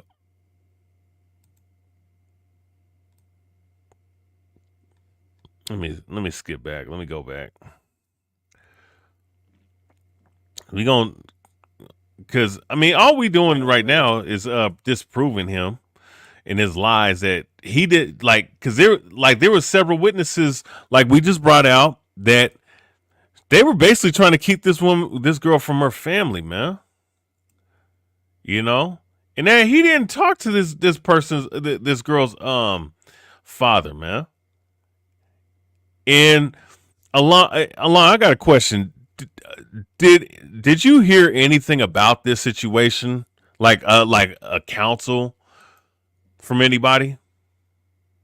Apparently, there was a council between certain leaders of Israel on various camps, and they got on Zabak's helmet over this.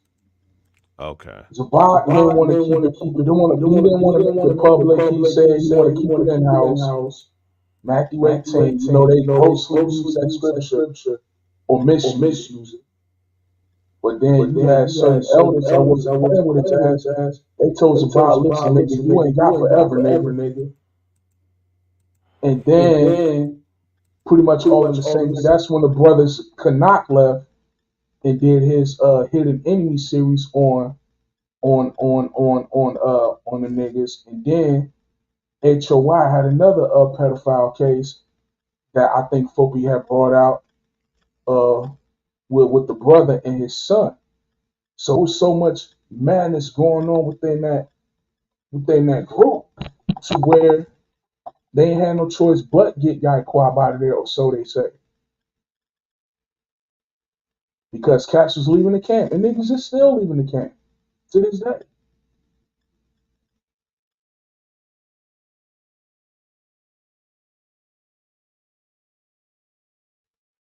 You're on mute. Yeah, so so there's not pretty much, man, like this whole situation is just, it's just messed up, man. And And once again, you know, people saw what this whole thing was about, man. And they gave them an ultimatum, and they had to act on it. But you had to force these guys to act on it because these guys was going off. You understand? Okay, there we go. So Asante, she said the little girl doesn't have her parents in her life. I spoke to her this morning. They isolating her from her parents and manipulating the girl.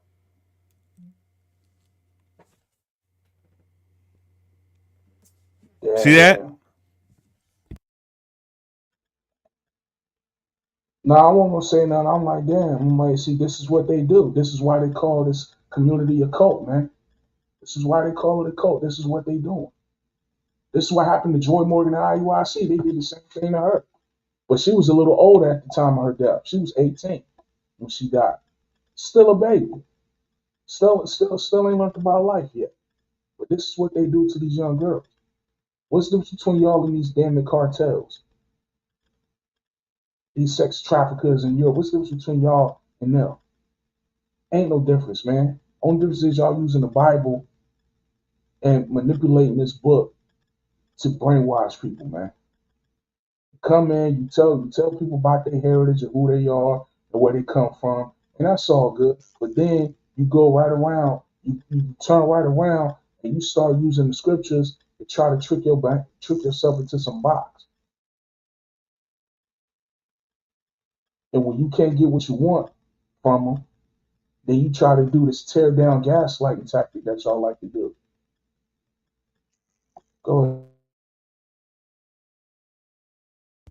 Yeah, calm, man. So let's go back to this dude, Carlton Moore, talking all this tough ass shit. Nothing happened with that girl. There was no charges pressed. I spoke to that girl's father. Absolutely nothing happened. Mind your fucking business. Liar. Who in the fuck are you? Who in the fuck are you, nigga? You ain't shit, motherfucker.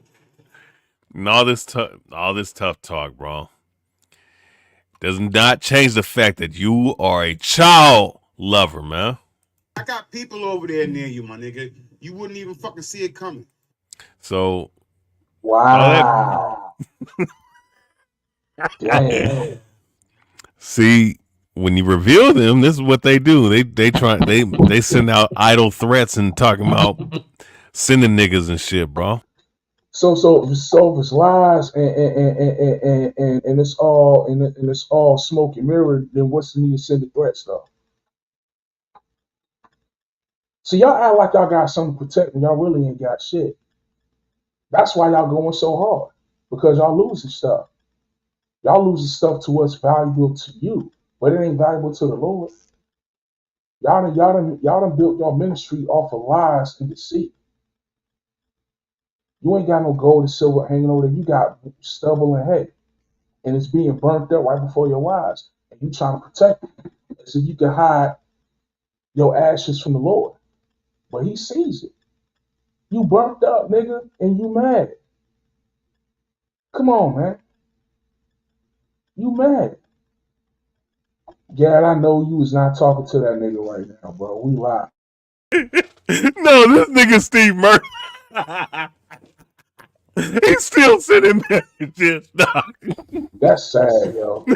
That's sad, man. That's sad.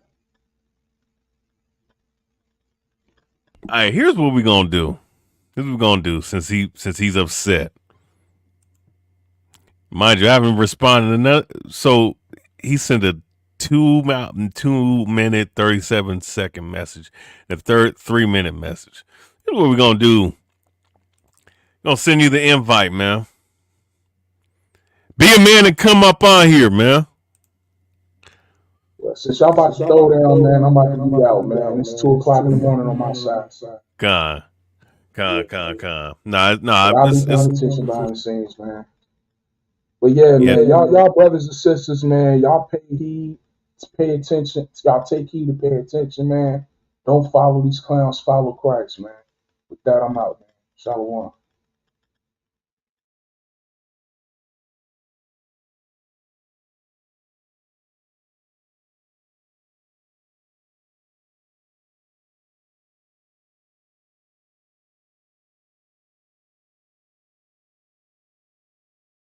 exposed and shit. So, you know, it is what it is, man. This is what we got to deal with. But this is the reason why we do these videos, man. You got any proof of what you're saying? I'm gonna tell you again. Where in the Torah did I violate? You talking like an emotional bitch. What scripture did I violate, nigga? Who's a whole bitch? The scripture says you're not supposed to gossip. You a talebearer, my nigga. You ain't got proof of shit. This is not talebearing, and this is not gossiping, bro. This is revealing the truth. Talebearing and gossiping is basically talking about somebody's personal business that shouldn't be out there. This needs to be put out there so that, based off of Leviticus 5:1, man. Pedo ass nigga. Like I said, you wouldn't even fucking see it coming. That's what's wrong with whole niggas like you. See, now niggas. Shut your. So now niggas sitting up here threatening, bro. This is what we got going on in Israel, bro. So, hey, this is the reason why we put these videos out here. And the only reason why these niggas are making threats is because they're getting revealed for the demons and devils that they truly are, man. It is what it is, bro. So, but yeah, man. Oh man, this shit. Damn, I've been on here for 4 hours. Goddamn, bro. Oh boy. Oh boy. I don't know. I don't know, man. Like, after this video, I'm pretty much done with House of Israel. These niggas are finished. There's nothing more to really bring out about them. But this is what they're dealing with. This is what we got to deal with, man. Yeah. You know what? Let me end off with this. I haven't brought out a scripture in a minute. All right. Let's get Leviticus 5:1. And if a soul sin and hear the voice of swearing, and is a witness, whether he have seen or know of it, if he do not utter it, then he shall bear his iniquity. Right? So that's the whole point of what we're doing, man. We're just revealing these guys for being the devils that they are, the sexual deviants they are, the adulterers they are, the devils that they are, you know what I'm saying? The accusers of their brethren that they are. All manners of evil and wickedness that you can think of, these guys are a part of it, man. So, once again, this is what we're left with. And it's the reason why they has to be brought out and revealed.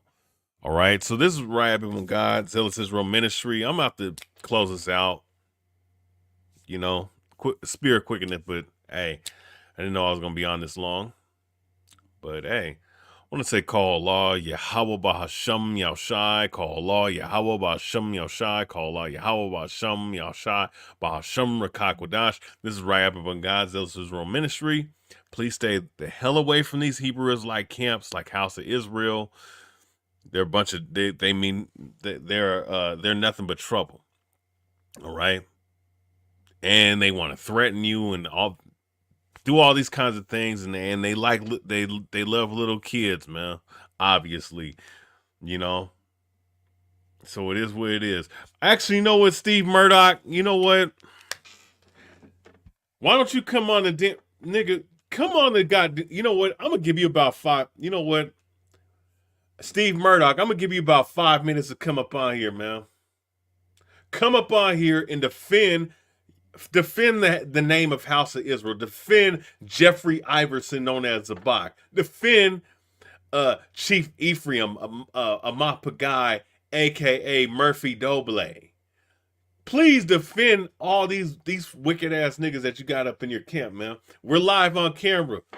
All right? We're live on camera. Come and defend this shit.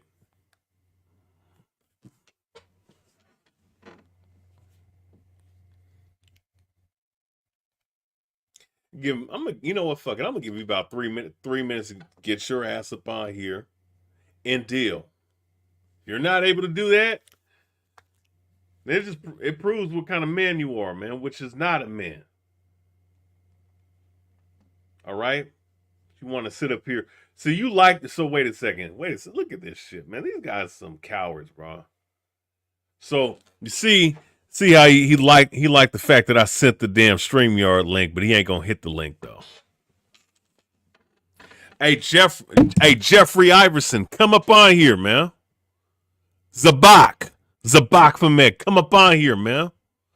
Chief Ephraim, you said you're gonna chop my ear off and all this other craziness. Come up on here and defend the name of House of Israel. Steve Murdock, Mr. Murdock, aka, all right, Tarah, come up on here. All right, Juggernaut Head, what's his name? Zabal, come up on here, man.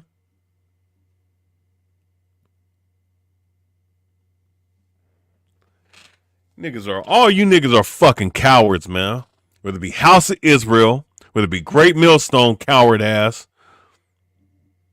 All right? Because, hey, I'm going to tell you something. I come up on you niggas, come up on you guys' platform and come up and debate and deal with you. Either cordially or disrespectfully deal with you one way or another. One thing I'm not a bitch and I'm not a coward. But apparently you guys are.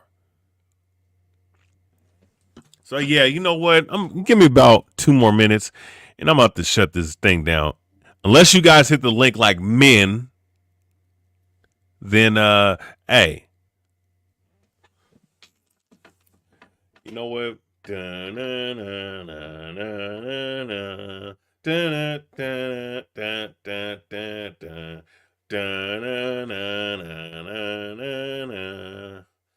Yeah. I know they're not going to hit the link, but listen, I'm giving them the opportunity because that's the type of man that I am. All right? It's a goddamn cowards, man. Wicked ass niggas. And you know what? Hey, you Hebrews, you Israelites that's in the House of Israel. Hey, if they don't come up on this live stream in the next 2 minutes, leave their goddamn camp because you're supposed to contend for the faith, right? The scriptures tell you to earnestly contend for the faith, right? So if your name's being destroyed, right? Come up on the dude's platform and respond.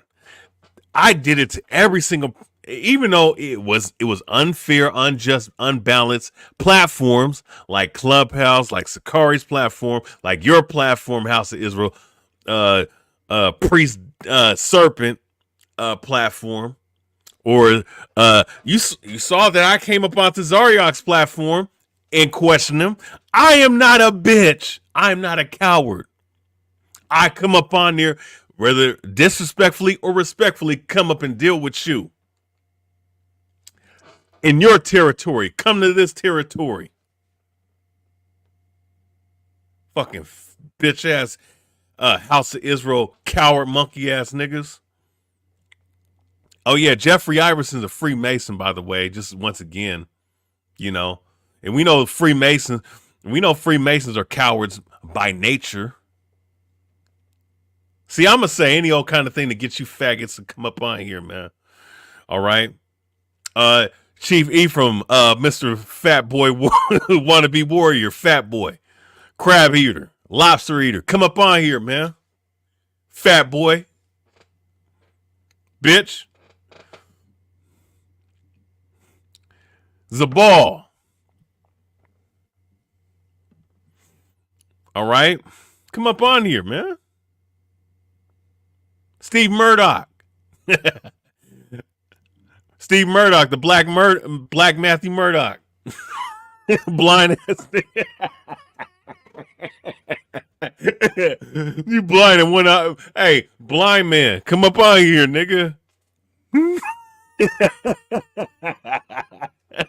Hey, I'm gonna be disrespectful because you guys, I'm disrespectful to the devil.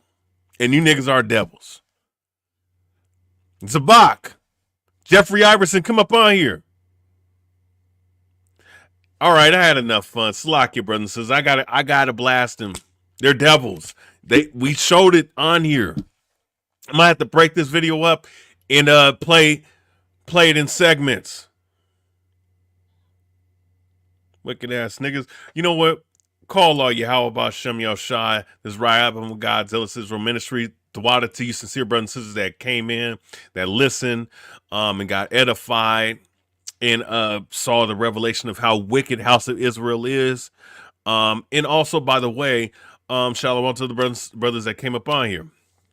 Even Fopi. You know what I'm saying? So with that said, shalom.